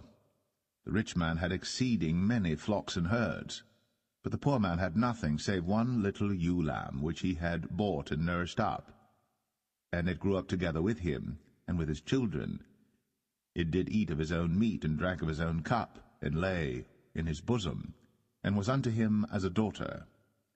And there came a traveller unto the rich man, and he spared to take of his own flock and of his own herd to dress for the wayfaring man that was come unto him, but took the poor man's lamb, and dressed it for the man that was come to him. And David's anger was greatly kindled against the man, and he said to Nathan, As the Lord liveth, the man that hath done this thing shall surely die, and he shall restore the lamb fourfold, because he did this thing, and because he had no pity. And Nathan said to David, Thou art the man. Thus saith the Lord God of Israel, I anointed thee king over Israel, and I delivered thee out of the hand of Saul. And I gave thee thy master's house, and thy master's wives into thy bosom, and gave thee the house of Israel and of Judah. And if that had been too little, I would moreover have given unto thee such and such things. Wherefore hast thou despised the commandment of the Lord to do evil in his sight? Thou hast killed Uriah the Hittite with the sword, and hast taken his wife to be thy wife, and hast slain him with the sword of the children of Ammon. Now, therefore, the sword shall never depart from thine house, because thou hast despised me, and hast taken the wife of Uriah the Hittite to be thy wife. Thus saith the Lord, Behold, I will raise up evil against thee out of thine own house, and I will take thy wives before thine eyes, and give them unto thy neighbor, and he shall lie with thy wives in the sight of this sun. For thou didst it secretly, but I will do this thing before all Israel, and before the sun. And David said unto Nathan, I have sinned against the Lord. And Nathan said unto David, The Lord also hath put away thy sin. Thou shalt not die. Howbeit, because by this deed thou hast given great occasion to the enemies of the Lord to blaspheme, the child also that is born unto thee shall surely die. And Nathan departed unto his house. And the Lord struck the child that Uriah's wife bare unto David, and it was very sick. David therefore besought God for the child. And David fasted, and went in, and lay all night upon the earth. And the elders of his house arose, and went to him, to raise him up from the earth. But he would not, neither did he eat bread with them. And it came to pass on the 7th day that the child died. And the servants of David feared to tell him that the child was dead, for they said, Behold, while the child was yet alive, we spake unto him, and he would not hearken unto our voice. How will he then vex himself, if we tell him that the child is dead? But when David saw that his servants whispered, David perceived that the child was dead. Therefore David said unto his servants, Is the child dead? And they said, He is dead. Then David arose from the earth, and washed, and anointed himself, and changed his apparel, and came into the house of the Lord, and worshipped. Then he came to his own house, and when he required, they set bread before him, and he did eat. Then said his servants unto him, What thing is this that thou hast done? Thou didst fast and weep for the child while it was alive, but when the child was dead thou didst rise and eat bread. And he said, While the child was yet alive, I fasted and wept, for I said, Who can tell whether God will be gracious to me, that the child may live? But now he is dead. Wherefore should I fast? Can I bring him back again? I shall go to him, but he shall not return to me. And David comforted Bathsheba his wife, and went in unto her, and lay with her. And she bare a son, and he called his name Solomon. And the Lord loved him. And he sent by the hand of Nathan the prophet, and he called his name Jedediah, because of the Lord. And Joab fought against Rabbah of the children of Ammon, and took the royal city. And Joab sent messengers to David, and said, I have fought against Rabbah, and have taken the city of waters. Now therefore, gather the rest of the people together, and encamp against the city, and take it, lest I take the city, and it be called after my name. And David gathered all the people together, and went to Rabbah, and fought against it, and took it. And he took their king's crown from off his head, the weight whereof was a talent of gold, with the precious stones, and it was set on David's head. And he brought forth the spoil of the city in great abundance. And he brought forth the people that were therein, and put them under saws, and under harrows of iron, and under axes of iron, and made them pass through the brick kiln. And thus did he unto all the cities of the children of Ammon. So David and all the people returned unto Jerusalem.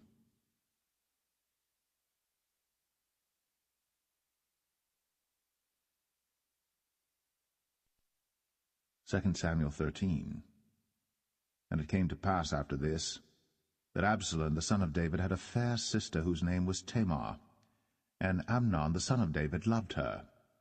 And Amnon was so vexed that he felt sick for his sister Tamar, for she was a virgin, and Amnon thought it hard for him to do anything to her. But Amnon had a friend whose name was Jonadab, the son of Shimea, David's brother. And Jonadab was a very subtle man. And he said unto him, Why art thou, being the king's son, lean from day to day? Wilt thou not tell me? And Amnon said unto him, I love Tamar, my brother Absalom's sister.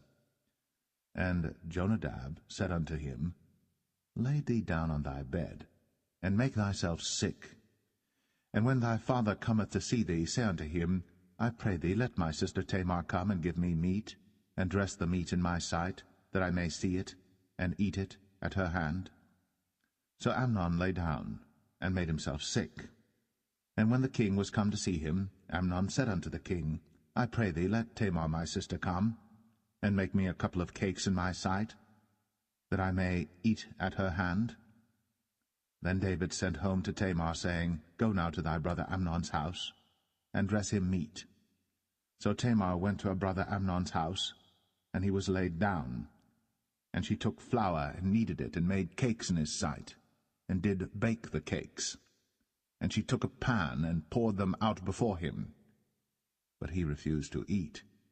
And Amnon said, Have out all men from me. And they went out every man from him. And Amnon said unto Tamar, Bring the meat into the chamber, that I may eat of thine hand. And Tamar took the cakes which she had made, and brought them into the chamber to Amnon her brother. And when she had brought them unto him to eat, he took hold of her, and said unto her, Come, lie with me, my sister. And she answered him, Nay, my brother, do not force me. For no such thing ought to be done in Israel. Do not thou this folly. And I, whither shall I cause my shame to go? And as for thee, thou shalt be as one of the fools in Israel. Now therefore I pray thee, speak unto the king, for he will not withhold me from thee. Howbeit, he would not hearken unto her voice, but being stronger than she, forced her, and lay with her. Then Amnon hated her exceedingly, so that the hatred wherewith he hated her was greater than the love wherewith he had loved her. And Amnon said unto her, Arise, be gone. And she said unto him, There is no cause. This evil in sending me away is greater than the other that thou didst unto me. But he would not hearken unto her. Then he called his servant that ministered unto him, and said, Put now this woman out from me, and bolt the door after her. And she had a garment of divers colors upon her, for with such robes were the king's daughters that were virgins apparelled. Then his servant brought her out, and bolted the door after her. And Tamar put ashes on her head, and rent her garment of divers colors that was on her, and laid her hand on her head, and went on crying. And Absalom, her brother, said unto her, Hath Amnon thy brother been with thee? But hold now thy peace, my sister. He is thy brother. Regard not this thing.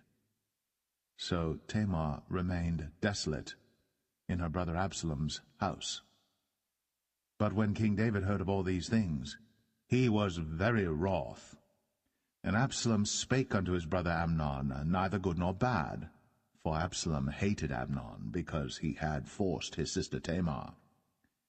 And it came to pass after 2 full years that Absalom had sheep shearers in Baal-Hazor, which is beside Ephraim. And Absalom invited all the king's sons. And Absalom came to the king and said, Behold now, thy servant hath sheep shearers. Let the king, I beseech thee, and his servants go with thy servant. And the king said to Absalom, Nay, my son, let us not all now go, lest we be chargeable unto thee. And he pressed him, howbeit he would not go, but blessed him. Then said Absalom, If not, I pray thee, let my brother Amnon go with us. And the king said unto him, Why should he go with thee? But Absalom pressed him that he let Amnon and all the king's sons go with him. Now Absalom had commanded his servant, saying, Mark ye now, when Amnon's heart is merry with wine, and when I say unto you, Smite Amnon, then kill him. Fear not. Have not I commanded you? Be courageous, and be valiant. And the servants of Absalom did unto Amnon, as Absalom had commanded. Then all the king's sons arose, and every man gat him up upon his mule, and fled. And it came to pass, while they were in the way, that tidings came to David, saying, Absalom hath slain all the king's sons, and there is not one of them left. Then the king arose, and tare his garments, and lay on the earth, and all his servants stood by with their clothes rent. And Jonadab, the son of Shemaiah, David's brother, answered and said, Let not my lord suppose that they have slain all the young men, the king's sons, for Amnon only is dead. For by the appointment of Absalom this hath been determined from the day that he forced his sister Tamar. Now therefore, let not my lord the king take the thing to his heart, to think that all the king's sons are dead, for Amnon only is dead. But Absalom fled. And the young man that kept the watch lifted up his eyes, and looked, and behold, there came much people by the way of the hillside behind him. And Jonadab said unto the king, Behold, the king's sons come, as thy servant said, so it is. And it came to pass, as soon as he had made an end of speaking, that, behold, the king's sons came, and lifted up their voice, and wept. And the king also and all his servants wept very sore. But Absalom fled and went to Talmai, the son of Ammihud, king of Geshur. And David mourned for his son every day.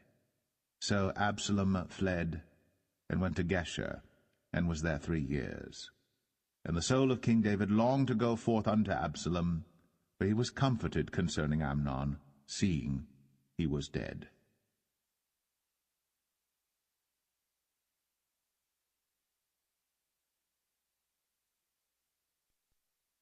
2 Samuel 14. Now Joab the son of Zeruiah perceived that the king's heart was toward Absalom. And Joab sent to Tekoa, and fetched thence a wise woman, and said unto her, I pray thee, feign thyself to be a mourner, and put on now mourning apparel, and anoint not thyself with oil, but be as a woman that had a long time mourned for the dead. And come to the king, and speak on this manner unto him. So Joab put the words in her mouth. And when the woman of Tekoa spake to the king, she fell on her face to the ground, and did obeisance, and said, Help, O king. And the king said unto her, What aileth thee? And she answered, I am indeed a widow woman, and mine husband is dead. And thy handmaid had 2 sons, and they 2 strove together in the field, and there was none to part them. But the one smote the other, and slew him. And behold, the whole family is risen against thine handmaid. And they said, Deliver him that smote his brother, that we may kill him for the life of his brother whom he slew. And we will destroy the heir also. And so they shall quench my coal which is left, and shall not leave to my husband neither name nor remainder upon the earth. And the king said unto the woman, Go to thine house, and I will give charge concerning thee. And the woman of Tekoa said unto the king, My lord, O king, the iniquity be on me, and on my father's house, and the king and his throne be guiltless. And the king said, Whosoever saith aught unto thee, bring him to me, and he shall not touch thee any more. Then said she, I pray thee, let the king remember the Lord thy God, that thou wouldst not suffer the revengers of blood to destroy any more, lest they destroy my son. And he said, As the Lord liveth, there shall not one hair of thy son fall to the earth. Then the woman said, Let thine handmaid, I pray thee, speak one word unto my lord the king. And he said, Say on. And the woman said, Wherefore then hast thou thought such a thing against the people of God? For the king doth speak this thing as one which is faulty, in that the king doth not fetch home again his banished. For we must needs die, and are as water spilt on the ground, which cannot be gathered up again. Neither doth God respect any person, yet doth he devise means that his banished be not expelled from him. Now therefore that I am come to speak of this thing unto my lord the king, it is because the people have made me afraid. And thy handmaid said, I will now speak unto the king. It may be that the king will perform the request of his handmaid. For the king will hear to deliver his handmaid out of the hand of the man that would destroy me and my son together out of the inheritance of God. Then thine handmaid said, The word of my lord the king shall now be comfortable. For as an angel of God, so is my lord the king to discern good and bad. Therefore the Lord thy God will be with thee. Then the king answered and said unto the woman, Hide not from me, I pray thee, the thing that I shall ask thee. And the woman said, Let my lord the king now speak. And the king said, Is not the hand of Joab with thee in all this? And the woman answered and said, As thy soul liveth, my lord the king, none can turn to the right hand or to the left from aught that my lord the king hath spoken. For thy servant Joab, he bade me, and he put all these words in the mouth of thine handmaid. To fetch about this form of speech hath thy servant Joab done this thing. And my lord is wise, according to the wisdom of an angel of God, to know all things that are in the earth. And the king said unto Joab, Behold now, I have done this thing. Go therefore, bring the young man Absalom again. And Joab fell to the ground on his face, and bowed himself, and thanked the king. And Joab said, Today thy servant knoweth that I have found grace in thy sight, my lord, O king, in that the king hath fulfilled the request of his servant. So Joab arose and went to Geshur, and brought Absalom to Jerusalem. And the king said, Let him turn to his own house, and let him not see my face. So Absalom returned to his own house, and saw not the king's face. But in all Israel there was none to be so much praised as Absalom for his beauty. From the sole of his foot even to the crown of his head, there was no blemish in him. And when he polled his head, for it was at every year's end that he polled it, because the hair was heavy on him, therefore he polled it, he weighed the hair of his head at 200 shekels after the king's weight. And unto Absalom there were born 3 sons, and 1 daughter, whose name was Tamar. She was a woman of a fair countenance. So Absalom dwelt 2 full years in Jerusalem, and saw not the king's face. Therefore Absalom sent for Joab to have sent him to the king, but he would not come to him. And when he sent again the 2nd time, he would not come. Therefore he said unto his servants, See, Joab's field is near mine, and he hath barley there. Go and set it on fire. And Absalom's servants set the field on fire. Then Joab arose, and came to Absalom unto his house, and said unto him, Wherefore have thy servants set my field on fire? And Absalom answered Joab, Behold, I sent unto thee, saying, Come hither, that I may send thee to the king, to say, Wherefore am I come from Geshur? It had been good for me to have been there still. Now therefore let me see the king's face, and if there be any iniquity in me, let him kill me. So Joab came to the king, and told him.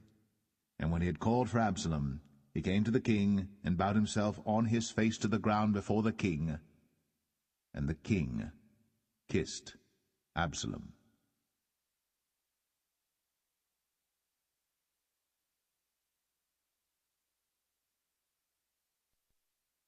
2 Samuel 15.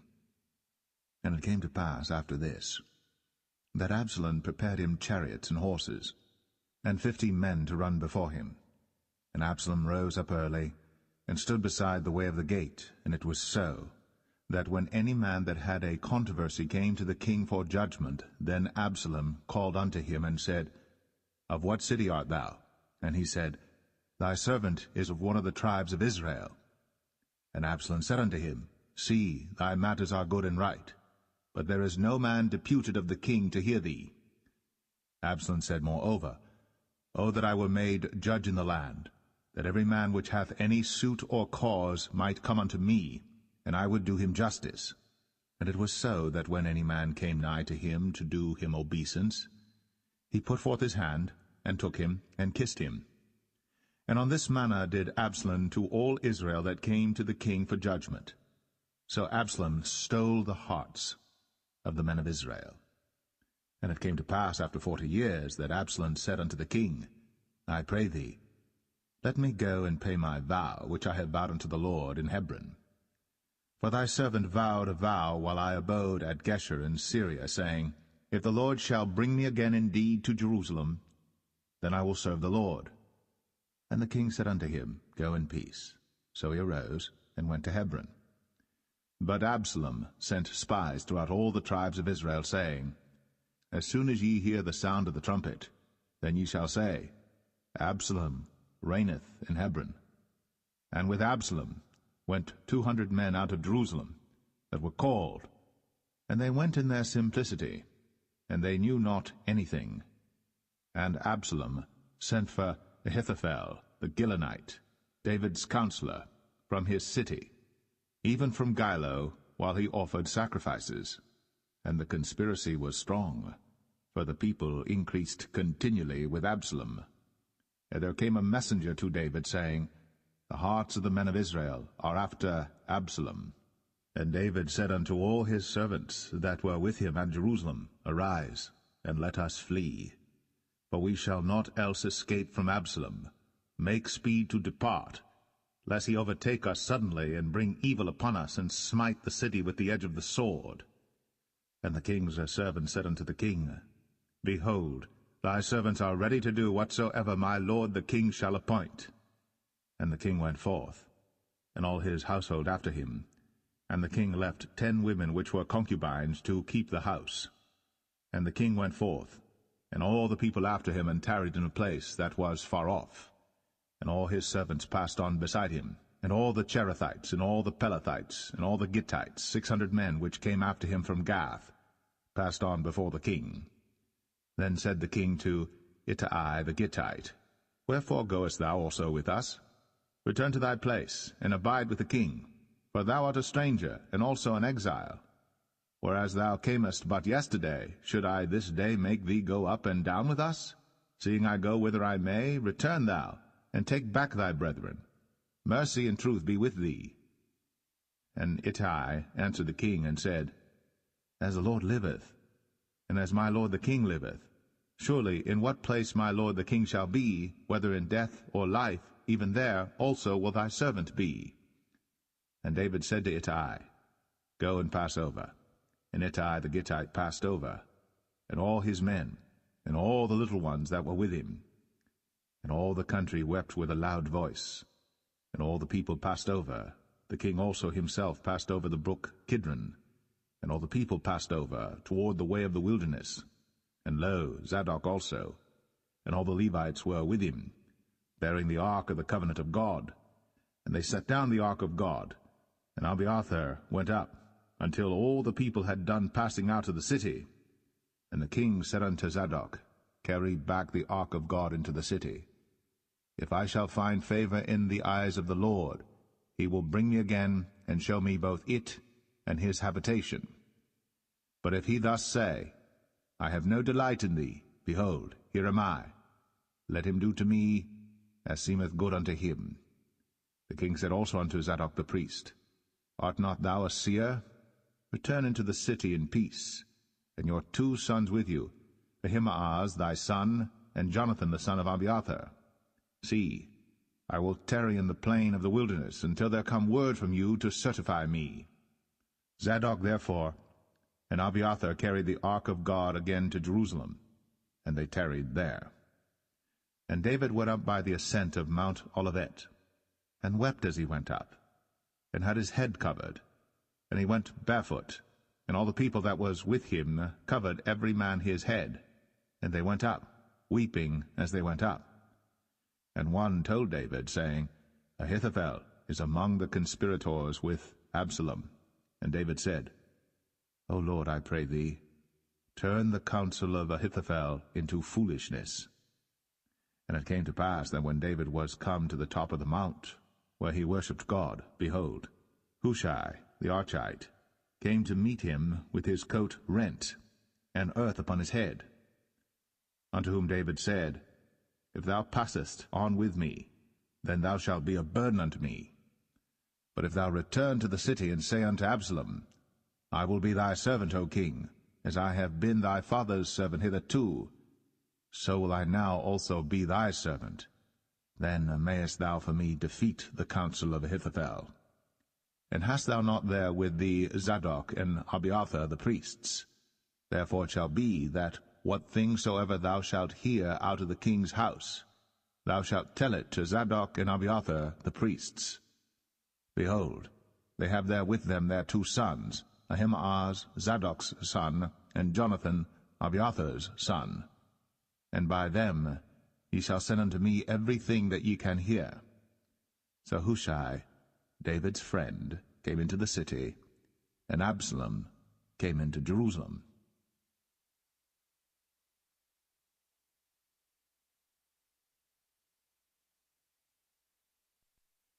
2 Samuel 16. And when David was a little past the top of the hill, behold, Ziba, the servant of Mephibosheth, met him with a couple of asses saddled, and upon them 200 loaves of bread, and 100 bunches of raisins, and 100 of summer fruits, and a bottle of wine. And the king said unto Ziba, What meanest thou by these? And Ziba said, The asses be for the king's household to ride on, and the bread and summer fruit for the young men to eat, and the wine, that such as be faint in the wilderness may drink. And the king said, And where is thy master's son? And Ziba said unto the king, Behold, he abideth at Jerusalem, for he said, Today shall the house of Israel restore me the kingdom of my father. Then said the king to Ziba, Behold, thine are all that pertained unto Mephibosheth. And Ziba said, I humbly beseech thee that I may find grace in thy sight, my lord, O king. And when King David came to Bahurim, behold, thence came out a man of the family of the house of Saul, whose name was Shimei, the son of Gera. He came forth, and cursed still as he came. And he cast stones at David, and at all the servants of King David. And all the people and all the mighty men were on his right hand and on his left. And thus said Shimei, when he cursed, Come out, thou bloody man, and thou man of Belial.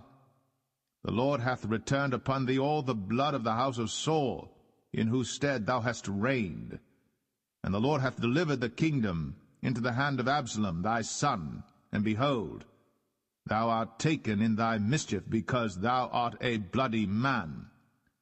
Then said Abishai the son of Zeruiah unto the king, Why should this dead dog curse my lord the king? Let me go over, I pray thee, and take off his head. And the king said, What have I to do with you, ye sons of Zeruiah? So let him curse, because the Lord hath said unto him, Curse David. Who shall then say, Wherefore hast thou done so? And David said to Abishai and to all his servants, Behold, my son, which came forth of my bowels, seeketh my life. How much more now may this Benjamite do it? Let him alone, and let him curse.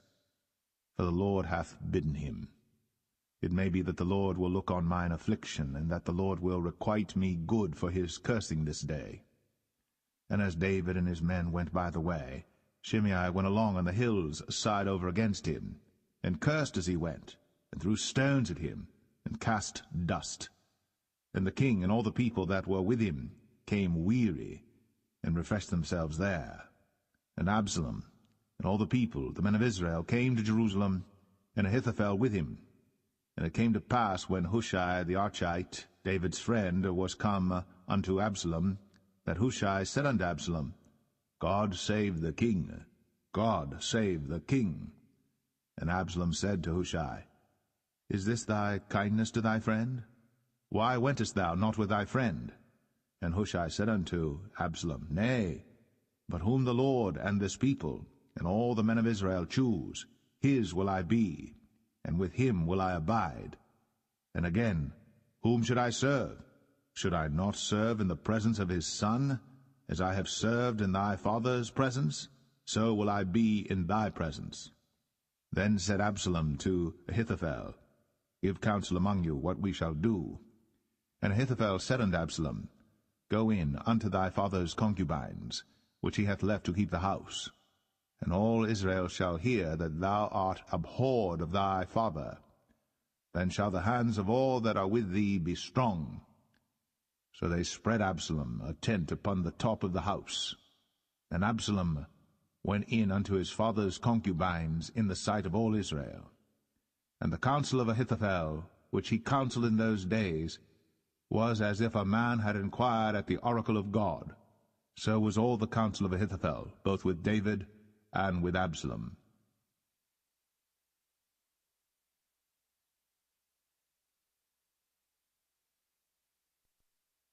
2 Samuel 17.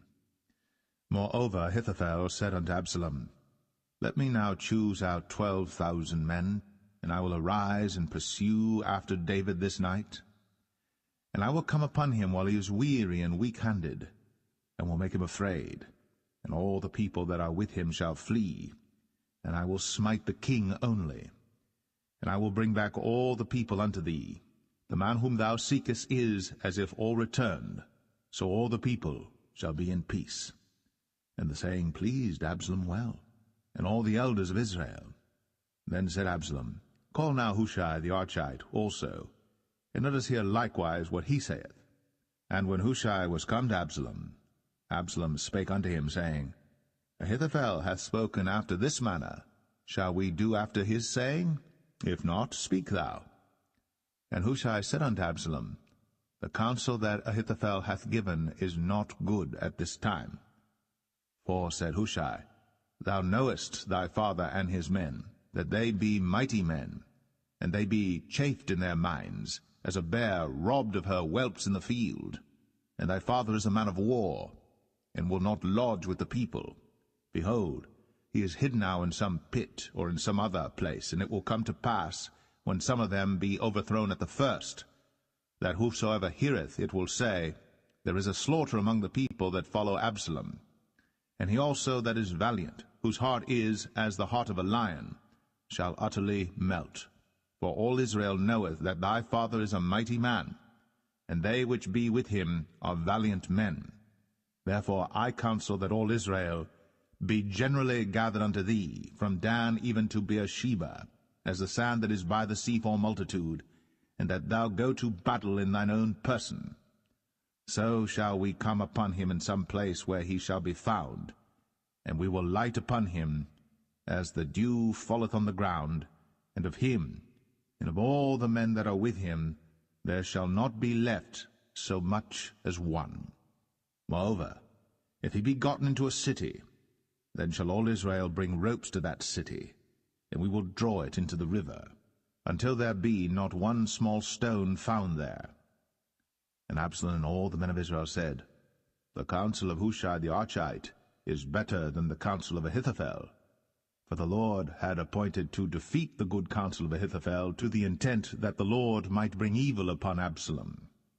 Then said Hushai unto Zadok and to Abiathar the priests, Thus and thus did Ahithophel counsel Absalom and the elders of Israel, and thus have I counselled. Now therefore send quickly, and tell David, saying, Lodge not this night in the plains of the wilderness, but speedily pass over, lest the king be swallowed up, and all the people that are with him.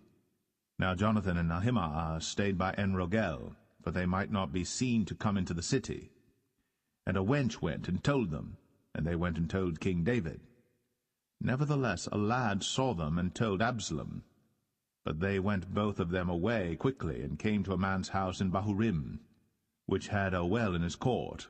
whither they went down. And the woman took and spread a covering over the well's mouth, and spread ground corn thereon, and the thing was not known. And when Absalom's servants came to the woman to the house, they said, Where is Ahimaaz and Jonathan? And the woman said unto them, They be gone over the brook of water. And when they had sought and could not find them, they returned to Jerusalem. And it came to pass after they were departed, that they came up out of the well, and went and told to King David, and said unto David, Arise, and pass quickly over the water, for thus hath Ahithophel counselled against you. Then David arose, and all the people that were with him, and they passed over Jordan. By the morning light there lacked not one of them that was not gone over Jordan. And when Ahithophel saw that his counsel was not followed, he saddled his ass and arose, and gat him home to his house, to his city, and put his household in order, and hanged himself, and died, and was buried in the sepulchre of his father. Then David came to Mahanaim, and Absalom passed over Jordan, he and all the men of Israel with him. And Absalom made Amasa captain of the host instead of Joab, which Amasa was a man's son, whose name was Ithra, an Israelite, that went in to Abigail, the daughter of Nahash, sister to Zeruiah, Joab's mother. So Israel and Absalom pitched in the land of Gilead. And it came to pass, when David was come to Mahanaim, that Shobai the son of Nahash of Rabbah, of the children of Ammon, and Machir the son of Amiel of Lo-debar, and Barzillai the Gileadite of Rogelim, brought beds and basins and earthen vessels, and wheat and barley and flour, and parched corn and beans and lentils and parched pulse, and honey and butter and sheep and cheese of kine for David and for the people that were with him to eat. For they said, The people is hungry and weary and thirsty in the wilderness.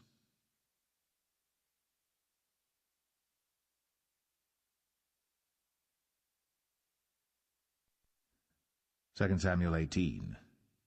And David numbered the people that were with him, and set captains of thousands and captains of hundreds over them.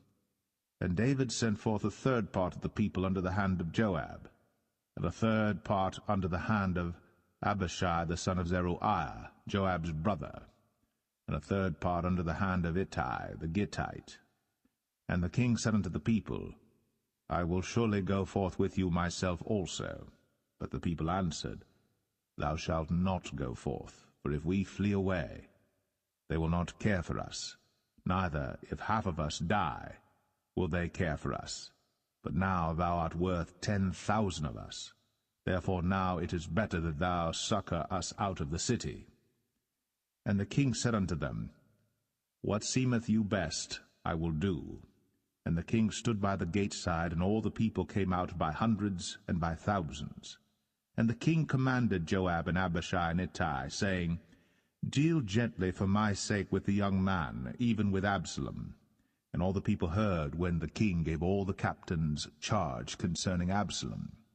So the people went out into the field against Israel, and the battle was in the wood of Ephraim, where the people of Israel were slain before the servants of David, and there was there a great slaughter that day of 20,000 men. For the battle was there scattered over the face of all the country, and the wood devoured more people that day than the sword devoured. And Absalom met the servants of David, and Absalom rode upon a mule, and the mule went under the thick boughs of a great oak, and his head caught hold of the oak, and he was taken up between the heaven and the earth, and the mule that was under him went away. And a certain man saw it, and told Joab, and said, Behold, I saw Absalom hanged in an oak. And Joab said unto the man that told him, And behold, thou sawest him, and why didst thou not smite him there to the ground? And I would have given thee 10 shekels of silver and a girdle. And the man said unto Joab, Though I should receive 1,000 shekels of silver in mine hand, yet would I not put forth mine hand against the king's son. For in our hearing the king charged thee and Abishai and Ittai, saying, Beware that none touch the young man Absalom. Otherwise I should have wrought falsehood against mine own life. For there is no matter hid from the king, and thou thyself wouldest have set thyself against me. Then said Joab, I may not tarry thus with thee. And he took 3 darts in his hand, and thrust them through the heart of Absalom, while he was yet alive, in the midst of the oak. And 10 young men that bare Joab's armor compassed about, and smote Absalom, and slew him. And Joab blew the trumpet, and the people returned from pursuing after Israel. For Joab held back the people. And they took Absalom, and cast him into a great pit in the wood, and laid a very great heap of stones upon him. And all Israel fled, every one to his tent. Now Absalom, in his lifetime, had taken and reared up for himself a pillar which is in the king's dale, for he said, I have no son to keep my name in remembrance. And he called the pillar after his own name, and it is called unto this day Absalom's place. Then said Ahimaaz, the son of Zadok, Let me now run, and bear the king tidings, how that the Lord hath avenged him of his enemies. And Joab said unto him, Thou shalt not bear tidings this day, but thou shalt bear tidings another day. But this day thou shalt bear no tidings, because the king's son is dead. Then said Joab to Cushai, Go tell the king what thou hast seen. And Cushai bowed himself unto Joab, and ran.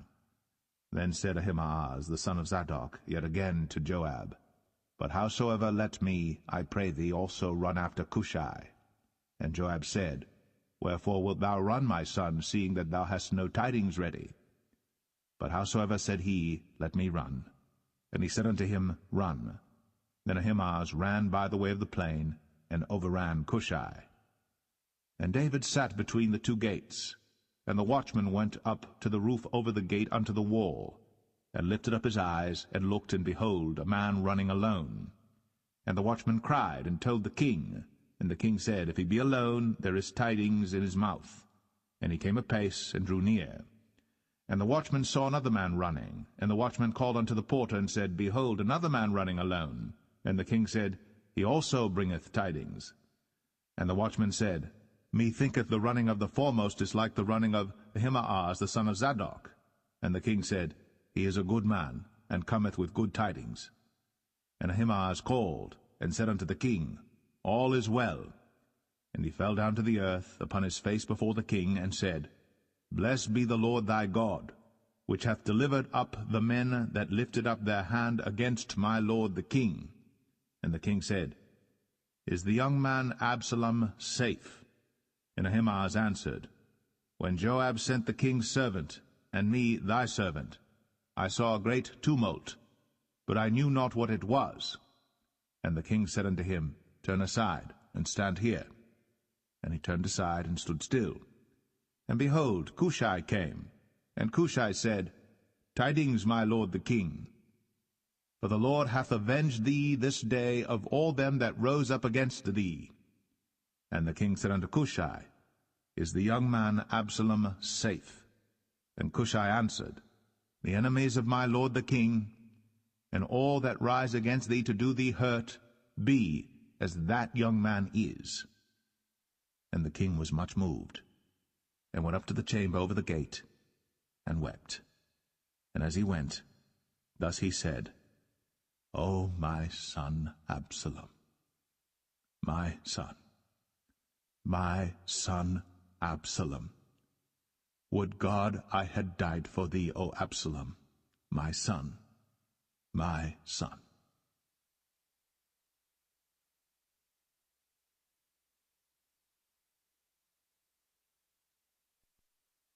2 Samuel 19.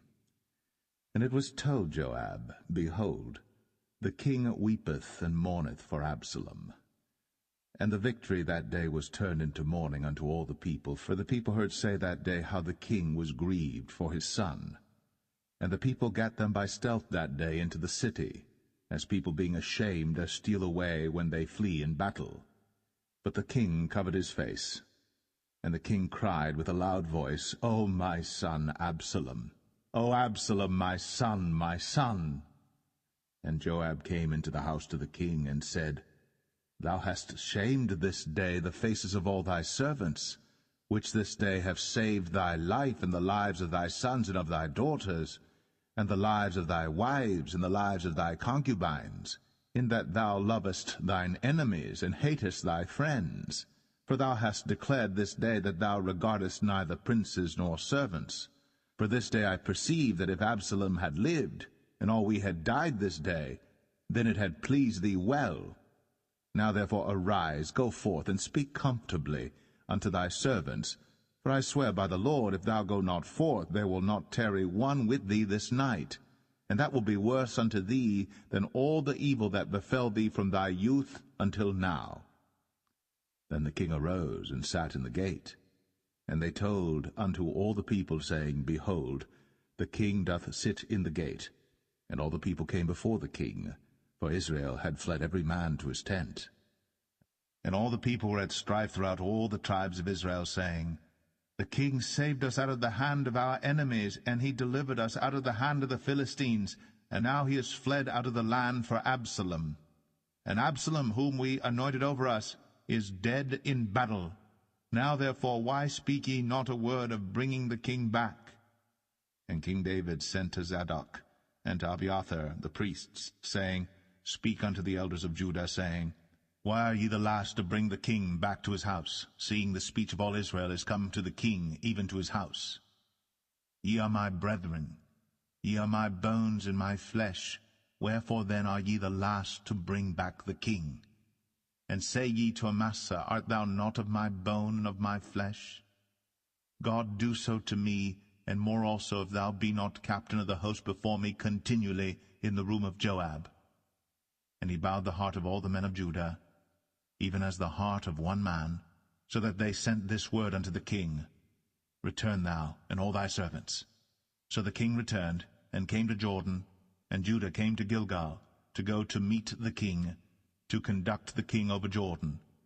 And Shimei the son of Gera, a Benjamite, which was of Bahurim, hasted and came down with the men of Judah to meet King David. And there were 1,000 men of Benjamin with him, and Ziba the servant of the house of Saul, and his 15 sons and his 20 servants with him. And they went over Jordan before the king.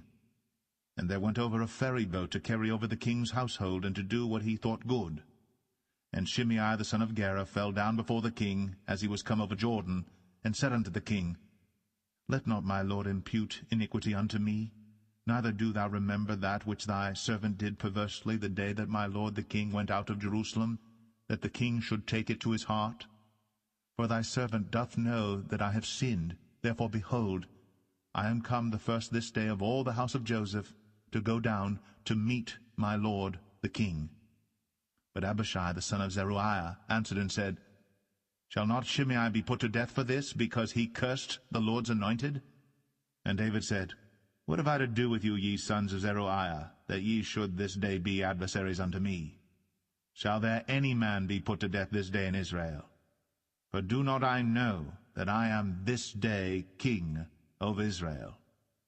Therefore the king said unto Shimei, Thou shalt not die.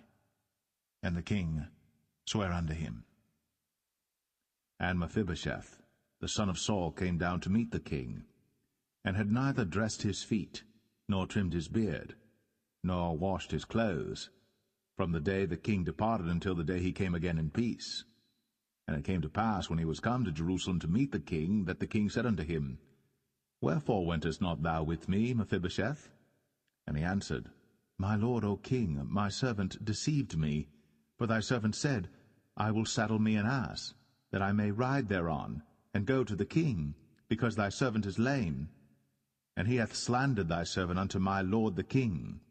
But my lord the king is as an angel of God. Do therefore what is good in thine eyes.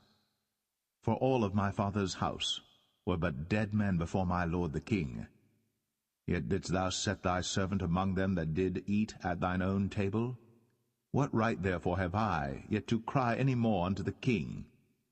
And the king said unto him, Why speakest thou any more of thy matters? I have said, Thou and Ziba divide the land. And Mephibosheth said unto the king, Yea, let him take all, for as much as my lord the king is come again in peace unto his own house. And Barzillai the Gileadite came down from Rogelim, and went over Jordan with the king to conduct him over Jordan. Now Barzillai was a very aged man, even 80 old, and he had provided the king of sustenance while he lay at Mahanaim, for he was a very great man. And the king said unto Barzillai, Come thou over with me, and I will feed thee with me in Jerusalem. And Barzillai said unto the king, How long have I to live, that I should go up with the king unto Jerusalem? I am this day 80 old, and can I discern between good and evil? Can thy servant taste what I eat or what I drink? Can I hear any more the voice of singing men and singing women? Wherefore then should thy servant be yet a burden unto my lord the king? Thy servant will go a little way over Jordan with the king, and why should the king recompense it me with such a reward? Let thy servant, I pray thee, turn back again, that I may die in mine own city, and be buried by the grave of my father and of my mother. But behold thy servant, Chimham, let him go over with my lord the king, and do to him what shall seem good unto thee. And the king answered, Chimham shall go over with me, and I will do to him that which shall seem good unto thee. And whatsoever thou shalt require of me, that will I do for thee. And all the people went over Jordan. And when the king was come over, the king kissed Barzillai, and blessed him, and he returned unto his own place. Then the king went on to Gilgal, and Chimham went on with him. And all the people of Judah conducted the king, and also half the people of Israel. And behold, all the men of Israel came to the king, and said unto the king, Why have our brethren the men of Judah stolen thee away, and have brought the king and his household and all David's men with him over Jordan? And all the men of Judah answered the men of Israel, Because the king is near of kin to us, wherefore then be ye angry for this matter? Have we eaten at all of the king's cost, or hath he given us any gift? And the men of Israel answered the men of Judah, and said, We have 10 parts in the king, and we have also more right in David than ye. Why then did ye despise us, that our advice should not be first had in bringing back our king? And the words of the men of Judah were fiercer than the words of the men of Israel.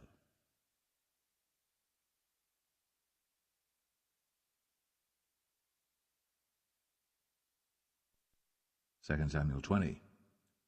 And there happened to be there a man of Belial, whose name was Sheba, the son of Bichri, a Benjamite. And he blew a trumpet, and said, We have no part in David, neither have we inheritance in the son of Jesse. Every man to his tents, O Israel. So every man of Israel went up from after David, and followed Sheba the son of Bichri. But the men of Judah clave unto their king, from Jordan even to Jerusalem. And David came to his house at Jerusalem. And the king took the 10 women his concubines, whom he had left to keep the house, and put them in ward, and fed them, but went not in unto them. So they were shut up unto the day of their death, living in widowhood. Then said the king to Amasa, Assemble me the men of Judah within 3 days, and be thou here present. So Amasa went to assemble the men of Judah, but he tarried longer than the set time which he had appointed him. And David said to Abishai, Now shall Sheba the son of Bichri do us more harm than did Absalom. Take thou thy lord's servants, and pursue after him, lest he get him fenced cities and escape us. And there went out after him Joab's men, and the Cherethites and the Pelethites, and all the mighty men, and they went out of Jerusalem, to pursue after Sheba the son of Bichri. When they were at the great stone which is in Gibeon, Amasa went before them, and Joab's garment that he had put on was girded unto him, and upon it a girdle with a sword fastened upon his loins in the sheath thereof. And as he went forth it fell out. And Joab said to Amasa, Art thou in health, my brother? And Joab took Amasa by the beard with the right hand to kiss him. But Amasa took no heed to the sword that was in Joab's hand. So he smote him therewith in the 5th rib, and shed out his bowels to the ground, and struck him not again, and he died. So Joab and Abishai his brother pursued after Sheba the son of Bichri. And one of Joab's men stood by him, and said, He that favoureth Joab, and he that is for David, let him go after Joab. And Amasa wallowed in blood in the midst of the highway. And when the man saw that all the people stood still, he removed Amasa out of the highway into the field, and cast a cloth upon him, when he saw that every one that came by him stood still. When he was removed out of the highway, all the people went on after Joab, to pursue after Sheba the son of Bichri. And he went through all the tribes of Israel unto Abel, and to Bethmachah, and all the Berites, and they were gathered together, and went also after him. And they came and besieged him in Abel of Bethmachah. And they cast up a bank against the city, and it stood in the trench, and all the people that were with Joab battered the wall to throw it down. Then cried a wise woman out of the city, Hear, hear, say, I pray you, unto Joab, Come near hither, that I may speak with thee. And when he was come near unto her, the woman said, Art thou Joab? And he answered, I am he. Then she said unto him, Hear the words of thine handmaid. And he answered, I do hear. Then she spake, saying, They were wont to speak in old time, saying, They shall surely ask counsel at Abel. And so they ended the matter. I am one of them that are peaceable and faithful in Israel. Thou seekest to destroy a city and a mother in Israel. Why wilt thou swallow up the inheritance of the Lord? And Joab answered and said, far be it from me that I should swallow up or destroy. The matter is not so. But a man of Mount Ephraim, Sheba, the son of Bichri by name, hath lifted up his hand against the king, even against David. Deliver him only, and I will depart from the city. And the woman said unto Joab, Behold, his head shall be thrown to thee over the wall. Then the woman went unto all the people in her wisdom, and they cut off the head of Sheba the son of Bichri, and cast it out to Joab. And he blew a trumpet, and they retired from the city, every man to his tent. And Joab returned to Jerusalem unto the king. Now Joab was over all the host of Israel, and Benaiah the son of Jehoiada was over the Cherethites and over the Pelethites, and Adoram was over the tribute, and Jehoshaphat the son of Ahilud was recorder, and Sheva was scribe, and Zadok and Abiathar were priests, and Ira also the Jerite was a chief ruler about David.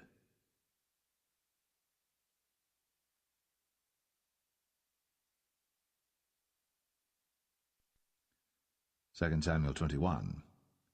Then there was a famine in the days of David 3 years, year after year. And David inquired of the Lord. And the Lord answered, It is for Saul and for his bloody house, because he slew the Gibeonites. And the king called the Gibeonites, and said unto them, Now the Gibeonites were not of the children of Israel, but of the remnant of the Amorites. And the children of Israel had sworn unto them. And Saul sought to slay them in his zeal to the children of Israel and Judah. Wherefore David said unto the Gibeonites, What shall I do for you? And wherewith shall I make the atonement, that ye may bless the inheritance of the Lord? And the Gibeonites said unto him, We will have no silver nor gold of Saul, nor of his house, neither for us shalt thou kill any man in Israel. And he said, What ye shall say, that will I do for you. And they answered the king, The man that consumed us, and that devised against us, that we should be destroyed from remaining in any of the coasts of Israel, let 7 men of his sons be delivered unto us, and we will hang them up unto the Lord in Gibeah of Saul, whom the Lord did choose. And the king said, I will give them. But the king spared Mephibosheth, the son of Jonathan the son of Saul, because of the Lord's oath that was between them, between David and Jonathan the son of Saul.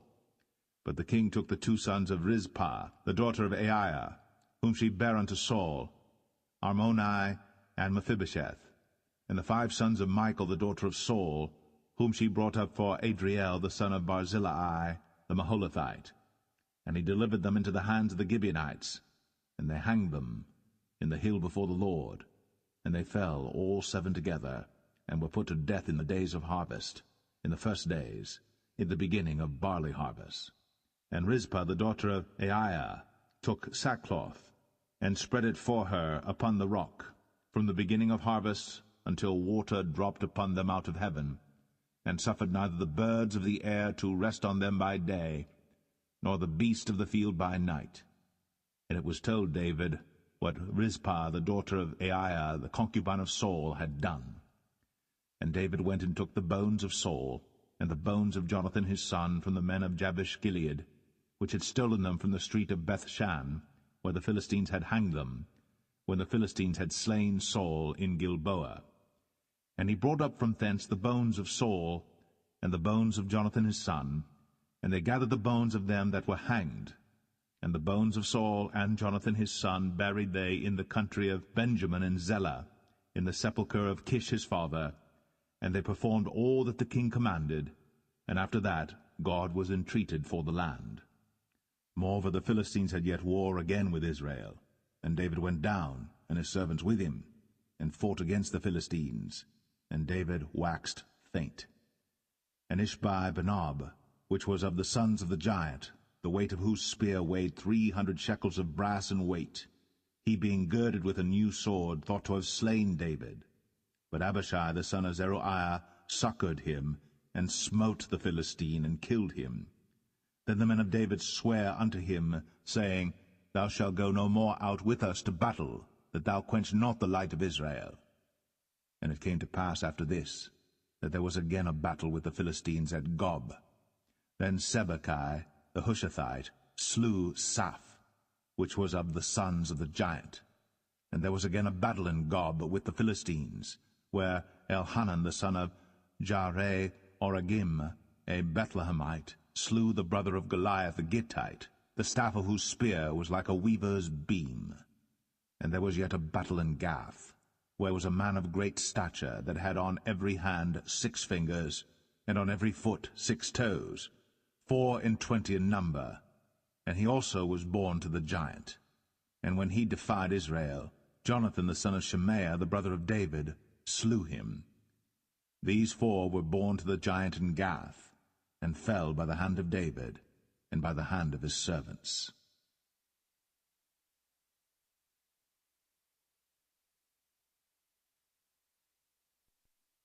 2 Samuel 22. And David spake unto the Lord the words of this song in the day that the Lord had delivered him out of the hand of all his enemies, and out of the hand of Saul. And he said, The Lord is my rock, and my fortress, and my deliverer. The God of my rock, in him will I trust. He is my shield, and the horn of my salvation, my high tower, and my refuge, my Saviour. Thou savest me from violence. I will call on the Lord, who is worthy to be praised. So shall I be saved from mine enemies. When the waves of death compassed me, the floods of ungodly men made me afraid. The sorrows of hell compassed me about, the snares of death prevented me. In my distress I called upon the Lord, and cried to my God, and he did hear my voice out of his temple, and my cry did enter into his ears.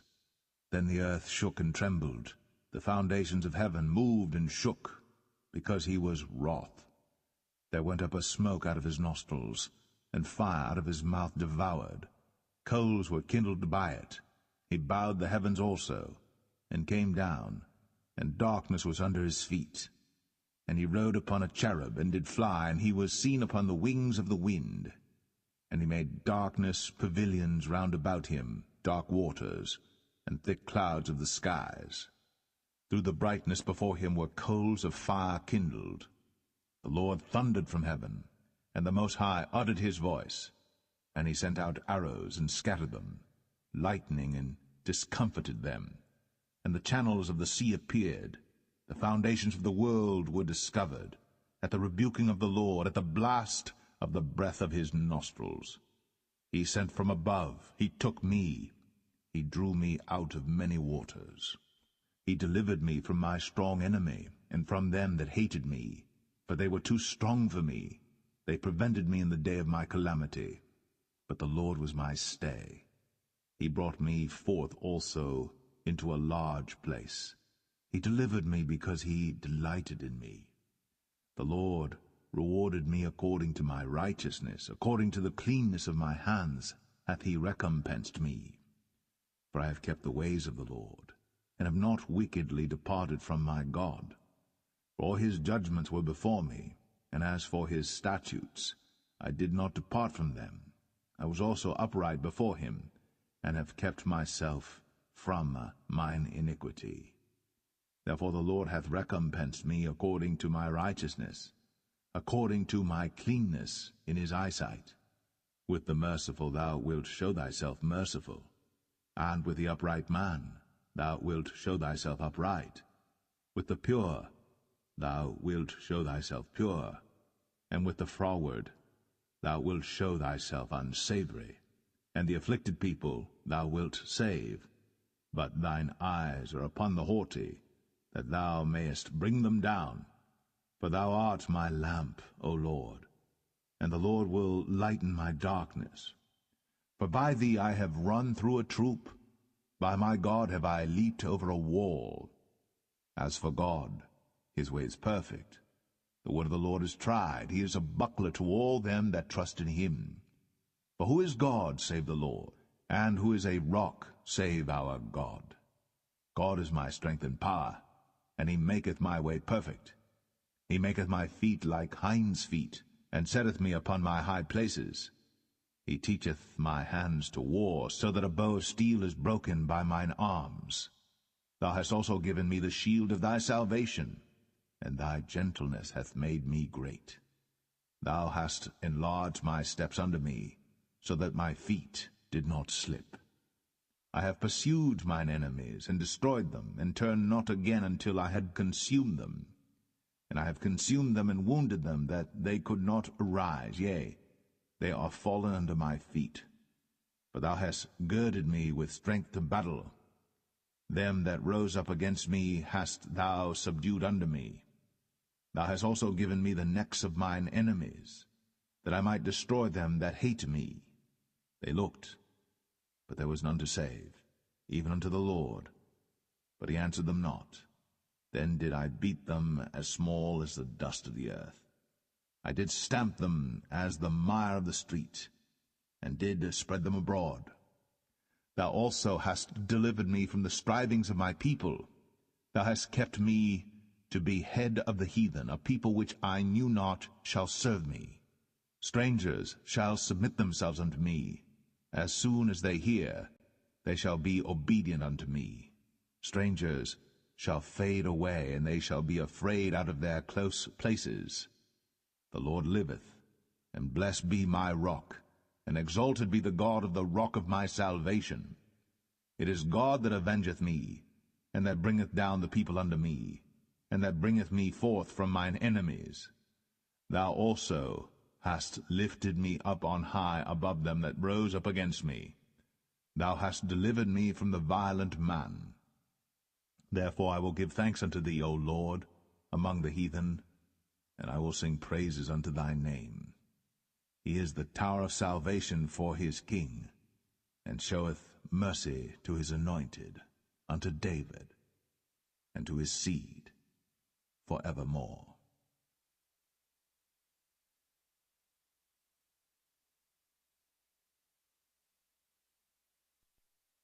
Second Samuel 23.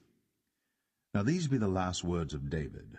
David the son of Jesse said, and the man who was raised up on high, the anointed of the God of Jacob, and the sweet psalmist of Israel, said, The Spirit of the Lord spake by me, and his word was in my tongue. The God of Israel said, The rock of Israel spake to me. He that ruleth over men must be just, ruling in the fear of God. And he shall be as the light of the morning, when the sun riseth, even a morning without clouds, as the tender grass springing out of the earth by clear shining after rain. Although my house be not so with God, yet he hath made with me an everlasting covenant, ordered in all things and sure. For this is all my salvation and all my desire, although he make it not to grow. But the sons of Belial shall be all of them as thorns thrust away, because they cannot be taken with hands. But the man that shall touch them must be fenced with iron, and the staff of a spear, and they shall be utterly burned with fire in the same place. These be the names of the mighty men whom David had. The Tachmonite, that sat in the seat, chief among the captains. The same was Adino, the Eznite. He lift up his spear against 800, whom he slew at one time. And after him was Eleazar the son of Dodo the Ahohite, one of the 3 mighty men with David, when they defied the Philistines that were there gathered together to battle, and the men of Israel were gone away. He arose, and smote the Philistines until his hand was weary, and his hand clave unto the sword. And the Lord wrought a great victory that day, and the people returned after him only to spoil. And after him was Shammah the son of Agi, the Harahite. And the Philistines were gathered together into a troop, where was a piece of ground full of lentils, and the people fled from the Philistines. But he stood in the midst of the ground, and defended it, and slew the Philistines, and the Lord wrought a great victory. And 3 of the 30 chief went down, and came to David, in the harvest time, unto the cave of Adullam. And the troop of the Philistines pitched in the valley of Rephaim. And David was then in an hold, and the garrison of the Philistines was then in Bethlehem. And David longed, and said, O that one would give me drink of the water of the well of Bethlehem, which is by the gate. And the 3 mighty men brake through the host of the Philistines, and drew water out of the well of Bethlehem that was by the gate, and took it, and brought it to David. Nevertheless he would not drink thereof, but poured it out unto the Lord. And he said, Be it far from me, O Lord, that I should do this. Is not this the blood of the men that went in jeopardy of their lives? Therefore he would not drink it. These things did these 3 mighty men. And Abishai the brother of Joab, the son of Zeruiah, was chief among 3. And he lifted up his spear against 300, and slew them, and had the name among 3. Was he not most honorable of 3? Therefore he was their captain, howbeit he attained not unto the first 3. And Benaiah the son of Jehoiada, the son of a valiant man of Kabzeel, who had done many acts, he slew 2 lion-like men of Moab. He went down also and slew a lion in the midst of a pit in time of snow. And he slew an Egyptian, a goodly man. And the Egyptian had a spear in his hand. But he went down to him with a staff, and plucked the spear out of the Egyptian's hand, and slew him with his own spear. These things did Benaiah the son of Jehoiada, and had the name among 3 mighty men. He was more honorable than the 30, but he attained not to the first 3. And David set him over his guard. Asahel the brother of Joab was one of the 30, Elhanan the son of Dodo of Bethlehem, Shammah the Harodite, Elika the Harodite, Helez the Paltite, Ira the son of Ikesh the Tekoite, Abiezer the Anethathite, Mebunai the Hushathite, Zalman the Ahohite, Maharai the Netophathite, Heleb the son of Baanah a Netophathite, Ittai the son of Ribai, out of Gibeah of the children of Benjamin, Benaiah the Parathonite, Hiddai of the brooks of Gaash, Abialbon the Arbathite, Asmaveth the Bahamite, Eliabah the Shaalbanite, of the sons of Jashan, Jonathan, Shammah the Hararite, Ahiam the son of Sharar, the Hararite, Eliphalet the son of Ahasbai, the son of the Maacathite, Eliam the son of Ahithophel the Gelonite, Hezrai the Carmelite, Parai the Arbite, Igal the son of Nathan of Zobah, Bani the Gadite, Zelek the Ammonite, Naharai the Barathite, Armabera to Joab the son of Zeruiah, Ira and Ithrite, Gareb and Ithrite, Uriah the Hittite, 37 in all.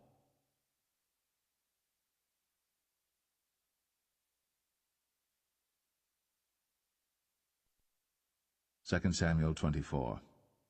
And again the anger of the Lord was kindled against Israel, and he moved David against them to say, Go, number Israel and Judah. For the king said to Joab, the captain of the host, which was with him, Go now through all the tribes of Israel, from Dan even to Beersheba, and number ye the people, that I may know the number of the people. And Joab said unto the king, Now the Lord thy God add unto the people, how many soever they be, 100-fold, and that the eyes of my lord the king may see it. But why doth my lord the king delight in this thing? Notwithstanding the king's word prevailed against Joab and against the captains of the host. And Joab and the captains of the host went out from the presence of the king to number the people of Israel. And they passed over Jordan, and pitched in Aroer, on the right side of the city that lieth in the midst of the river of Gad, and toward Jazer.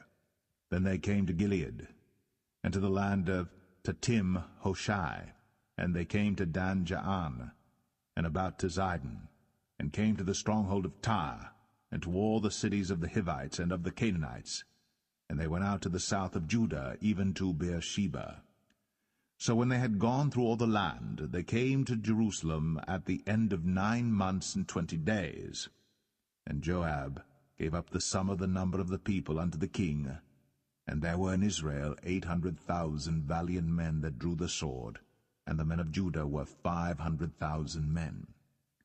And David's heart smote him after that he had numbered the people.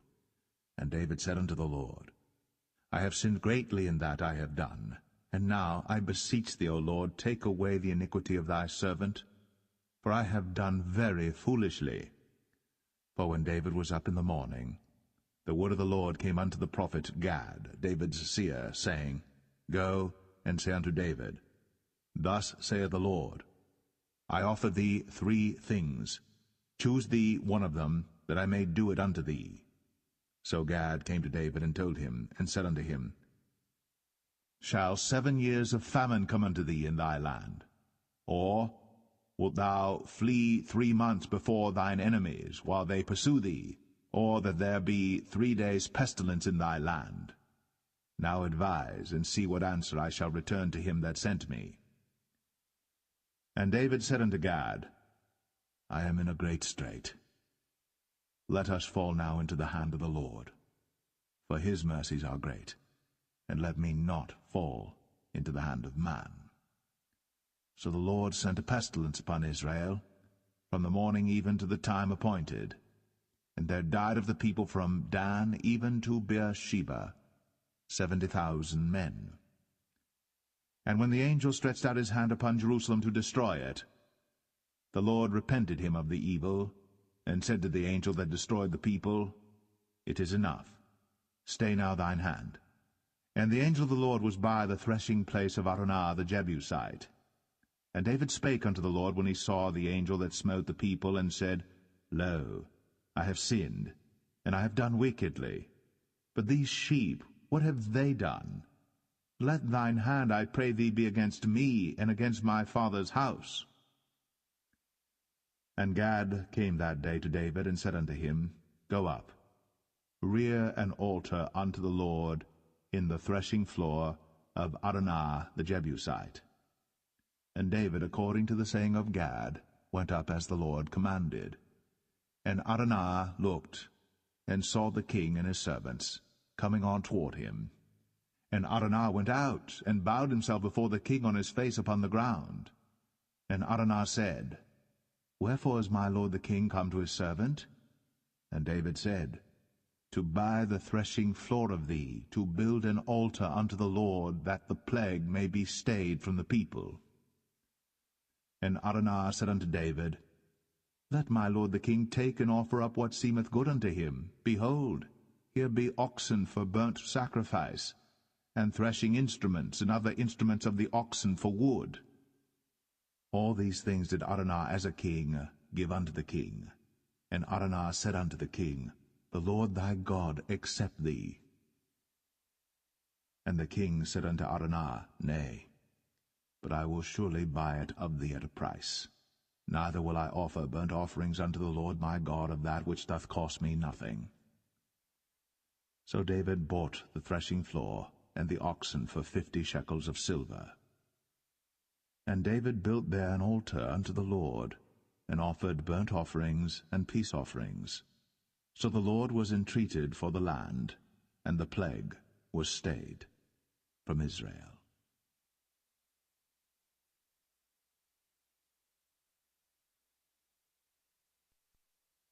The first book of Kings, chapter 1. Now King David was old, and stricken in years, and they covered him with clothes, but he gat no heat. Wherefore his servant said unto him, Let there be sought for my lord the king a young virgin, and let her stand before the king, and let her cherish him, and let her lie in thy bosom, that my lord the king may get heat. So they sought for a fair damsel throughout all the coasts of Israel, and found Abishag, a Shunammite, and brought her to the king. And the damsel was very fair, and cherished the king, and ministered to him. But the king knew her not. Then Adonijah the son of Haggith exalted himself, saying, I will be king. And he prepared him chariots and horsemen, and 50 men to run before him. And his father had not displeased him at any time in saying, Why hast thou done so? And he also was a very goodly man. And his mother bare him after Absalom. And he conferred with Joab the son of Zeruiah, and with Abiathar the priest, and they, following Adonijah, helped him. But Zadok the priest, and Benaiah the son of Jehoiada, and Nathan the prophet, and Shimei, and Rei, and the mighty men which belonged to David, were not with Adonijah. And Adonijah slew sheep and oxen and fat cattle by the stone of Zoheleth, which is by En-rogel, and called all his brethren the king's sons, and all the men of Judah the king's servants. But Nathan the prophet, and Benaiah, and the mighty men, and Solomon his brother, he called not. Wherefore Nathan spake unto Bathsheba, the mother of Solomon, saying, Hast thou not heard that Adonijah the son of Haggith doth reign, and David our Lord knoweth it not? Now therefore come, let me, I pray thee, give thee counsel, that thou mayest save thine own life, and the life of thy son Solomon. Go and get thee in unto King David, and say unto him, Didst not thou, my lord, O king, swear unto thine handmaid, saying, Assuredly Solomon thy son shall reign after me, and he shall sit upon my throne. Why then doth Adonijah reign? Behold, while thou yet talkest there with the king, I also will come in after thee, and confirm thy words. And Bathsheba went in unto the king into the chamber, and the king was very old, and Abishag the Shunammite ministered unto the king. And Bathsheba bowed, and did obeisance unto the king. And the king said, What wouldst thou? And she said unto him, My lord, thou swearest by the Lord thy God unto thine handmaid, saying, Assuredly Solomon thy son shall reign after me, and he shall sit upon my throne. And now, behold, Adonijah reigneth. And now, my lord the king, thou knowest it not. And he hath slain oxen and fat cattle, and sheep in abundance, and hath called all the sons of the king, and Abiathar the priest, and Joab the captain of the host. But Solomon thy servant hath he not called. And thou, my lord, O king, the eyes of all Israel are upon thee, that thou shouldst tell them who shall sit on the throne of my lord the king after him. Otherwise it shall come to pass, when my lord the king shall sleep with his fathers, that I and my son Solomon shall be counted offenders. And lo, while she yet talked with the king, Nathan the prophet also came in. And they told the king, saying, Behold, Nathan the prophet. And when he was come in before the king, he bowed himself before the king with his face to the ground. And Nathan said, My lord, O king, hast thou said, Adonijah shall reign after me, and he shall sit upon my throne? For he is gone down this day, and hath slain oxen and fat cattle and sheep in abundance, and hath called all the king's sons, and the captains of the host, and Abiathar the priest, and behold, they eat and drink before him, and say, God save King Adonijah. But me, even me thy servant, and Zadok the priest, and Benaiah the son of Jehoiada, and thy servant Solomon hath he not called. Is this thing done by my lord the king, and thou hast not showed it unto thy servant, who should sit on the throne of my lord the king after him? Then King David answered and said, Call me Bathsheba. And she came into the king's presence, and stood before the king.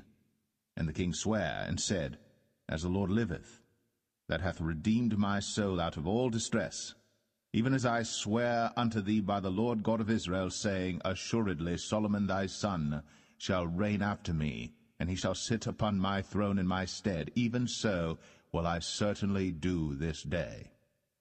Then Bathsheba bowed with her face to the earth, and did reverence to the king, and said, Let my lord King David live for ever.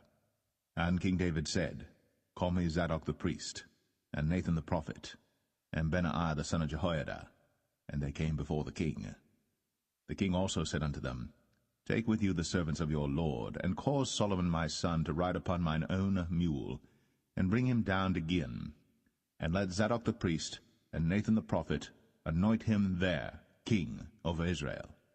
And blow ye with the trumpet, and say, God save King Solomon. Then ye shall come up after him, that he may come and sit upon my throne, for he shall be king in my stead. And I have appointed him to be ruler over Israel and over Judah. And Benaiah the son of Jehoiada answered the king, and said, Amen. The Lord God of my lord the king say so too. As the Lord hath been with my lord the king, even so be he with Solomon, and make his throne greater than the throne of my lord, King David. So Zadok the priest, and Nathan the prophet, and Benaiah the son of Jehoiada, and the Cherethites, and the Pelethites, went down, and caused Solomon to ride upon King David's mule, and brought him to Gihon. And Zadok the priest took an horn of oil out of the tabernacle, and anointed Solomon, and they blew the trumpet. And all the people said, God save King Solomon. And all the people came up after him, and the people piped with pipes, and rejoiced with great joy, so that the earth rent with the sound of them. And Adonijah and all the guests that were with him heard it as they had made an end of eating. And when Joab heard the sound of the trumpet, he said, Wherefore is this noise of the city being in an uproar? And while he yet spake, behold, Jonathan the son of Abiathar the priest came. And Adonijah said unto him, Come in, for thou art a valiant man, and bringest good tidings. And Jonathan answered and said to Adonijah, Verily, our lord King David hath made Solomon king. And the king hath sent with him Zadok the priest, and Nathan the prophet, and Benaiah the son of Jehoiada, and the Cherethites and the Pelethites, and they have caused him to ride upon the king's mule. And Zadok the priest, and Nathan the prophet, have anointed him king in Gihon, and they are come up from thence, rejoicing, so that the city rang again. This is the noise that ye have heard. And also Solomon sitteth on the throne of the kingdom. And moreover, the king's servants came to bless our lord King David, saying, God make the name of Solomon better than thy name, and make his throne greater than thy throne. And the king bowed himself upon the bed. And also thus said the king, Blessed be the Lord God of Israel, which hath given one to sit on my throne this day, mine eyes even seeing it. And all the guests that were with Adonijah were afraid, and rose up, and went every man his way. And Adonijah feared because of Solomon, and arose, and went, and caught hold on the horns of the altar. And it was told Solomon, saying, Behold, Adonijah feareth King Solomon, for lo, he hath caught hold on the horns of the altar, saying, Let King Solomon swear unto me today, that he will not slay his servant with the sword. And Solomon said, If he will show himself a worthy man, there shall not an hair of him fall to the earth. But if wickedness shall be found in him, he shall die. So King Solomon sent, and they brought him down from the altar, and he came, and bowed himself to King Solomon. And Solomon said unto him, Go to thine house.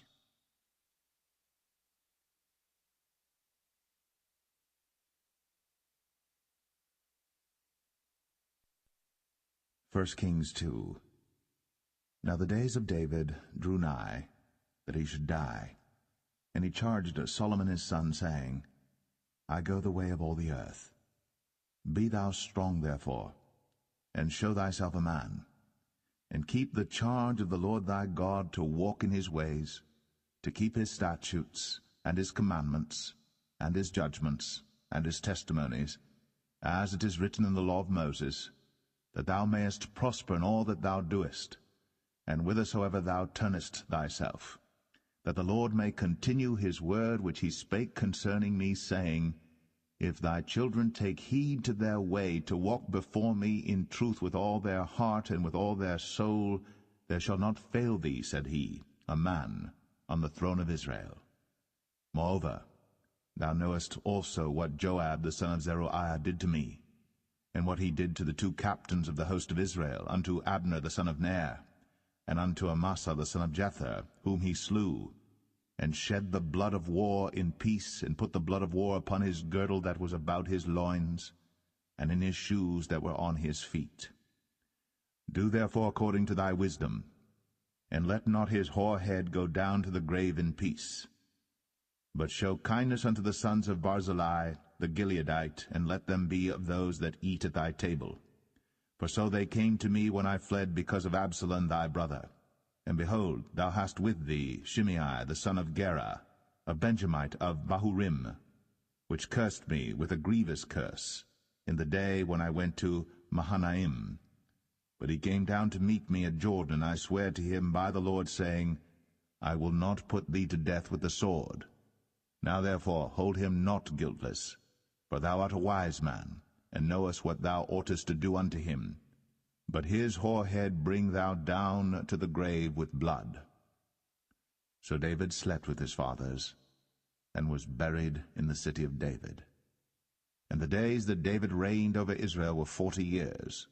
7 years reigned he in Hebron, and 33 years reigned he in Jerusalem. Then sat Solomon upon the throne of David his father, and his kingdom was established greatly. And Adonijah the son of Haggith came to Bathsheba, the mother of Solomon, and she said, Comest thou peaceably? And he said, Peaceably. He said, Moreover, I have somewhat to say unto thee. And she said, Say on. And he said, Thou knowest that the kingdom was mine, and that all Israel set their faces on me, that I should reign. Howbeit the kingdom is turned about, and is become my brother's, for it was his from the Lord. And now I ask one petition of thee, deny me not. And she said unto him, Say on. And he said, Speak, I pray thee, unto Solomon the king. For he will not say thee nay, that he give me Abishag the Shunammite to wife. And Bathsheba said, Well, I will speak for thee unto the king. Bathsheba therefore went unto King Solomon, to speak unto him for Adonijah. And the king rose up to meet her, and bowed himself unto her, and sat down on his throne, and caused a seat to be set for the king's mother. And she sat on his right hand. Then she said, I desire one small petition of thee. I pray thee, say me not nay. And the king said unto her, Ask on, my mother, for I will not say thee nay. And she said, Let Abishag the Shunammite be given to Adonijah thy brother to wife. And King Solomon answered and said unto his mother, And why dost thou ask Abishag the Shunammite for Adonijah? Ask for him the kingdom also? For he is mine elder brother, even for him, and for Abiathar the priest, and for Joab the son of Zeruiah. Then King Solomon sware by the Lord, saying, God do so to me, and more also, if Adonijah have not spoken this word against his own life.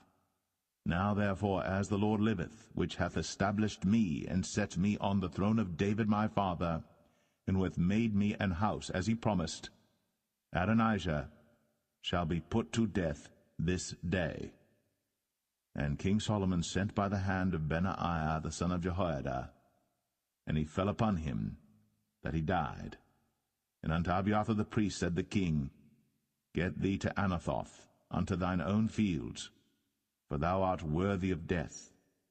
But I will not at this time put thee to death, because thou bearest the ark of the Lord God before David my father, and because thou hast been afflicted in all wherein my father was afflicted.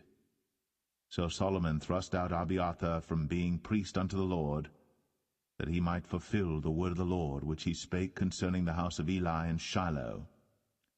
Then tidings came to Joab. For Joab had turned after Adonijah, though he turned not after Absalom. And Joab fled unto the tabernacle of the Lord, and caught hold on the horns of the altar. And it was told King Solomon that Joab was fled unto the tabernacle of the Lord, and behold, he is by the altar. Then Solomon sent Benaiah the son of Jehoiada, saying, Go, fall upon him. And Benaiah came to the tabernacle of the Lord, and said unto him, Thus saith the king, Come forth. And he said, Nay, but I will die here. And Benaiah brought the king word again, saying, Thus said Joab. And thus he answered me. And the king said unto him, Do as he hath said, and fall upon him, and bury him, that thou mayest take away the innocent blood, which Joab shed from me, and from the house of my father. And the Lord shall return his blood upon his own head, who fell upon 2 men more righteous and better than he, and slew them with the sword. My father David, not knowing thereof, to wit, Abner the son of Ner, captain of the host of Israel, and Amasa the son of Jether, captain of the host of Judah. Their blood shall therefore return upon the head of Joab, and upon the head of his seed forever. But upon David, and upon his seed, and upon his house, and upon his throne, shall there be peace forever from the Lord. So Benaiah the son of Jehoiada went up, and fell upon him, and slew him. And he was buried in his own house, in the wilderness. And the king put Benaiah the son of Jehoiada in his room over the host, and Zadok the priest did the king put in the room of Abiathar. And the king sent and called for Shimei, and said unto him, Build thee an house in Jerusalem, and dwell there, and go not forth thence any whither. For it shall be, that on the day thou goest out, and passest over the brook Kidron, thou shalt know for certain that thou shalt surely die. Thy blood shall be upon thine own head. And Shimei said unto the king, The saying is good. As my lord the king hath said, so will thy servant do. And Shimei dwelt in Jerusalem many days. And it came to pass at the end of 3 years, that 2 of the servants of Shimei ran away unto Achish, son of Maachah, king of Gath. And they told Shimei, saying, Behold, thy servants be in Gath. And Shimei arose, and saddled his ass, and went to Gath to Achish to seek his servants. And Shimei went, and brought his servants from Gath. And it was told Solomon that Shimei had gone from Jerusalem to Gath, and was come again.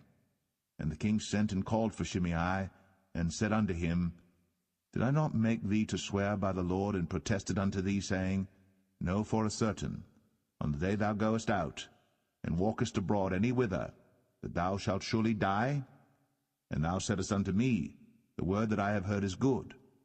Why then hast thou not kept the oath of the Lord, and the commandment that I have charged thee with? The king said moreover to Shimei, Thou knowest all the wickedness which thine heart is privy to, that thou didst to David my father. Therefore the Lord shall return thy wickedness upon thine own head. And King Solomon shall be blessed, and the throne of David shall be established before the Lord forever. So the king commanded Benaiah the son of Jehoiada, which went out, and fell upon him that he died. And the kingdom was established in the hand of Solomon.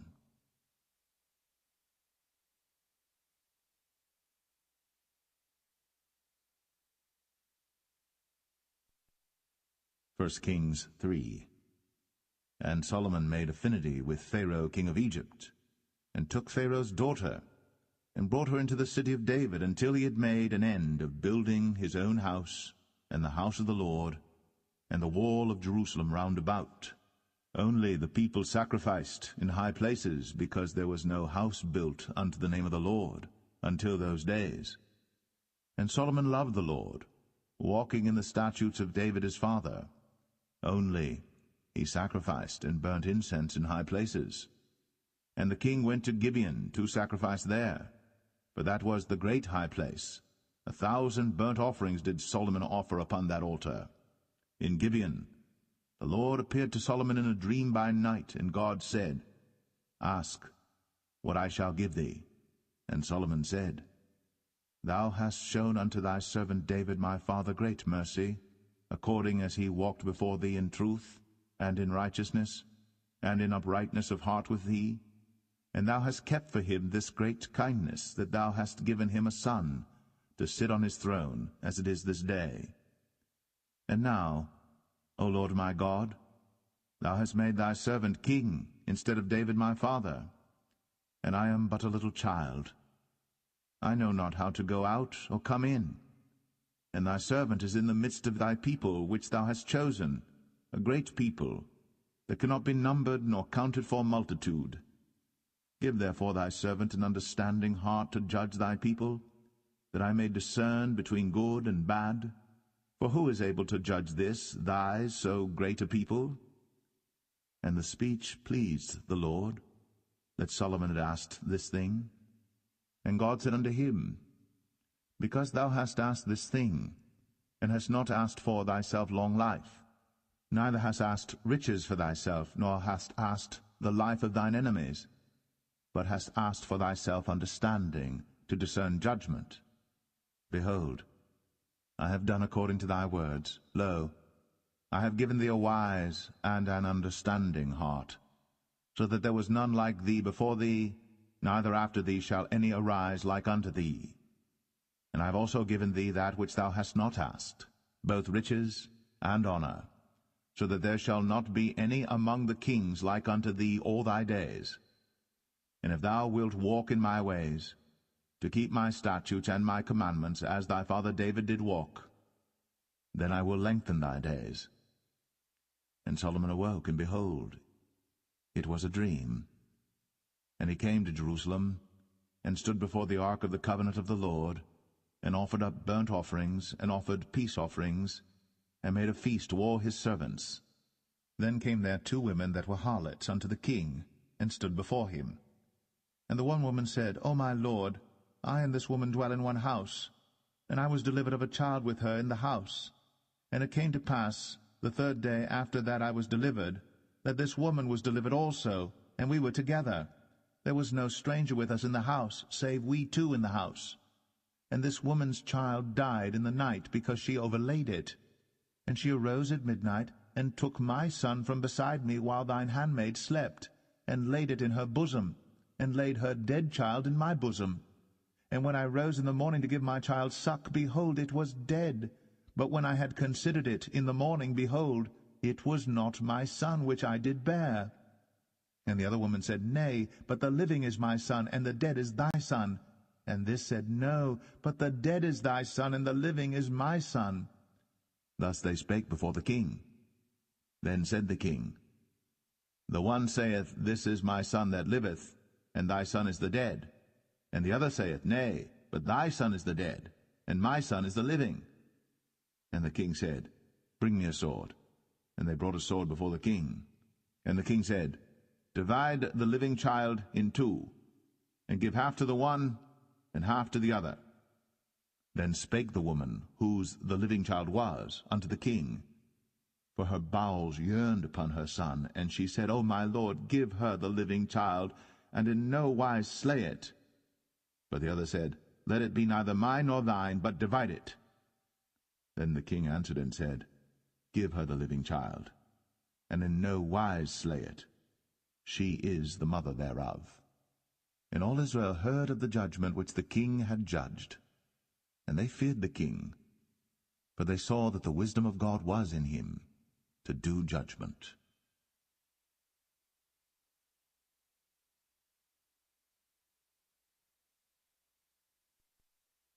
1 Kings 4. So King Solomon was king over all Israel. And these were the princes which he had: Azariah the son of Zadok the priest, Elihoreph and Ahiah the sons of Shishah, scribes, Jehoshaphat the son of Ahilud, the recorder, and Benaiah the son of Jehoiada was over the host, and Zadok and Abiathar were the priests. And Azariah the son of Nathan was over the officers, and Zabud the son of Nathan was principal officer, and the king's friend. And Ahishah was over the household, and Adoniram the son of Abda was over the tribute. And Solomon had 12 officers over all Israel, which provided victuals for the king and his household. Each man his month in a year made provision. And these are their names: the son of Hur in Mount Ephraim, the son of Dekar in Makaz, and in Shaalbim, and in Beth Shemesh, and Elon Bethanan, the son of Hesed in Arabath. To him pertained Socho, in all the land of Hepher, the son of Abinadab, in all the region of Dor, which had Taphath, the daughter of Solomon, to wife. Baanah, the son of Ahilud, to him pertained Tanakh and Megiddo, in all Bethshan. which is by Zartanah beneath Jezreel, from Bethshan to Abel Meholah, even unto the place that is beyond Jokneam. The son of Geber, in Ramoth Gilead, to him pertain the towns of Jair the son of Manasseh, which are in Gilead. To him also pertain the region of Argob, which is in Bashan, 80 great cities with walls and brazen bars. Ahinadab the son of Edo had Mahanaim. Ahimaaz was in Naphtali. He also took Basmath, the daughter of Solomon, to wife. Baanah the son of Hushai was in Asher and in Aloth. Jehoshaphat the son of Paruah in Issachar. Shimei the son of Elah in Benjamin. Geber the son of Uri was in the country of Gilead, in the country of Sihon the king of the Amorites, and of Og the king of Bashan, and he was the only officer which was in the land. Judah and Israel were many as the sand which is by the sea in multitude, eating and drinking and making merry. And Solomon reigned over all kingdoms, from the river unto the land of the Philistines, and unto the border of Egypt. They brought presents, and served Solomon all the days of his life. And Solomon's provisions for one day was 30 measures of fine flour, and 80 measures of meal, 10 fat oxen, and 20 oxen out of the pastures, and 100 sheep beside harts and roebucks, and fallow deer and fatted fowl, for he had dominion over all the region on this side the river, from Tiphsah even to Azar, over all the kings on this side the river, and he had peace on all sides round about him. And Judah and Israel dwelt safely, every man under his vine and under his fig tree, from Dan even to Beersheba, all the days of Solomon. And Solomon had 40,000 stalls of horses for his chariots, and 12,000 horsemen. And those officers provided victual for King Solomon, and for all that came unto King Solomon's table, every man in his month, they lacked nothing. Barley also, and straw for the horses, and dromedaries brought they unto the place where the officers were, every man according to his charge. And God gave Solomon wisdom and understanding exceeding much, and largeness of heart, even as the sand that is on the seashore. And Solomon's wisdom excelled the wisdom of all the children of the east country, and all the wisdom of Egypt. For he was wiser than all men, than Ethan the Ezrahite, and Heman, and Chalcol, and Darda, the sons of Mahol, and his fame was in all nations round about. And he spake 3,000 proverbs, and his songs were 1,005. And he spake of trees, from the cedar tree that is in Lebanon, even unto the hyssop that springeth out of the wall. He spake also of beasts, and of fowl, and of creeping things, and of fishes. And there came of all people to hear the wisdom of Solomon, from all kings of the earth, which had heard of his wisdom.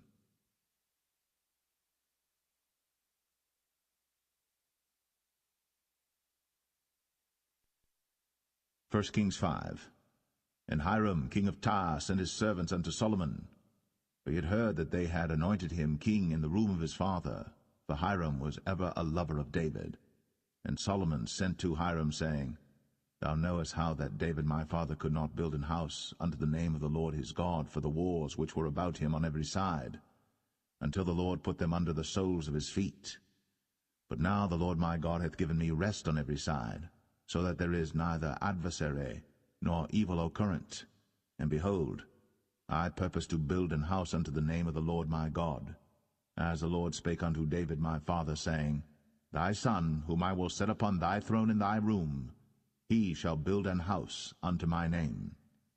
Now therefore command thou that they hew me cedar trees out of Lebanon, and my servants shall be with thy servants, and unto thee will I give hire for thy servants according to all that thou shalt appoint.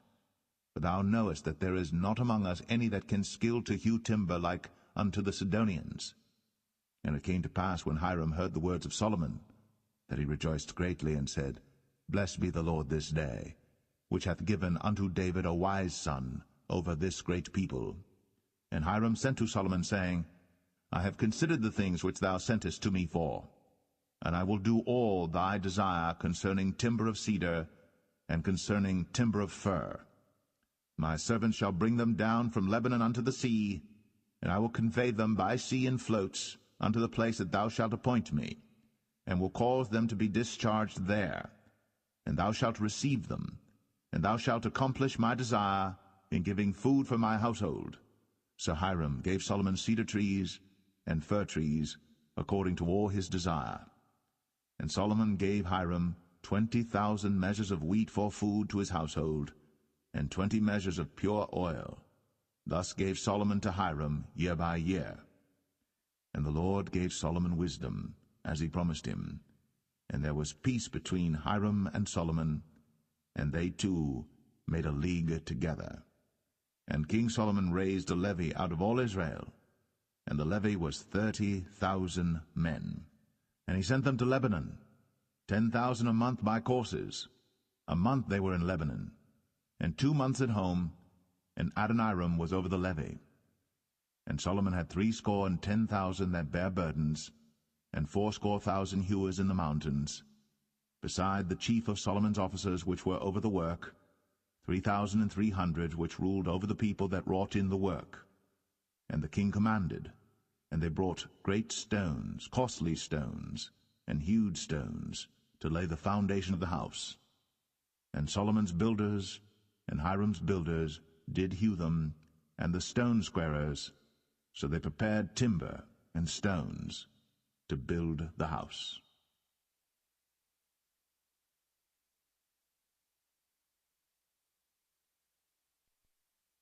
1 Kings 6.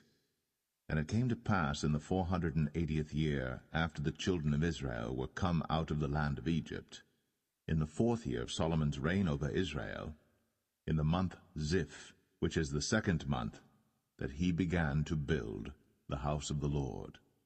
And the house which King Solomon built for the Lord, the length thereof was 80 cubits, and the breadth thereof 20 cubits, and the height thereof 30 cubits. And the porch before the temple of the house 20 cubits was the length thereof, according to the breadth of the house, and 10 cubits was the breadth thereof before the house. And for the house he made windows of narrow lights. And against the wall of the house he built chambers round about, against the walls of the house round about, both of the temple and of the oracle, and he made chambers round about. The nethermost chamber was 5 cubits broad, and the middle was 6 cubits broad, and the third was 7 cubits broad. For without, in the wall of the house, he made narrowed rests round about, that the beams should not be fastened in the walls of the house. And the house, when it was in building, was built of stone made ready before it was brought thither, so that there was neither hammer nor axe nor any tool of iron heard in the house, while it was in building. The door for the middle chamber was in the right side of the house, and they went up with winding stairs into the middle chamber, and out of the middle into the third. So he built the house, and finished it, and covered the house with beams and boards of cedar. And then he built chambers against all the house, 5 cubits high, and they rested on the house with timber of cedar. And the word of the Lord came to Solomon, saying, Concerning this house, which thou art in building, if thou wilt walk in my statutes, and execute my judgments, and keep all my commandments to walk in them, then will I perform my word with thee, which I spake unto David thy father, and I will dwell among the children of Israel, and will not forsake my people Israel. So Solomon built the house, and finished it. And he built the walls of the house within with boards of cedar, both the floor of the house and the walls of the ceiling, and he covered them on the inside with wood, and covered the floor of the house with planks of fir. And he built 20 cubits on the sides of the house, both the floor and the walls with boards of cedar, even built them for it within, even for the oracle, even for the most holy place. And the house, that is, the temple before it, was 40 cubits long, and the cedar of the house within was carved with knobs and open flowers. All was cedar. There was no stone seen. And the oracle he prepared in the house within, to set there the ark of the covenant of the Lord. And the oracle in the forepart was 20 cubits in length, and 20 cubits in breadth, and 20 cubits in the height thereof. And he overlaid it with pure gold, and so covered the altar which was of cedar. So Solomon overlaid the house within with pure gold, and he made a partition by the chains of gold before the oracle, and he overlaid it with gold. And the whole house he overlaid with gold until he had finished all the house. Also the whole altar that was by the oracle he overlaid with gold. And within the oracle he made 2 cherubims of olive tree, each 10 cubits high. And 5 cubits was the one wing of the cherub, and 5 cubits the other wing of the cherub. From the uttermost part of the one wing unto the uttermost part of the other were 10 cubits, and the other cherub was 10 cubits. Both the cherubims were of one measure and one size. The height of the one cherub was 10 cubits, and so was it of the other cherub.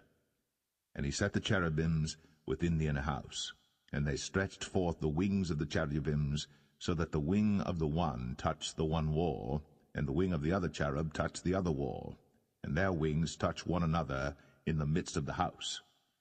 And he overlaid the cherubims with gold, and he carved all the walls of the house round about with carved figures of cherubims, and palm trees, and open flowers, within and without. And the floor of the house he overlaid with gold, within and without. And for the entering of the oracle he made doors of olive tree. The lintel and side posts were a 5th part of the wall. The 2 doors also were of olive tree, and he carved upon them carvings of cherubims and palm trees and open flowers, and overlaid them with gold, and spread gold upon the cherubims and upon the palm trees. So also made he for the door of the temple posts of olive tree, a 4th part of the wall, and the 2 doors were of fir tree.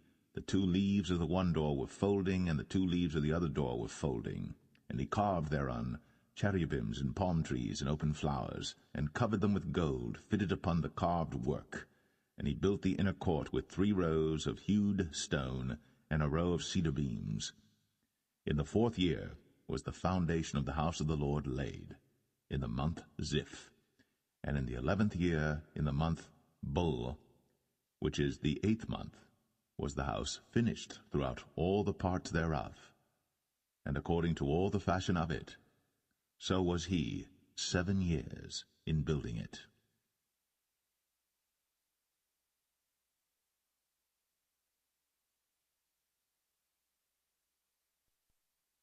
1 Kings 7. But Solomon was building his own house 13 years, and he finished all his house. He built also the house of the forest of Lebanon. The length thereof was 100 cubits, and the breadth thereof 50 cubits, and the height thereof 30 cubits, upon 4 rows of cedar pillars, with cedar beams upon the pillars.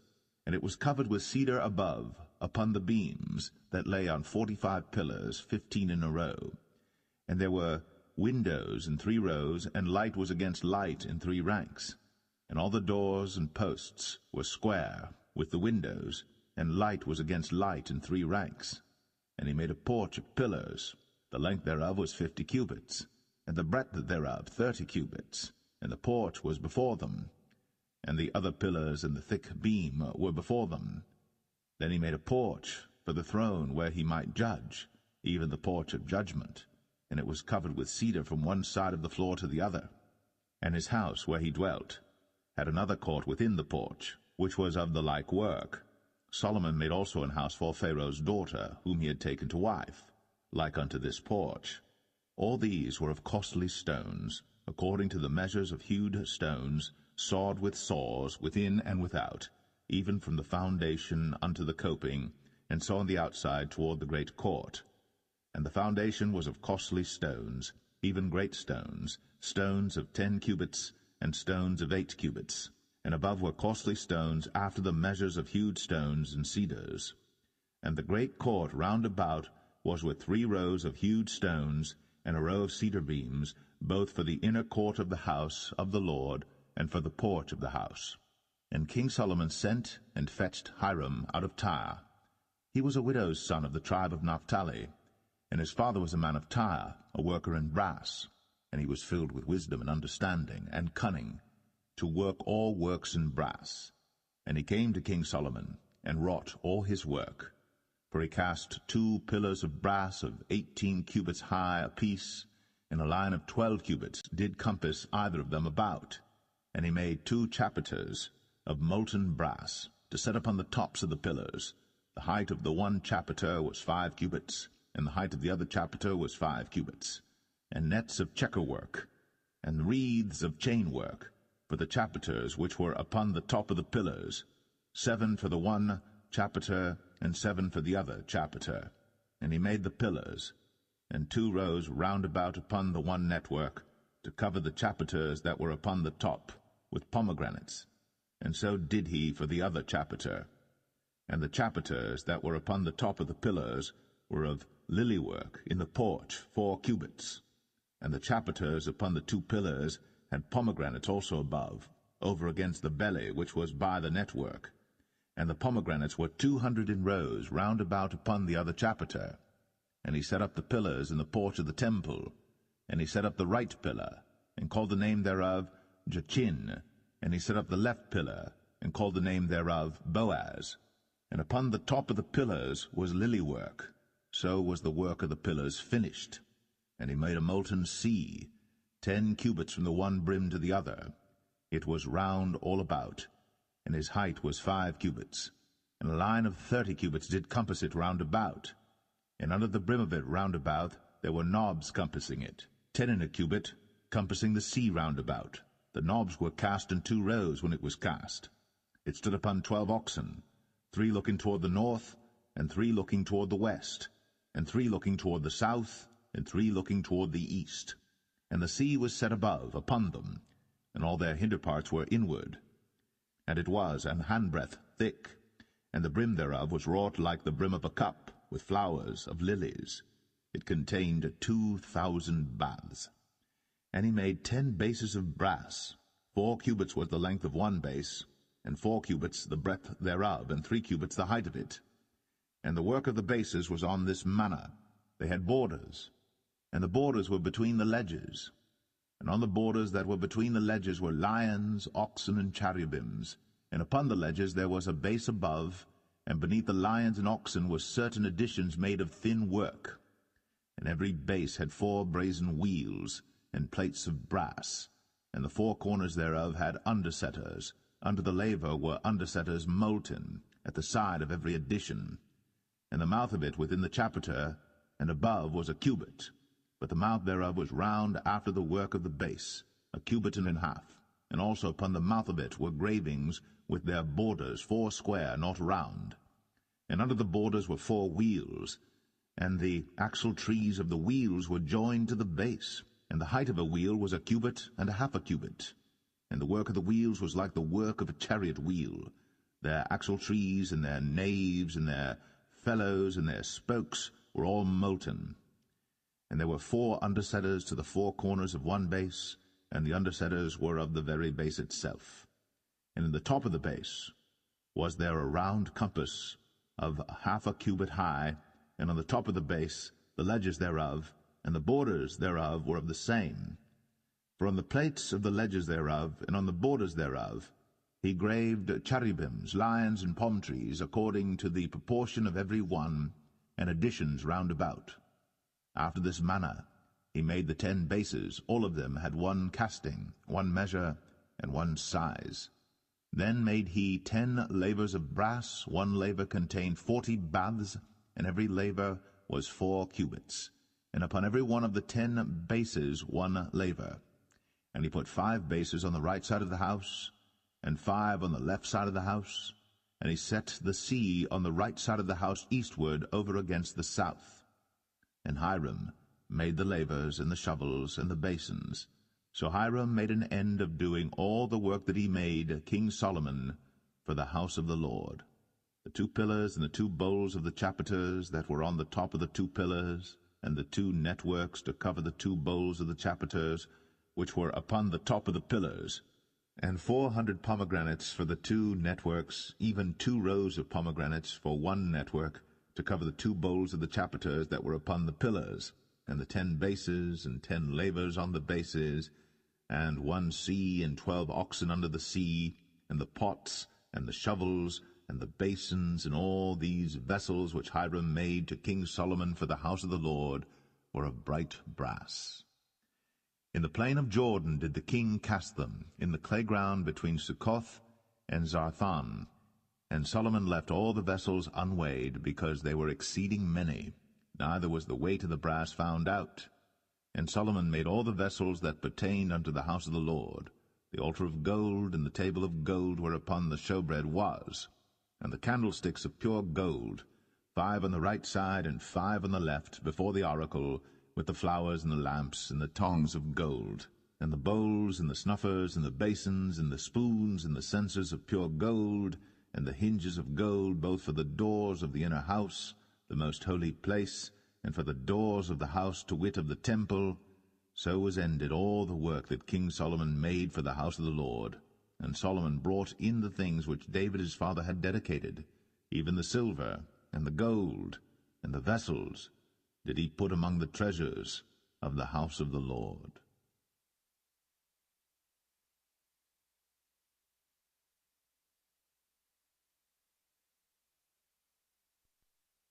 1 Kings 8.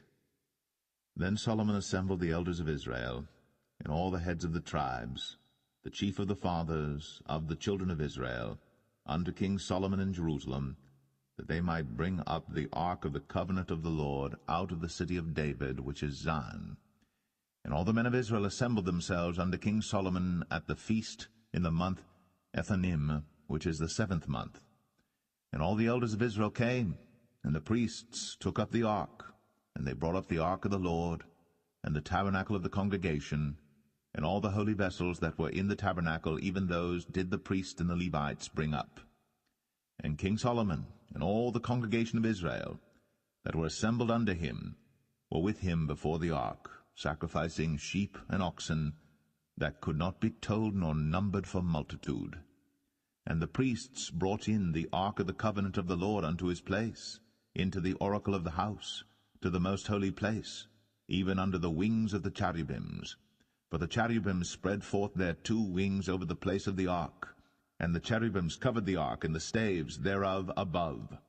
And they drew out the staves, that the ends of the staves were seen out in the holy place before the oracle, and they were not seen without. And there they are unto this day. There was nothing in the ark save the 2 tables of stone, which Moses put there at Horeb, when the Lord made a covenant with the children of Israel, when they came out of the land of Egypt. And it came to pass, when the priests were come out of the holy place, that the cloud filled the house of the Lord, so that the priests could not stand to minister because of the cloud, for the glory of the Lord had filled the house of the Lord. Then spake Solomon, The Lord said that he would dwell in the thick darkness. I have surely built thee an house to dwell in, a settled place for thee to abide in for ever. And the king turned his face about, and blessed all the congregation of Israel. And all the congregation of Israel stood, and he said, Blessed be the Lord God of Israel, which spake with his mouth unto David my father, and hath with his hand fulfilled it, saying, Since the day that I brought forth my people Israel out of Egypt, I chose no city out of all the tribes of Israel to build an house, that my name might be therein. But I chose David to be over my people Israel. And it was in the heart of David my father to build an house for the name of the Lord God of Israel. And the Lord said unto David my father, Whereas it was in thine heart to build an house unto my name, thou didst well that it was in thine heart. Nevertheless thou shalt not build the house, but thy son that shall come forth out of thy loins, he shall build the house unto my name.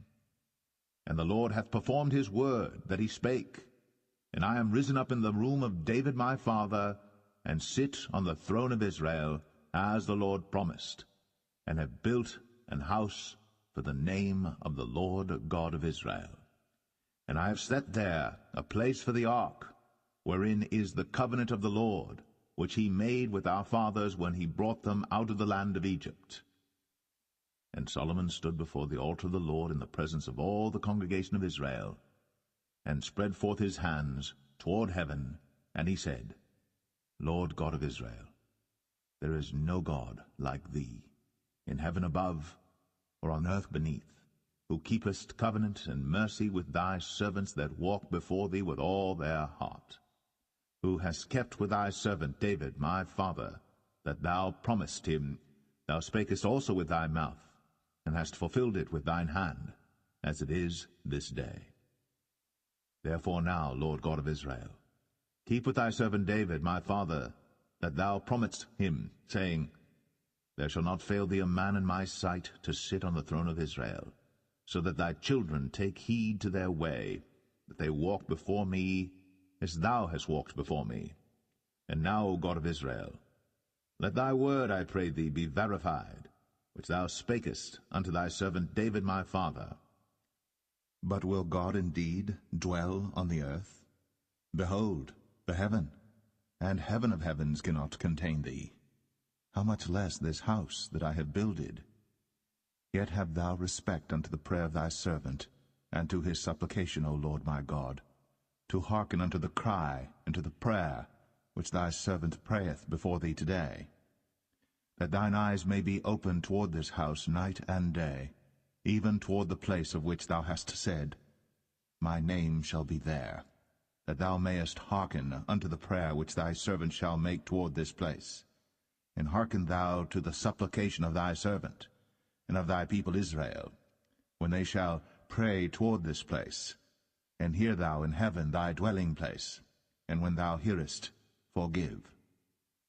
If any man trespass against his neighbor, and an oath be laid upon him to cause him to swear, and the oath come before thine altar in this house, then hear thou in heaven, and do and judge thy servants, condemning the wicked, to bring his way upon his head, and justifying the righteous, to give him according to his righteousness.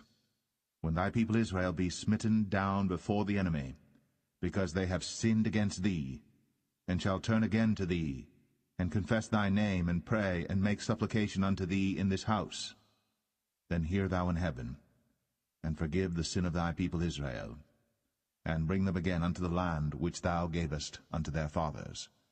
When heaven is shut up, and there is no rain because they have sinned against thee, if they pray toward this place, and confess thy name, and turn from their sin, when thou afflictest them, then hear thou in heaven, and forgive the sin of thy servants, and of thy people Israel, that thou teach them the good way wherein they should walk, and give rain upon thy land, which thou hast given to thy people for an inheritance. If there be in the land famine, if there be pestilence, blasting, mildew, locust, or if there be caterpillar, if their enemy besiege them in the land of their cities, whatsoever plague, whatsoever sickness there be, what prayer and supplication soever be made by any man, or by all thy people Israel, which shall know every man the plague of his own heart, and spread forth his hands toward this house, then hear thou in heaven thy dwelling place, and forgive, and do, and give to every man according to his ways, whose heart thou knowest, for thou, even thou only, knowest the hearts of all the children of men, that they may fear thee all the days that they live in the land which thou gavest unto our fathers. Moreover, concerning a stranger that is not of thy people Israel, but cometh out of a far country for thy name's sake, for they shall hear of thy great name, and of thy strong hand, and of thy stretched out arm, when he shall come and pray toward this house, hear thou in heaven thy dwelling place, and do according to all that the stranger calleth to thee for, that all people of the earth may know thy name, to fear thee, as do thy people Israel, and that they may know that this house which I have builded is called by thy name. If thy people go out to battle against their enemy, whithersoever thou shalt send them, and shall pray unto the Lord toward the city which thou hast chosen, and toward the house that I have built for thy name, then hear thou in heaven their prayer, and their supplication, and maintain their cause. If they sin against thee, for there is no man that sinneth not, and thou be angry with them, and deliver them to the enemy, so that they carry them away captives unto the land of the enemy, far or near. Yet if they shall bethink themselves in the land whither they were carried captives, and repent, and make supplication unto thee in the land of them that carried them captives, saying, We have sinned, and have done perversely, we have committed wickedness, and so return unto thee with all their heart, and with all their soul, in the land of their enemies, which led them away captive, and pray unto thee toward their land, which thou gavest unto their fathers, the city which thou hast chosen, and the house which I have built for thy name.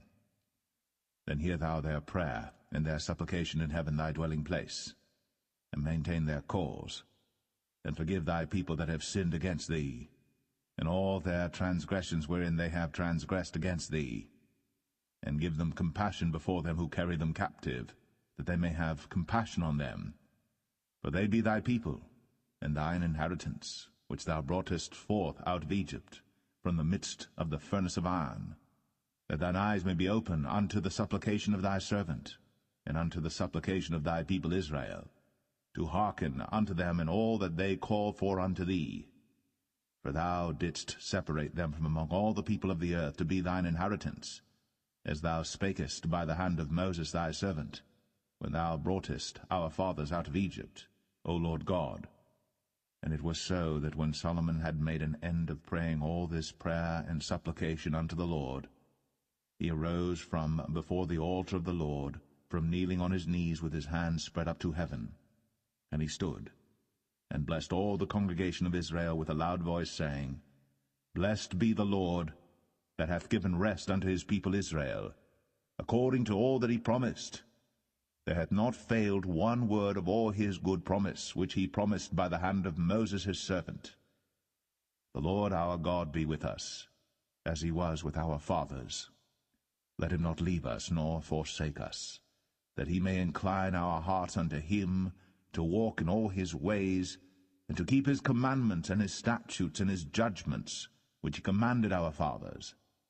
And let these my words wherewith I have made supplication before the Lord be nigh unto the Lord our God day and night, that he maintain the cause of his servant, and the cause of his people Israel at all times, as the matter shall require, that all the people of the earth may know that the Lord is God, and that there is none else. Let your heart therefore be perfect with the Lord our God, to walk in his statutes, and to keep his commandments, as at this day. And the king and all Israel with him offered sacrifice before the Lord. And Solomon offered a sacrifice of peace offerings, which he offered unto the Lord, 22,000 oxen, and 120,000 sheep. So the king and all the children of Israel dedicated the house of the Lord. The same day did the king hallow the middle of the court that was before the house of the Lord, for there he offered burnt offerings and meat offerings, and the fat of the peace offerings, because the brazen altar that was before the Lord was too little to receive the burnt offerings and meat offerings, and the fat of the peace offerings. And at that time Solomon held a feast, and all Israel with him, a great congregation from the entering in of Hamath unto the river of Egypt, before the Lord our God 7 days, and 7 days, even 14 days. On the 8th day he sent the people away, and they blessed the king, and went unto their tents joyful and glad of heart, for all the goodness that the Lord had done for David his servant, and for Israel his people.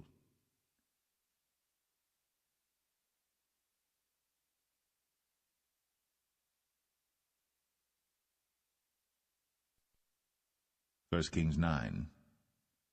And it came to pass, when Solomon had finished the building of the house of the Lord, and the king's house, and all Solomon's desire which he was pleased to do, that the Lord appeared to Solomon the second time, as he had appeared unto him at Gibeon. And the Lord said unto him, I have heard thy prayer and thy supplication that thou hast made before me. I have hallowed this house which thou hast built, to put my name there for ever, and mine eyes and mine heart shall be there perpetually. And if thou wilt walk before me, as David thy father walked, in integrity of heart, and in uprightness, to do according to all that I have commanded thee, and wilt keep my statutes and my judgments, then I will establish the throne of thy kingdom upon Israel forever, as I promised to David thy father, saying, There shall not fail thee a man upon the throne of Israel. But if ye shall at all turn from following me, ye or your children, and will not keep my commandments and my statutes which I have set before you, but go and serve other gods, and worship them, Then will I cut off Israel out of the land which I have given them, and this house which I have hallowed for my name will I cast out of my sight. And Israel shall be a proverb and a byword among all people. And at this house which is high, every one that passeth by it shall be astonished, and shall hiss, and they shall say, Why hath the Lord done thus unto this land, and to this house? And they shall answer, Because they forsook the Lord their God, who brought forth their fathers out of the land of Egypt, and had taken hold upon other gods, and have worshipped them, and served them. Therefore hath the Lord brought upon them all this evil. And it came to pass at the end of 20 years, when Solomon had built the 2 houses, the house of the Lord, and the king's house. Now Hiram the king of Tyre had furnished Solomon with cedar trees and fir trees, and with gold according to all his desire. That then King Solomon gave Hiram 20 cities in the land of Galilee.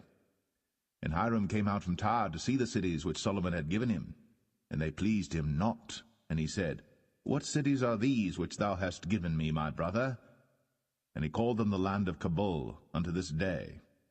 And Hiram sent to the king 60 talents of gold.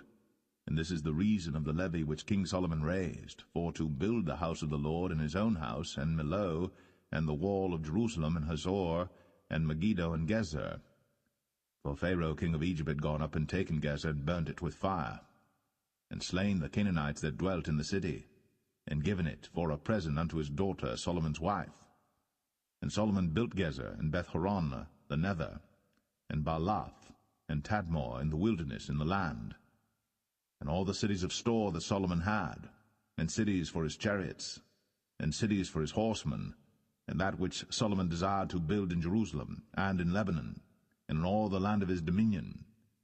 And all the people that were left of the Amorites, Hittites, Perizzites, Hivites, and Jebusites, which were not of the children of Israel, their children that were left after them in the land, whom the children of Israel also were not able utterly to destroy, upon those did Solomon levy a tribute of bondservice unto this day. But of the children of Israel did Solomon make no bondmen, but they were men of war, and his servants, and his princes, and his captains, and rulers of his chariots, and his horsemen. These were the chief of the officers that were over Solomon's work, 550, which bare rule over the people that wrought in the work. But Pharaoh's daughter came up out of the city of David unto her house, which Solomon had built for her. Then did he build Millo.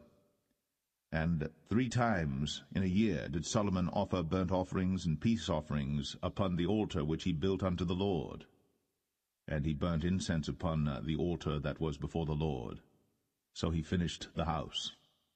And King Solomon made a navy of ships in Ezion-Geber, which is beside Eloth, on the shore of the Red Sea, in the land of Edom.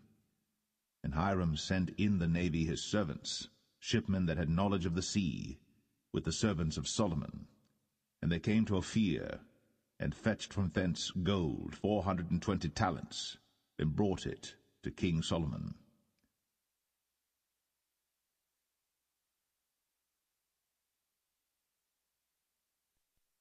1 Kings 10. And when the queen of Sheba heard of the fame of Solomon concerning the name of the Lord, she came to prove him with hard questions. And she came to Jerusalem with a very great train, with camels that bare spices, and very much gold, and precious stones. And when she was come to Solomon, she communed with him of all that was in her heart. And Solomon told her all her questions.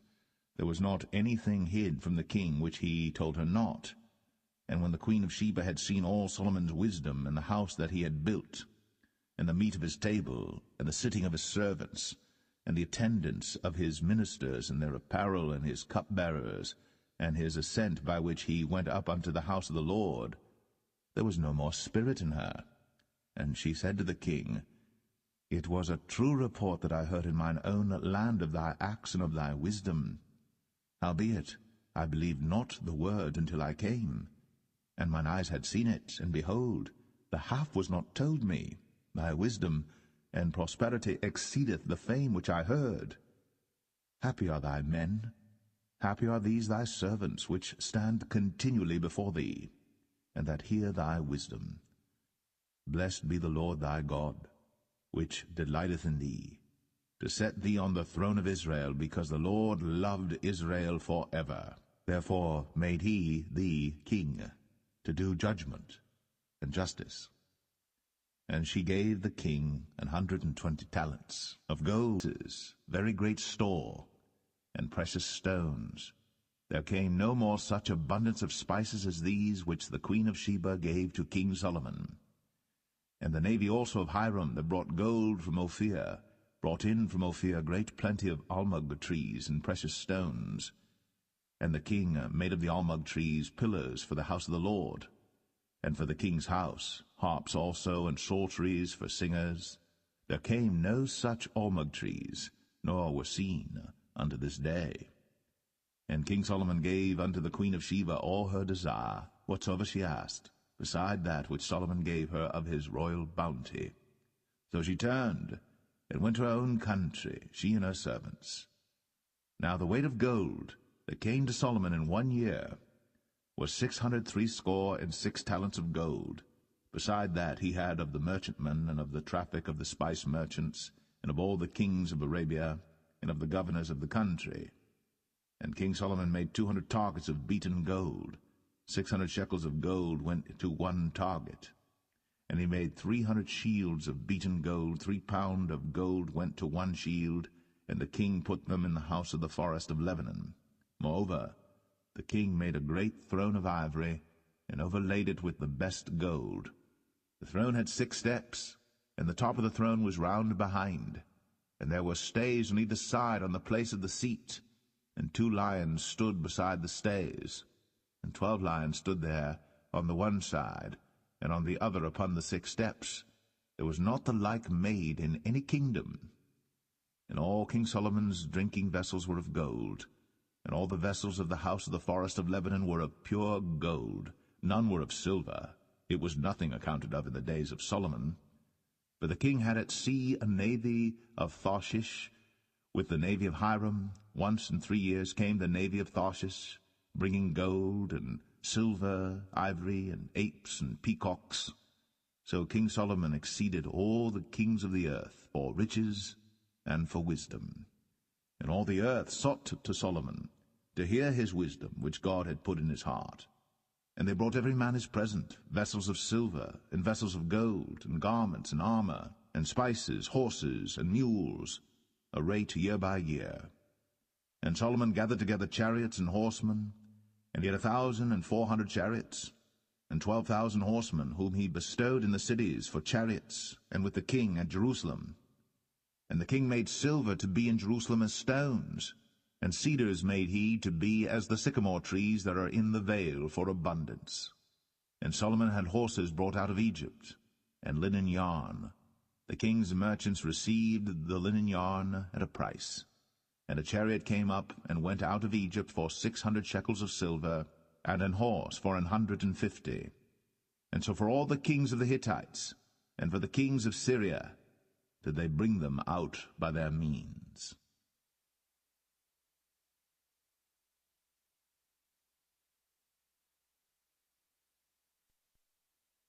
1 Kings 11. But King Solomon loved many strange women, together with the daughter of Pharaoh, women of the Moabites, Ammonites, Edomites, Zidonians, and Hittites. Of the nations concerning which the Lord said unto the children of Israel, Ye shall not go in to them, neither shall they come in unto you, for surely they will turn away your heart after their gods. Solomon clave unto these in love. And he had 700 wives, princesses, and 300 concubines, and his wives turned away his heart. For it came to pass, when Solomon was old, that his wives turned away his heart after other gods. And his heart was not perfect with the Lord his God, as was the heart of David his father. For Solomon went after Ashtoreth, the goddess of the Zidonians, and after Milcom, the abomination of the Ammonites. And Solomon did evil in the sight of the Lord, and went not fully after the Lord, as did David his father. Then did Solomon build an high place for Chemosh, the abomination of Moab, in the hill that is before Jerusalem, and for Moloch, the abomination of the children of Ammon. And likewise did he for all his strange wives, which burnt incense, and sacrificed unto their gods. And the Lord was angry with Solomon, because his heart was turned from the Lord God of Israel, which had appeared unto him twice, and had commanded him concerning this thing, that he should not go after other gods.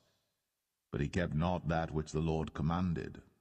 Wherefore the Lord said unto Solomon, Forasmuch as this is done of thee, and thou hast not kept my covenant and my statutes, which I have commanded thee, I will surely rend the kingdom from thee, and will give it to thy servant. Notwithstanding, in thy days, I will not do it for David thy father's sake, but I will rend it out of the hand of thy son. Howbeit, I will not rend away all the kingdom, but will give one tribe to thy son, for David my servant's sake, and for Jerusalem's sake, which I have chosen. And the Lord stirred up an adversary unto Solomon, Hadad the Edomite. He was of the king's seed in Edom. For it came to pass, when David was in Edom, and Joab, the captain of the host, was gone up to bury the slain, after he had smitten every male in Edom. For 6 months did Joab remain there with all Israel, until he had cut off every male in Edom. That Hadad fled, he and certain Edomites of his father's servants with him, to go into Egypt, Hadad being yet a little child. And they arose out of Midian, and came to Paran. And they took men with them out of Paran, and they came to Egypt, unto Pharaoh king of Egypt, which gave him an house, and appointed him victuals, and gave him land. And Hadad found great favor in the sight of Pharaoh, so that he gave him to wife the sister of his own wife, the sister of Tahpenes the queen. And the sister of Tahpenes bare him Genubath his son, whom Tahpenes weaned in Pharaoh's house. And Genubath was in Pharaoh's household among the sons of Pharaoh. And when Hadad heard in Egypt that David slept with his fathers, and that Joab the captain of the host was dead, Hadad said to Pharaoh, Let me depart, that I may go to mine own country. Then Pharaoh said unto him, But what hast thou lacked with me, that, behold, thou seekest to go to thine own country? And he answered, Nothing. Howbeit, let me go in any wise. And God stirred him up another adversary, Rezin the son of Eliadah, which fled from his lord Hadadezer king of Zobah. And he gathered men unto him, and became captain over a band, when David slew them of Zobah. And they went to Damascus, and dwelt therein, and reigned in Damascus. And he was an adversary to Israel all the days of Solomon, beside the mischief that Hadad did. And he abhorred Israel, and reigned over Syria. And Jeroboam the son of Nebat, an Ephrathite of Zeradah, Solomon's servant, whose mother's name was Zeruiah, a widow woman, even he lifted up his hand against the king. And this was the cause that he lifted up his hand against the king. Solomon built Millo, and repaired the breaches of the city of David his father. And the man Jeroboam was a mighty man of valor. And Solomon, seeing the young man that he was industrious, he made him ruler over all the charge of the house of Joseph. And it came to pass at that time, when Jeroboam went out of Jerusalem, that the prophet Ahijah the Shilonite found him in the way, and he had clad himself with a new garment. And they two were alone in the field. And Ahijah caught the new garment that was on him, and rent it in 12 pieces.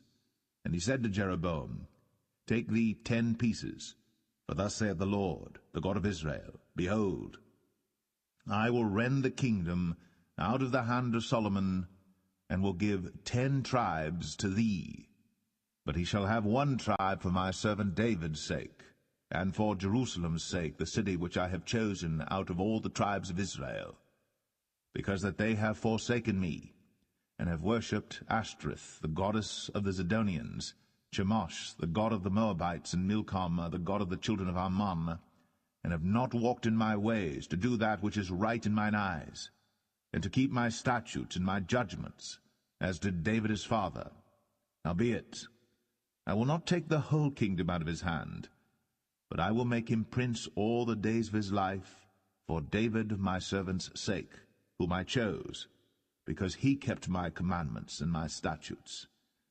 But I will take the kingdom out of his son's hand, and will give it unto thee, even 10 tribes. And unto his son will I give 1 tribe, that David my servant may have a light always before me in Jerusalem, the city which I have chosen me, to put my name there. And I will take thee, and thou shalt reign according to all that thy soul desireth, and shalt be king over Israel. And it shall be, if thou wilt hearken unto all that I command thee, and wilt walk in my ways, and do that is right in my sight, to keep my statutes and my commandments, as David my servant did, that I will be with thee, and build thee a sure house, as I built for David, and will give Israel unto thee. And I will for this afflict the seed of David, but not forever. Solomon sought therefore to kill Jeroboam. And Jeroboam arose and fled into Egypt, unto Shishak king of Egypt, and was in Egypt until the death of Solomon. And the rest of the acts of Solomon, and all that he did, and his wisdom, are they not written in the book of the acts of Solomon? And the time that Solomon reigned in Jerusalem over all Israel was 40 years. And Solomon slept with his fathers, and was buried in the city of David his father, and Rehoboam his son reigned in his stead.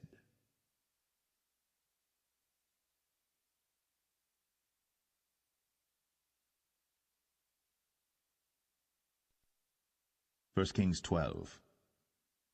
And Rehoboam went to Shechem, for all Israel were come to Shechem to make him king. And it came to pass, when Jeroboam the son of Nebat, who was yet in Egypt, heard of it, for he was fled from the presence of King Solomon, and Jeroboam dwelt in Egypt, that they sent and called him. And Jeroboam and all the congregation of Israel came and spake unto Rehoboam, saying, Thy father made our yoke grievous. Now therefore make thou the grievous service of thy father, and his heavy yoke which he put upon us lighter, and we will serve thee. And he said unto them, Depart yet for 3 days, then come again to me. And the people departed. And King Rehoboam consulted with the old men that stood before Solomon his father while he yet lived, and said, How do ye advise that I may answer this people? And they spake unto him, saying, If thou wilt be a servant unto this people this day, and wilt serve them, and answer them, and speak good words to them, then they will be thy servants forever. But he forsook the counsel of the old men which they had given him, and consulted with the young men that were grown up with him, and which stood before him. And he said unto them, What counsel give ye that we may answer this people who have spoken to me, saying, Make the yoke which thy father did put upon us lighter? And the young men that were grown up with him spake unto him, saying, Thus shalt thou speak unto this people that spake unto thee, saying, Thy father made our yoke heavy, but make thou it lighter unto us. Thus shalt thou say unto them, My little finger shall be thicker than my father's loins. And now, whereas my father did lade you with a heavy yoke, I will add to your yoke. My father hath chastised you with whips, but I will chastise you with scorpions. So Jeroboam and all the people came to Rehoboam the 3rd day, as the king had appointed, saying, Come to me again the 3rd day. And the king answered the people roughly, and forsook the old men's counsel that they gave him, and spake to them after the counsel of the young men, saying, My father made your yoke heavy, and I will add to your yoke. My father also chastised you with whips, but I will chastise you with scorpions.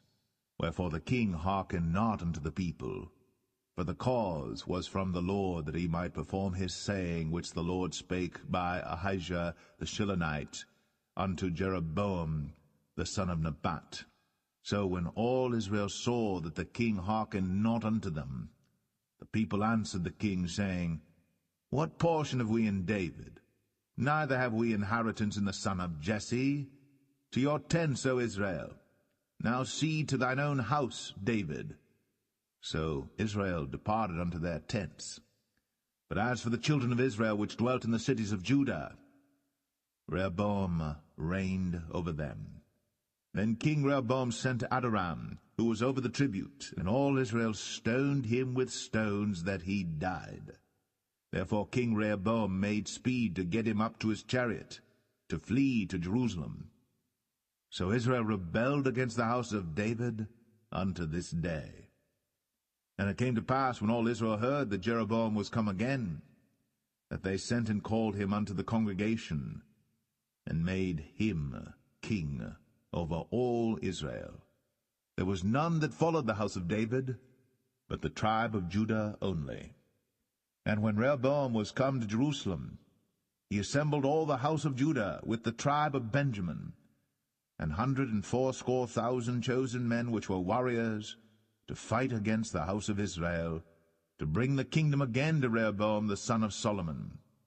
But the word of God came unto Shemaiah the man of God, saying, Speak unto Rehoboam the son of Solomon, king of Judah, and unto all the house of Judah and Benjamin, and to the remnant of the people, saying, Thus saith the Lord, Ye shall not go up, nor fight against your brethren the children of Israel. Return every man to his house, for this thing is from me. They hearkened therefore to the word of the Lord, and returned to depart according to the word of the Lord.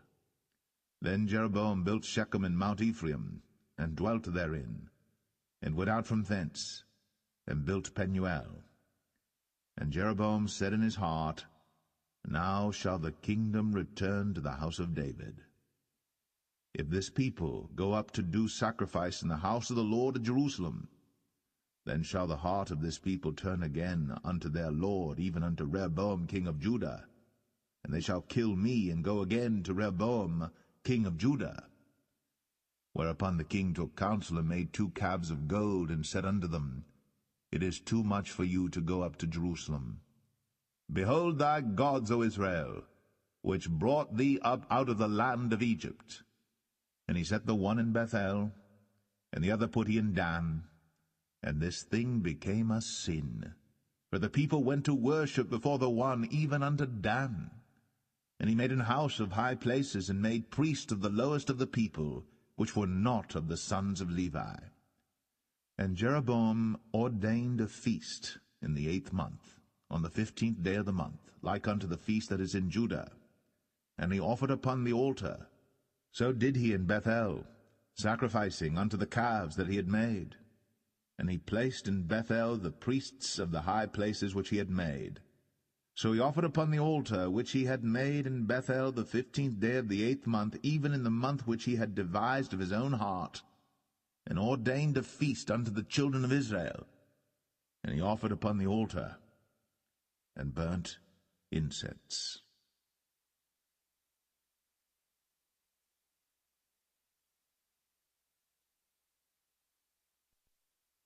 1 Kings 13. And behold, there came a man of God out of Judah by the word of the Lord unto Bethel. And Jeroboam stood by the altar to burn incense. And he cried against the altar in the word of the Lord, and said, O altar, altar, thus saith the Lord, Behold, a child shall be born unto the house of David, Josiah by name. And upon thee shall he offer the priests of the high places that burn incense upon thee, and men's bones shall be burnt upon thee. And he gave a sign the same day, saying, This is the sign which the Lord hath spoken. Behold, the altar shall be rent, and the ashes that are upon it shall be poured out. And it came to pass, when King Jeroboam heard the saying of the man of God, which had cried against the altar in Bethel, that he put forth his hand from the altar, saying, Lay hold on him. And his hand, which he put forth against him, dried up, so that he could not pull it in again to him. The altar also was rent, and the ashes poured out from the altar, according to the sign which the man of God had given, by the word of the Lord. And the king answered and said unto the man of God, Entreat now the face of the Lord thy God, and pray for me, that my hand may be restored me again. And the man of God besought the Lord, and the king's hand was restored him again, and became as it was before. And the king said unto the man of God, Come home with me, and refresh thyself, and I will give thee a reward. And the man of God said unto the king, If thou wilt give me half thine house, I will not go in with thee, neither will I eat bread nor drink water in this place. For so was it charged me by the word of the Lord, saying, Eat no bread, nor drink water, nor turn again by the same way that thou camest. So he went another way, and returned not by the way that he came to Bethel. Now there dwelt an old prophet in Bethel, and his sons came and told him all the works that the man of God had done that day in Bethel, the words which he had spoken unto the king. Them they told also to their father. And their father said unto them, What way went he? For his sons had seen what way the man of God went, which came from Judah. And he said unto his sons, Saddle me the ass. So they saddled him the ass, and he rode thereon, and went after the man of God, and found him sitting under an oak. And he said unto him, Art thou the man of God that camest from Judah? And he said, I am. Then he said unto him, Come home with me, and eat bread. And he said, I may not return with thee, nor go in with thee, neither will I eat bread nor drink water with thee in this place. For it was said to me by the word of the Lord, Thou shalt eat no bread, nor drink water there, nor turn again to go by the way that thou camest. He said unto him, I am a prophet, also as thou art. And an angel spake unto me by the word of the Lord, saying, Bring him back with thee into thine house, that he may eat bread and drink water. But he lied unto him. So he went back with him, and did eat bread in his house, and drank water. And it came to pass, as they sat at the table, that the word of the Lord came unto the prophet that brought him back. And he cried unto the man of God that came from Judah, saying, Thus saith the Lord, For as much as thou hast disobeyed the mouth of the Lord, and hast not kept the commandment which the Lord thy God commanded thee, but camest back, and hast eaten bread, and drunk water in the place, of the which the Lord did say to thee, Eat no bread, and drink no water, thy carcass shall not come unto the sepulchre of thy fathers. And it came to pass, after he had eaten bread, and after he had drunk, that he saddled for him the ass, to wit, for the prophet whom he had brought back. And when he was gone, a lion met him by the way, and slew him. And his carcass was cast in the way, and the ass stood by it. The lion also stood by the carcass.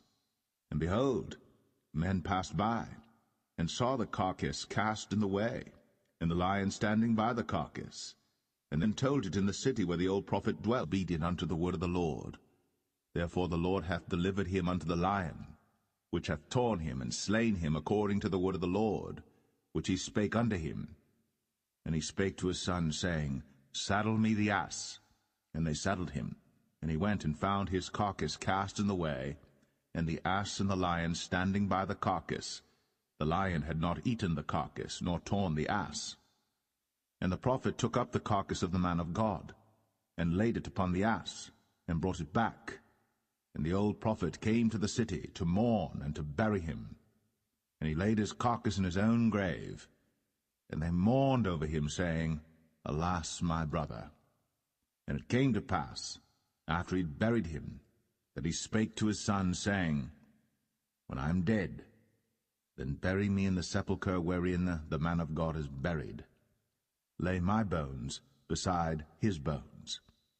For the saying which he cried by the word of the Lord against the altar in Bethel, and against all the houses of the high places which are in the cities of Samaria, shall surely come to pass. After this thing Jeroboam returned not from his evil way, but made again of the lowest of the people priests of the high places. Whosoever would, he consecrated him, and he became one of the priests of the high places.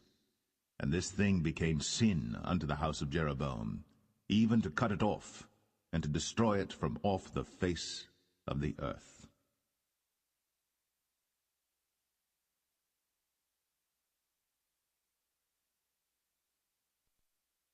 1 Kings 14. At that time Abijah, the son of Jeroboam, fell sick. And Jeroboam said to his wife, Arise, I pray thee, and disguise thyself, that thou be not known to be the wife of Jeroboam, and get thee to Shiloh. Behold, there is Ahijah the prophet, which told me that I should be king over this people. And take with thee 10 loaves and cracknels, and a cruse of honey, and go to him. He shall tell thee what shall become of the child. And Jeroboam's wife did so, and arose, and went to Shiloh, and came to the house of Ahijah. But Ahijah could not see, for his eyes were set by reason of his age. And the Lord said unto Ahijah, Behold, the wife of Jeroboam cometh to ask a thing of thee for her son, for he is sick. Thus and thus shalt thou say unto her, for it shall be, when she cometh in, that she shall feign herself to be another woman. And it was so, when Ahijah heard the sound of her feet, as she came in at the door, that he said, Come in, thou wife of Jeroboam. Why feignest thou thyself to be another? For I am sent to thee with heavy tidings. Go, tell Jeroboam, Thus saith the Lord God of Israel, Forasmuch as I exalted thee from among the people, and made thee prince over my people Israel, and rent the kingdom away from the house of David, and gave it thee, and yet thou hast not been as my servant David, who kept my commandments, and who followed me with all his heart, to do that only which was right in mine eyes, but hast done evil above all that were before thee. For thou hast gone and made thee other gods, and molten images, to provoke me to anger, and hast cast me behind thy back. Therefore, behold, I will bring evil upon the house of Jeroboam, and will cut off from Jeroboam him that pisseth against the wall, and him that is shut up and left in Israel, and will take away the remnant of the house of Jeroboam as a man taketh away dung, till it be all gone.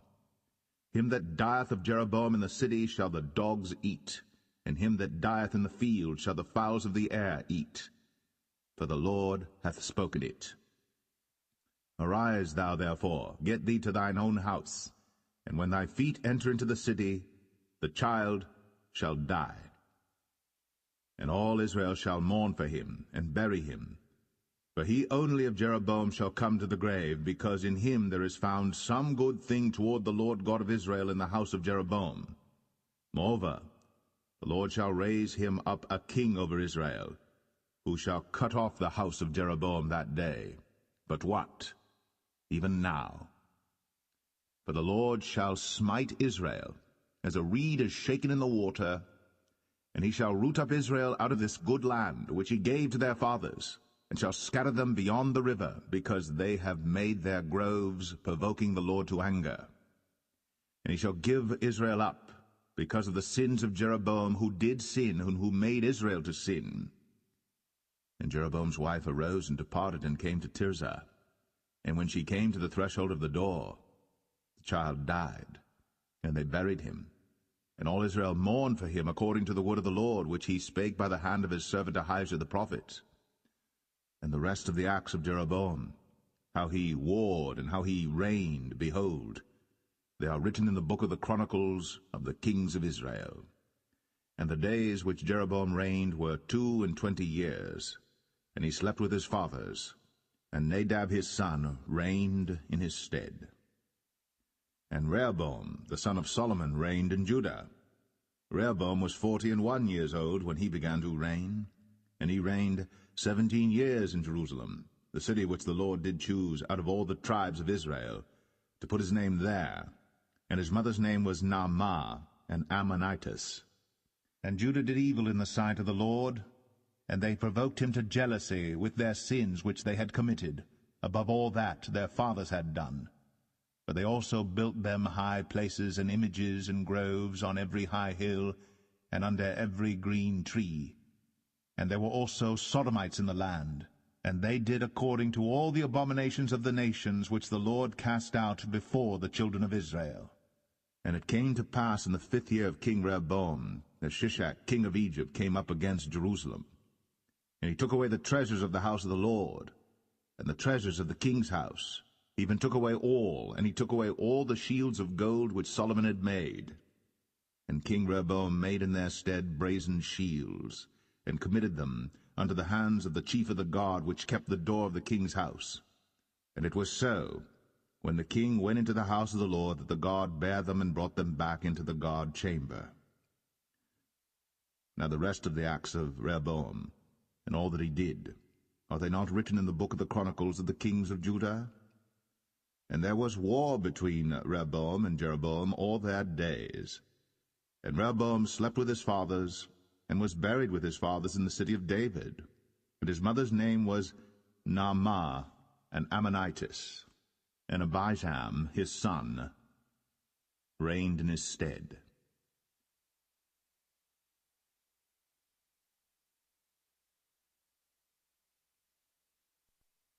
1 Kings 15.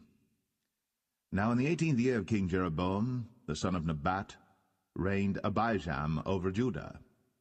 3 years reigned he in Jerusalem, and his mother's name was Maachah, the daughter of Abishalom.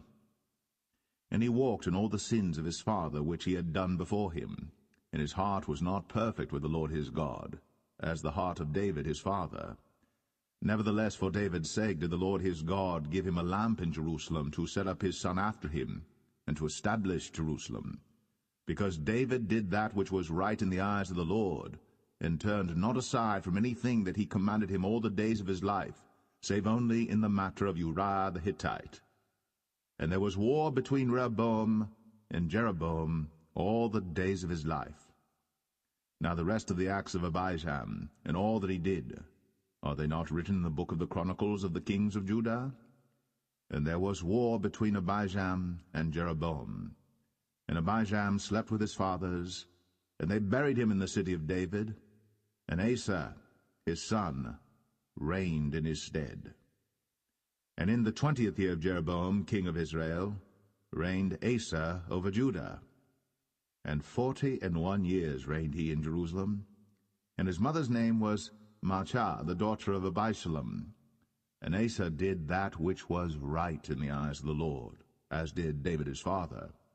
And he took away the Sodomites out of the land, and removed all the idols that his fathers had made. And also Maachah his mother, even her he removed from being queen, because she had made an idol in the grove. And Asa destroyed her idol, and burned it by the brook Kidron. But the high places were not removed. Nevertheless, Asa's heart was perfect with the Lord all his days. And he brought in the things which his father had dedicated, and the things which himself had dedicated, into the house of the Lord, silver and gold and vessels. And there was war between Asa and Baasha, king of Israel, all their days.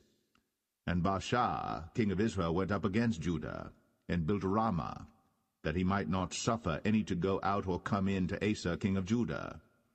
Then Asa took all the silver and the gold that were left in the treasures of the house of the Lord, and the treasures of the king's house, and delivered them into the hand of his servants.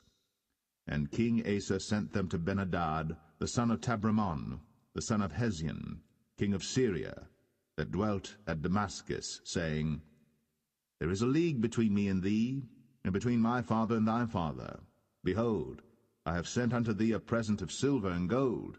Come, and break thy league with Baasha king of Israel, that he may depart from me. So Ben-Hadad hearkened unto King Asa, and sent the captains of the hosts which he had against the cities of Israel, and smote Ijon and Dan and Abel-Beth-Maachah and all Cinneroth, with all the land of Naphtali. And it came to pass, when Baasha heard thereof, that he left off building of Ramah, and dwelt in Tirzah. Then King Asa made a proclamation throughout all Judah, none was exempted. And they took away the stones of Ramah, and the timber thereof, wherewith Baasha had builded. And King Asa built with them Geba of Benjamin, and Mizpah. The rest of all the acts of Asa, and all his might, and all that he did, and the cities which he built, are they not written in the book of the chronicles of the kings of Judah? Nevertheless, in the time of his old age, he was diseased in his feet. And Asa slept with his fathers, and was buried with his fathers in the city of David his father, and Jehoshaphat his son reigned in his stead. And Nadab the son of Jeroboam began to reign over Israel in the 2nd year of Asa king of Judah. and reigned over Israel 2 years. And he did evil in the sight of the Lord, and walked in the way of his father, and in his sin wherewith he made Israel to sin. And Baasha the son of Ahijah of the house of Issachar conspired against him. And Baasha smote him at Gibbethon, which belonged to the Philistines, for Nadab and all Israel laid siege to Gibbethon. Even in the 3rd year of Asa king of Judah did Baasha slay him, and reigned in his stead. And it came to pass when he reigned, that he smote all the house of Jeroboam. He left not to Jeroboam any that breathed, until he had destroyed him, according unto the saying of the Lord, which he spake by his servant Ahijah the Shilonite. Because of the sins of Jeroboam which he sinned, and which he made Israel sin, by his provocation wherewith he provoked the Lord God of Israel to anger. Now the rest of the acts of Nadab, and all that he did, are they not written in the book of the chronicles of the kings of Israel? And there was war between Asa and Baasha, king of Israel, all their days. In the 3rd year of Asa king of Judah began Baasha the son of Ahijah to reign over all Israel in Tirzah 24 years.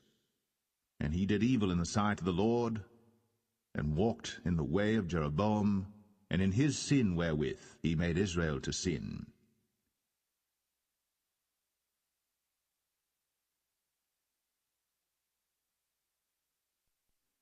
1 Kings 16. Then the word of the Lord came to Jehu the son of Hanani against Baasha, saying, Forasmuch as I exalted thee out of the dust, and made thee prince over my people Israel, and thou hast walked in the way of Jeroboam, and hast made my people Israel to sin, to provoke me to anger with their sins, behold, I will take away the posterity of Baasha, and the posterity of his house, and will make thy house like the house of Jeroboam the son of Nebat. Him that dieth of Baasha in the city shall the dogs eat, and him that dieth of his in the fields shall the fowls of the air eat. Now the rest of the acts of Baasha, and what he did, and his might, are they not written in the book of the chronicles of the kings of Israel? So Baasha slept with his fathers, and was buried in Tirzah, and Elah his son reigned in his stead. And also by the hand of the prophet Jehu, the son of Hanani, came the word of the Lord against Baasha, and against his house, even for all the evil that he did in the sight of the Lord, in provoking him to anger, with the work of his hands, in being like the house of Jeroboam, and because he killed him. In the 26th year of Asa king of Judah began Elah the son of Baasha to reign over Israel in Tirzah 2 years. And his servant Zimri, captain of half his chariots, conspired against him, as he was in Tirzah drinking himself drunk in the house of Arzah, steward of his house in Tirzah. And Zimri went in, and smote him, and killed him, in the 27th year of Asa king of Judah, and reigned in his stead. And it came to pass, when he began to reign, as soon as he sat on his throne, that he slew all the house of Baasha. He left him not one that pisseth against a wall, neither of his kinsfolks, nor of his friends. Thus did Zimri destroy all the house of Baasha, according to the word of the Lord which he spake against Baasha by Jehu the prophet. For all the sins of Baasha, and the sins of Elah his son, by which they sinned, and by which they made Israel to sin, in provoking the Lord God of Israel to anger with their vanities. Now the rest of the acts of Elah, and all that he did, are they not written in the book of the chronicles of the kings of Israel? In the 27th year of Asa king of Judah did Zimri reign 7 days in Tirzah. And the people were encamped against Gibbethon, which belonged to the Philistines. And the people that were encamped heard say, Zimri hath conspired, and hath also slain the king. Wherefore all Israel made Omri, the captain of the host, king over Israel that day in the camp. And Omri went up from Gibbethon, and all Israel with him, and they besieged Tirzah. And it came to pass, when Zimri saw that the city was taken, that he went into the palace of the king's house, and burnt the king's house over him with fire, and died. For his sins which he sinned in doing evil in the sight of the Lord, in walking in the way of Jeroboam, and in his sin which he did, to make Israel to sin. Now the rest of the acts of Zimri, and his treason that he wrought, are they not written in the book of the Chronicles of the kings of Israel? Then were the people of Israel divided into two parts. Half of the people followed Tibni the son of Ginath, to make him king, and half followed Omri. But the people that followed Omri prevailed against the people that followed Tibni the son of Ginath. So Tibni died, and Omri reigned. In the 31st year of Asa king of Judah began Omri to reign over Israel 12 years. 6 years reigned he in Tirzah. And he bought the hill Samaria of Shemer for 2 talents of silver, and built on the hill, and called the name of the city which he built after the name of Shemer, owner of the hill, Samaria. But Omri wrought evil in the eyes of the Lord, and did worse than all that were before him. For he walked in all the way of Jeroboam the son of Nebat, and in his sin wherewith he made Israel to sin, to provoke the Lord God of Israel to anger with their vanities. Now the rest of the acts of Omri which he did, and his might that he showed, are they not written in the book of the Chronicles of the kings of Israel? So Omri slept with his fathers, and was buried in Samaria, and Ahab his son reigned in his stead. And in the 38th year of Asa king of Judah began Ahab the son of Omri to reign over Israel. And Ahab the son of Omri reigned over Israel in Samaria 22 years. And Ahab the son of Omri did evil in the sight of the Lord above all that were before him. And it came to pass, as if it had been a light thing for him to walk in the sins of Jeroboam the son of Nebat, that he took to wife Jezebel, the daughter of Ethbaal, king of the Zidonians, and went and served Baal, and worshipped him. And he reared up an altar for Baal in the house of Baal, which he had built in Samaria. And Ahab made a grove, and Ahab did more to provoke the Lord God of Israel to anger than all the kings of Israel that were before him. In his days did Hiel the Bethelite build Jericho. He laid the foundation thereof in Abiram his firstborn, and set up the gates thereof in his youngest son Segub, according to the word of the Lord, which he spake by Joshua the son of Nun.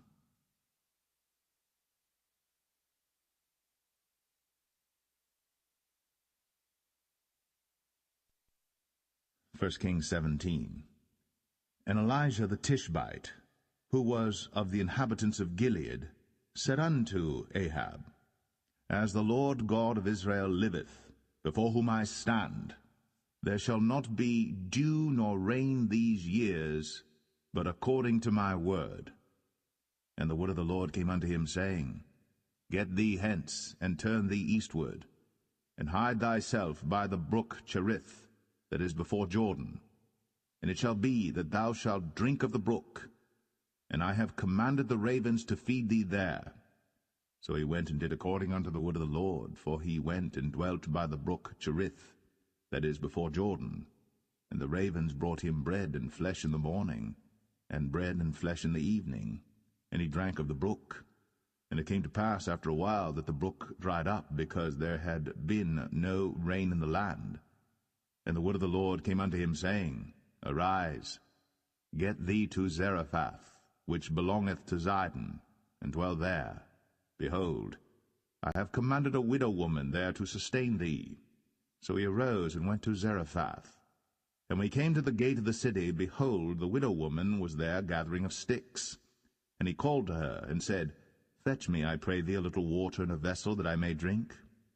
And as she was going to fetch it, he called to her, and said, Bring me, I pray thee, a morsel of bread in thine hand. And she said, As the Lord thy God liveth, I have not a cake, but an handful of meal in a barrel, and a little oil in a cruse, and behold, I am gathering 2 sticks, that I may go in and dress it for me, and my son, that we may eat it, and die. And Elijah said unto her, Fear not, go and do as thou hast said, but make me thereof a little cake first, and bring it unto me, and after make for thee and for thy son. For thus saith the Lord God of Israel, The barrel of meal shall not waste, neither shall the cruse of oil fail, until the day that the Lord sendeth rain upon the earth. And she went and did according to the saying of Elijah, and she and he and her house did eat many days.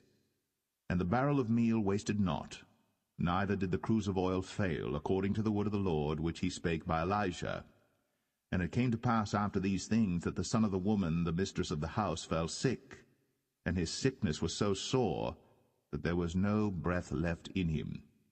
And she said unto Elijah, What have I to do with thee, O thou man of God? Art thou come unto me to call my sin to remembrance, and to slay my son?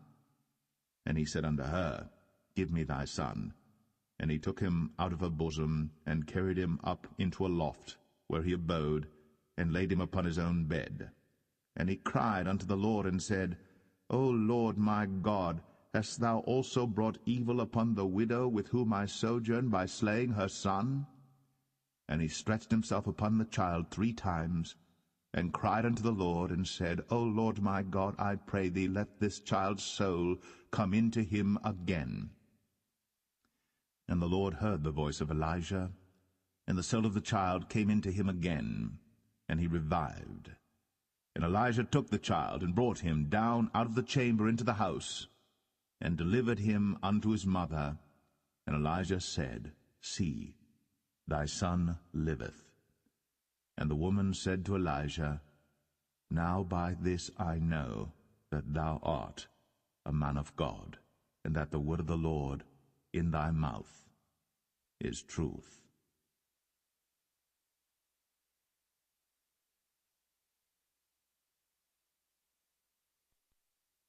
First Kings 18. And it came to pass after many days, that the word of the Lord came to Elijah in the 3rd year, saying, Go, show thyself unto Ahab, and I will send rain upon the earth.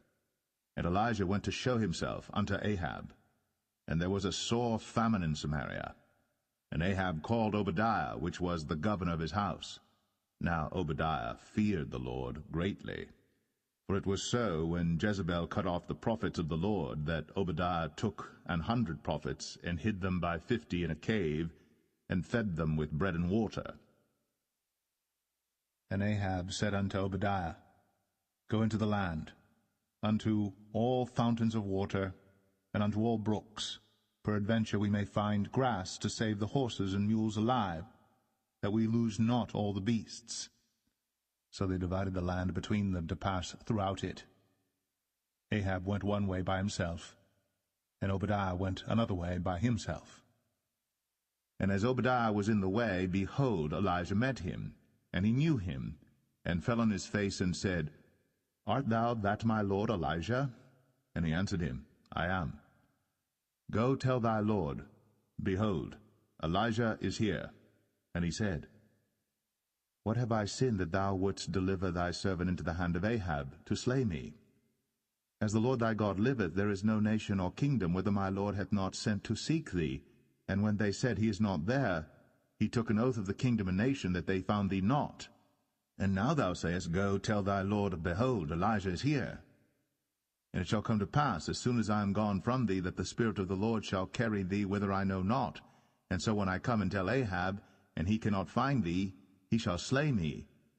But I thy servant fear the Lord from my youth. Was it not told my Lord what I did when Jezebel slew the prophets of the Lord, how I hid 100 men of the Lord's prophets by 50 in a cave, and fed them with bread and water? And now thou sayest, Go tell thy Lord, Behold, Elijah is here, and he shall slay me?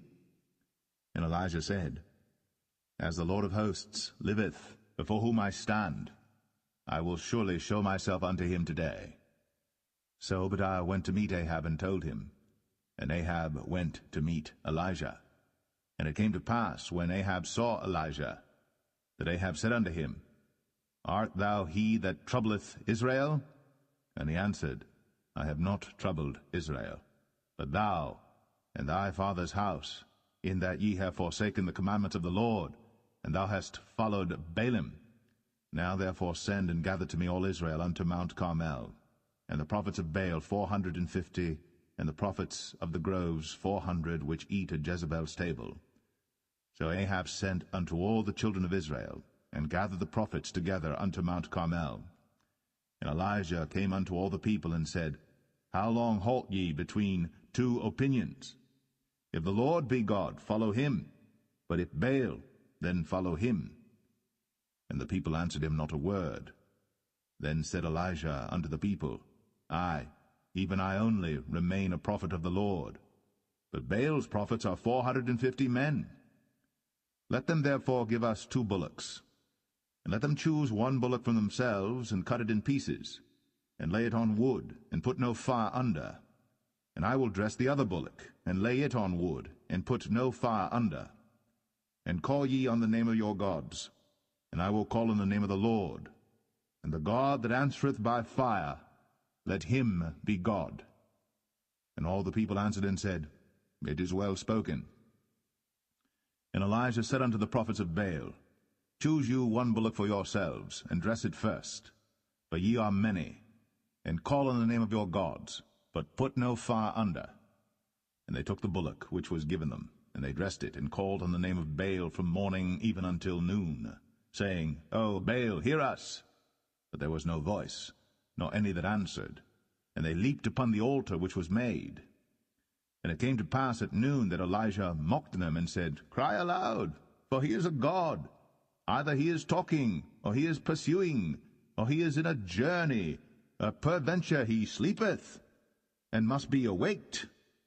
And they cried aloud, and cut themselves after their manner with knives and lancets, till the blood gushed out upon them. And it came to pass, when midday was past, and they prophesied until the time of the offering of the evening sacrifice, that there was neither voice, nor any to answer, nor any that regarded. And Elijah said unto all the people, Come near unto me. And all the people came near unto him, and he repaired the altar of the Lord that was broken down. And Elijah took 12 stones, according to the number of the tribes of the sons of Jacob, unto whom the word of the Lord came, saying, Israel shall be thy name. And with the stones he built an altar in the name of the Lord, and he made a trench about the altar, as great as would contain 2 measures of seed. And he put the wood in order, and cut the bullock in pieces, and laid him on the wood, and said, Fill 4 barrels with water, and pour it on the burnt sacrifice, and on the wood. And he said, Do it the 2nd time. And they did it the 2nd time. And he said, Do it the 3rd time. And they did it the 3rd time. And the water ran round about the altar, and he filled the trench also with water. And it came to pass, at the time of the offering of the evening sacrifice, that Elijah the prophet came near and said, Lord God of Abraham, Isaac, and of Israel, let it be known this day that thou art God in Israel, and that I am thy servant, and that I have done all these things at thy word. Hear me, O Lord, hear me, that this people may know that thou art the Lord God, and that thou hast turned their heart back again. Then the fire of the Lord fell, and consumed the burnt sacrifice, and the wood, and the stones, and the dust, and licked up the water that was in the trench. And when all the people saw it, they fell on their faces, and they said, The Lord, he is the God. The Lord, he is the God. And Elijah said unto them, Take the prophets of Baal, let not one of them escape. And they took them. And Elijah brought them down to the brook Kishon, and slew them there. And Elijah said unto Ahab, Get thee up, eat and drink, for there is a sound of abundance of rain. So Ahab went up to eat and to drink. And Elijah went up to the top of Carmel, and he cast himself down upon the earth, and put his face between his knees, and said to his servant, Go up now, look toward the sea. And he went up and looked, and said, There is nothing. And he said, Go again 7 times. And it came to pass at the 7th time that he said, Behold, there ariseth a little cloud out of the sea, like a man's hand. And he said, Go up, say unto Ahab, Prepare thy chariot, and get thee down, that the rain stop thee not. And it came to pass in the meanwhile, that the heaven was black with clouds and wind, and there was a great rain. And Ahab rode, and went to Jezreel. And the hand of the Lord was on Elijah, and he girded up his loins, and ran before Ahab to the entrance of Jezreel.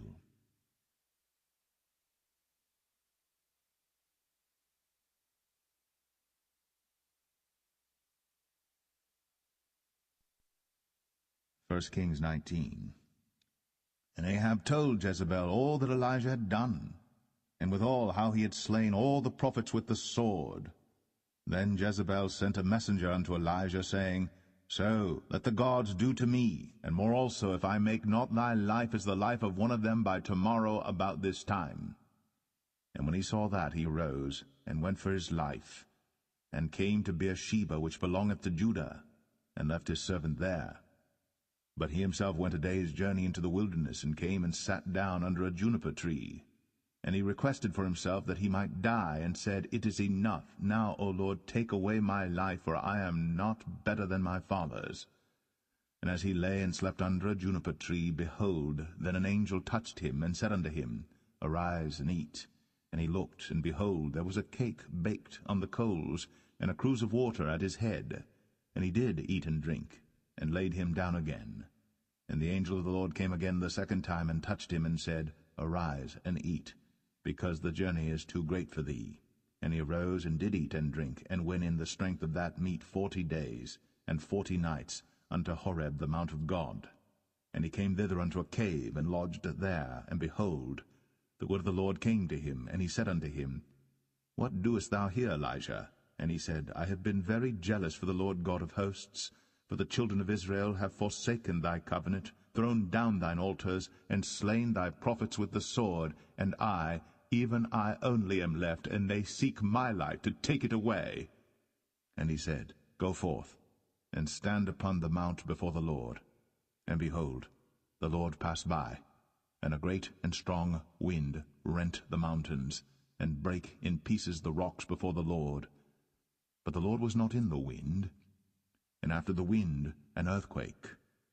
But the Lord was not in the earthquake. And after the earthquake, a fire. But the Lord was not in the fire.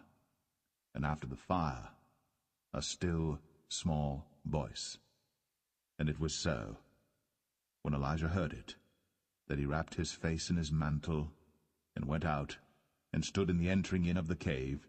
And behold, there came a voice unto him, and said, What doest thou here, Elijah?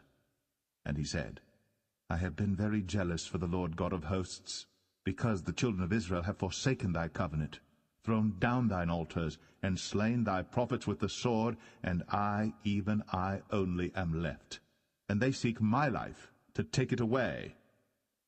And the Lord said unto him, Go, return on thy way to the wilderness of Damascus, and when thou comest, anoint Hazael to be king over Syria. And Jehu, the son of Nimshi, shalt thou anoint to be king over Israel. And Elisha, the son of Shaphat, of Abel-Meholah, shalt thou anoint to be prophet in thy room. And it shall come to pass, that him that escapeth the sword of Hazael shall Jehu slay, and him that escapeth from the sword of Jehu shall Elisha slay. Yet I have left me 7,000 in Israel, all the knees which have not bowed unto Baal, and every mouth which hath not kissed him. So he departed thence, and found Elisha the son of Shaphat, who was plowing with 12 yoke of oxen before him, and he with the 12th. And Elijah passed by him, and cast his mantle upon him. And he left the oxen, and ran after Elijah, and said, Let me, I pray thee, kiss my father and my mother, and then I will follow thee. And he said unto him, Go back again, for what have I done to thee? And he returned back from him, and took a yoke of oxen, and slew them, and boiled their flesh with the instruments of the oxen, and gave unto the people, and they did eat. Then he arose, and went after Elijah, and ministered unto him.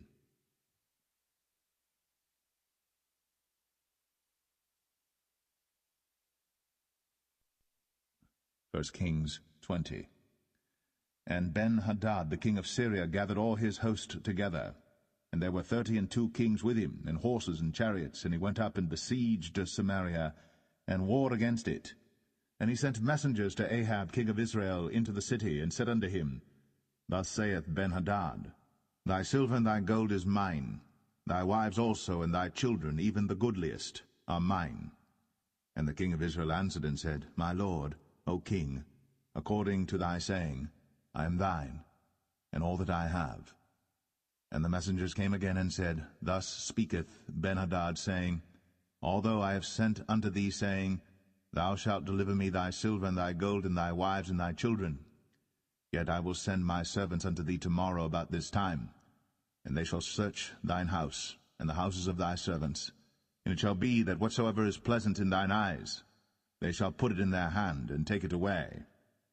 Then the king of Israel called all the elders of the land, and said, Mark, I pray you, and see how this man seeketh mischief. For he sent unto me for my wives, and for my children, and for my silver, and for my gold, and I denied him not. And all the elders and all the people said unto him, Hearken not unto him, nor consent. Wherefore he said unto the messengers of Ben-Hadad, Tell my lord the king, all that thou didst send for to thy servant at the first, I will do, but this thing I may not do. And the messengers departed, and brought him word again. And Ben-Hadad sent unto him, and said, The gods do so unto me, and more also, if the dust of Samaria shall suffice for handfuls for all the people that follow me. And the king of Israel answered and said, Tell him, Let not him that girdeth on his harness boast himself, as he that putteth it off. And it came to pass, when Ben-Hadad heard this message, as he was drinking, he and the kings in the pavilions, that he said unto his servants, Set yourselves in array. And they set themselves in array against the city. And behold, there came a prophet unto Ahab king of Israel, saying, Thus saith the Lord, Hast thou seen all this great multitude? Behold, I will deliver it into thine hand this day, and thou shalt know that I am the Lord. And Ahab said, By whom? And he said, Thus saith the Lord, Even by the young men of the princes of the provinces. Then he said, Who shall order the battle? And he answered, Thou. Then he numbered the young men of the princes of the provinces, and they were 232, and after them he numbered all the people, even all the children of Israel, being 7,000. And they went out at noon. But Ben-Hadad was drinking himself drunk in the pavilions, he and the kings, the 32 kings that helped him. And the young men of the princes of the provinces went out first, and Ben-Hadad sent out, and they told him, saying, There are men come out of Samaria. And he said, Whether they be come out for peace, take them alive, or whether they be come out for war, take them alive. So these young men of the princes of the provinces came out of the city, and the army which followed them, and they slew every one his man, and the Syrians fled. And Israel pursued them, and Ben-Hadad the king of Syria escaped on an horse with the horsemen. And the king of Israel went out, and smote the horses and chariots, and slew the Syrians with a great slaughter. And the prophet came to the king of Israel, and said unto him, Go, strengthen thyself, and mark and see what thou doest. For at the return of the year the king of Syria will come up against thee. And the servants of the king of Syria said unto him, Their gods are gods of the hills, therefore they were stronger than we. But let us fight against them in the plain, and surely we shall be stronger than they. And do this thing, take the kings away, every man out of his place, and put captains in their rooms. And number thee an army like the army that thou hast lost, horse for horse, and chariot for chariot, and we will fight against them in the plain, and surely we shall be stronger than they. And he hearkened unto their voice, and did so. And it came to pass, at the return of the year, that Ben-Hadad numbered the Syrians, and went up to Aphek to fight against Israel. And the children of Israel were numbered, and were all present, and went against them. And the children of Israel pitched before them like 2 little flocks of kids, but the Syrians filled the country. And there came a man of God, and spake unto the king of Israel, and said, Thus saith the Lord, Because the Syrians have said, The Lord is God of the hills, but he is not God of the valleys. Therefore will I deliver all this great multitude into thine hand, and ye shall know that I am the Lord. And they pitched one over against the other 7 days, and so it was, that in the 7th day the battle was joined, and the children of Israel slew of the Syrians 100,000 footmen in 1 day. But the rest fled to Aphek into the city, and there a wall fell upon 27,000 of the men that were left. And Ben-Hadad fled and came into the city, into an inner chamber. And his servant said unto him, Behold now, we have heard that the kings of the house of Israel are merciful kings. Let us, I pray thee, put sackcloth on our loins, and ropes upon our heads, and go out to the king of Israel. Peradventure he will save thy life. So they girded sackcloth on their loins, and put ropes on their heads, and came to the king of Israel, and said, Thy servant Ben-Hadad saith, I pray thee, let me live. And he said, Is he yet alive? He is my brother. Now the men did diligently observe whether anything would come from him, and did hastily catch it. And they said, Thy brother Ben-Hadad. Then he said, Go ye, bring him. Then Ben-Hadad came forth to him, and he caused him to come up into the chariot. And Ben-Hadad said unto him, The cities which my father took from thy father I will restore, and thou shalt make streets for thee in Damascus, as my father made in Samaria. Then said Ahab, I will send thee away with this covenant. So he made a covenant with him, and sent him away. And a certain man of the sons of the prophets said unto his neighbor in the word of the Lord, Smite me, I pray thee. And the man refused to smite him. Then said he unto him, Because thou hast not obeyed the voice of the Lord, behold, as soon as thou art departed from me, a lion shall slay thee. And as soon as he was departed from him, a lion found him and slew him. Then he found another man, and said, Smite me, I pray thee. And the man smote him, so that in smiting he wounded him. So the prophet departed, and waited for the king by the way, and disguised himself with ashes upon his face. And as the king passed by, he cried unto the king, and he said, Thy servant went out into the midst of the battle, and behold, a man turned aside, and brought a man unto me, and said, Keep this man. If by any means he be missing, then shall thy life be for his life, or else thou shalt pay a talent of silver. And as thy servant was busy here and there, he was gone. And the king of Israel said unto him, So shall thy judgment be. Thyself hast decided it. And he hasted, and took the ashes away from his face. And the king of Israel discerned him that he was of the prophets. And he said unto him, Thus saith the Lord, Because thou hast let go out of thy hand a man whom I appointed to utter destruction, therefore thy life shall go for his life, and thy people for his people. And the king of Israel went to his house, heavy and displeased, and came to Samaria.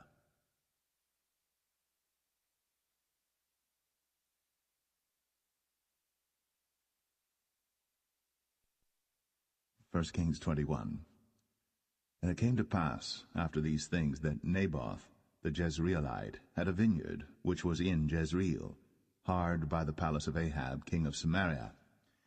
And Ahab spake unto Naboth, saying, Give me thy vineyard, that I may have it for a garden of herbs, because it is near unto my house. And I will give thee for it a better vineyard than it. Or, if it seem good to thee, I will give thee the worth of it in money. And Naboth said to Ahab, The Lord forbid it me that I should give the inheritance of my fathers unto thee. And Ahab came into his house heavy and displeased, because of the word which Naboth the Jezreelite had spoken to him. For he had said, I will not give thee the inheritance of my fathers. And he laid him down upon his bed, and turned away his face, and would eat no bread. But Jezebel his wife came to him, and said unto him, Why is thy spirit so sad that thou eatest no bread? And he said unto her, Because I spake unto Naboth the Jezreelite, and said unto him, Give me thy vineyard for money, or else, if it please thee, I will give thee another vineyard for it. And he answered, I will not give thee my vineyard. And Jezebel his wife said unto him, Dost thou now govern the kingdom of Israel? Arise, and eat bread, and let thine heart be merry. I will give thee the vineyard of Naboth the Jezreelite. So she wrote letters in Ahab's name, and sealed them with his seal. and sent the letters unto the elders and to the nobles that were in his city dwelling with Naboth.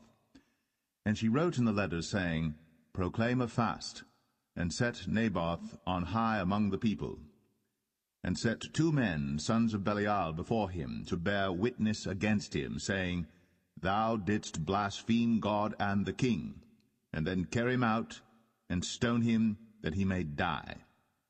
And the men of his city, even the elders and the nobles, who were the inhabitants in his city, did as Jezebel had sent unto them.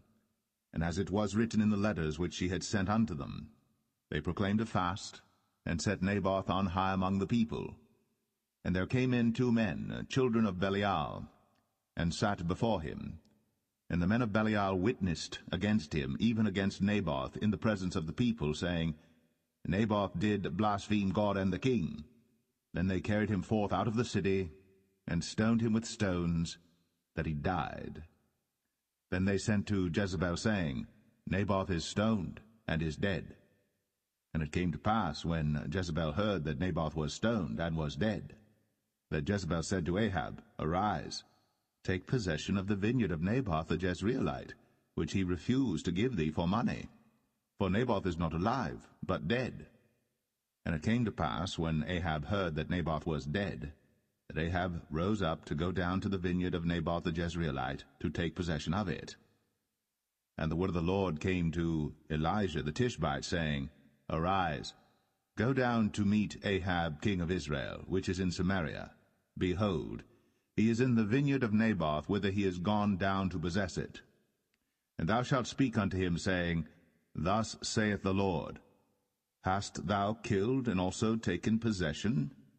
And thou shalt speak unto him, saying, Thus saith the Lord, In the place where dogs licked the blood of Naboth shall dogs lick thy blood, even thine. And Ahab said to Elijah, Hast thou found me, O mine enemy? And he answered, I have found thee, because thou hast sold thyself to work evil in the sight of the Lord.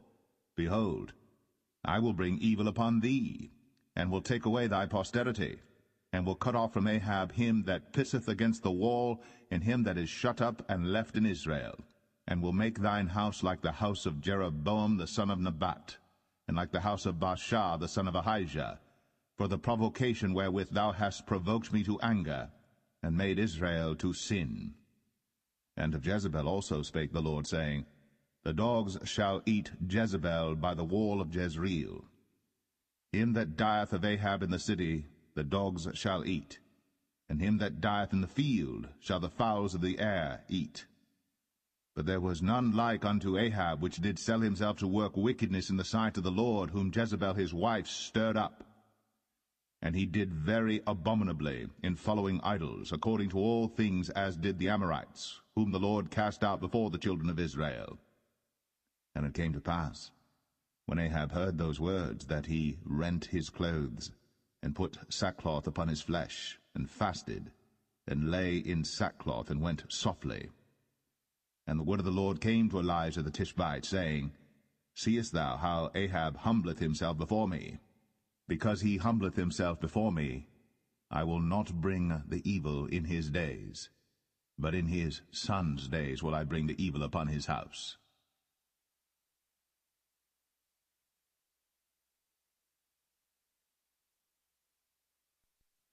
1 Kings 22.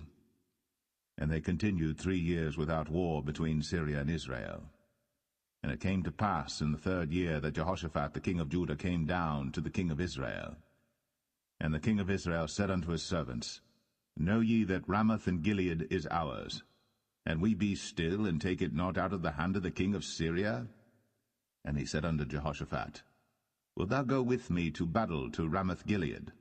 And Jehoshaphat said to the king of Israel, I am as thou art, my people as thy people, my horses as thy horses.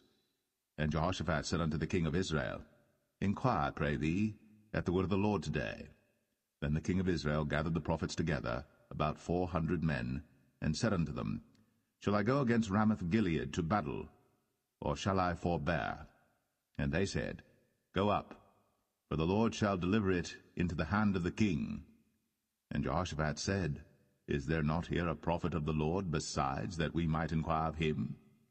And the king of Israel said unto Jehoshaphat, There is yet one man, Micaiah, the son of Imlah, by whom we may inquire of the Lord. But I hate him, for he doth not prophesy good concerning me, but evil. And Jehoshaphat said, Let not the king say so. Then the king of Israel called an officer, and said, Hasten hither Micaiah, the son of Imlah.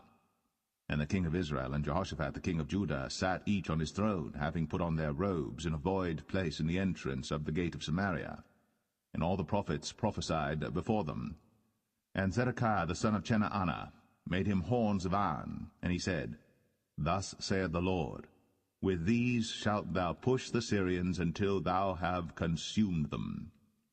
And all the prophets prophesied so, saying, Go up to Ramoth-Gilead, and prosper, for the Lord shall deliver it into the king's hand. And the messenger that was gone to call Micaiah spake unto him, saying, Behold now, the words of the prophets declare good unto the king with one mouth. Let thy word, I pray thee, be like the word of one of them, and speak that which is good. And Micaiah said, As the Lord liveth, what the Lord saith unto me, that will I speak. So he came to the king. And the king said unto him, Micaiah, shall we go against Ramoth-Gilead to battle, or shall we forbear? And he answered him, Go and prosper, for the Lord shall deliver it into the hand of the king. And the king said unto him, How many times shall I adjure thee that thou tell me nothing but that which is true in the name of the Lord? And he said, I saw all Israel scattered upon the hills, as sheep that have not a shepherd. And the Lord said, These have no master. Let them return every man to his house in peace. And the king of Israel said unto Jehoshaphat, Did I not tell thee that he would prophesy no good concerning me, but evil? And he said, Hear thou therefore the word of the Lord. I saw the Lord sitting on his throne, and all the host of heaven standing by him on his right hand and on his left. And the Lord said, Who shall persuade Ahab that he may go up and fall at Ramoth-Gilead? And one said on this manner, and another said on that manner. And there came forth a spirit, and stood before the Lord, and said, I will persuade him. And the Lord said unto him, Wherewith? And he said, I will go forth, and I will be a lying spirit in the mouth of all his prophets. And he said, Thou shalt persuade him, and prevail also. Go forth, and do so. Now therefore, behold, the Lord hath put a lying spirit in the mouth of all these thy prophets, and the Lord hath spoken evil concerning thee. But Zedekiah the son of Chenaanah went near, and smote Micaiah on the cheek, and said, Which way went the Spirit of the Lord from me to speak unto thee? And Micaiah said, Behold, thou shalt see in that day, when thou shalt go into an inner chamber to hide thyself. And the king of Israel said, Take Micaiah, and carry him back unto Amon, the governor of the city, and to Joash the king's son, and say, Thus saith the king, Put this fellow in the prison, and feed him with bread of affliction and with water of affliction, until I come in peace. And Micaiah said, If thou return at all in peace, the Lord hath not spoken by me. And he said, Hearken, O people, every one of you. So the king of Israel and Jehoshaphat the king of Judah went up to Ramoth-Gilead. And the king of Israel said unto Jehoshaphat, I will disguise myself, and enter into battle, but put thou on thy robes. And the king of Israel disguised himself, and went into the battle. But the king of Syria commanded his 32 captains that had rule over his chariots, saying, Fight neither with small nor great, save only with the king of Israel. And it came to pass, when the captains of the chariots saw Jehoshaphat, that they said, Surely it is the king of Israel. And they turned aside to fight against him. And Jehoshaphat cried out. And it came to pass, when the captains of the chariots perceived that it was not the king of Israel, that they turned back from pursuing him. And a certain man drew a bow at a venture, and smote the king of Israel between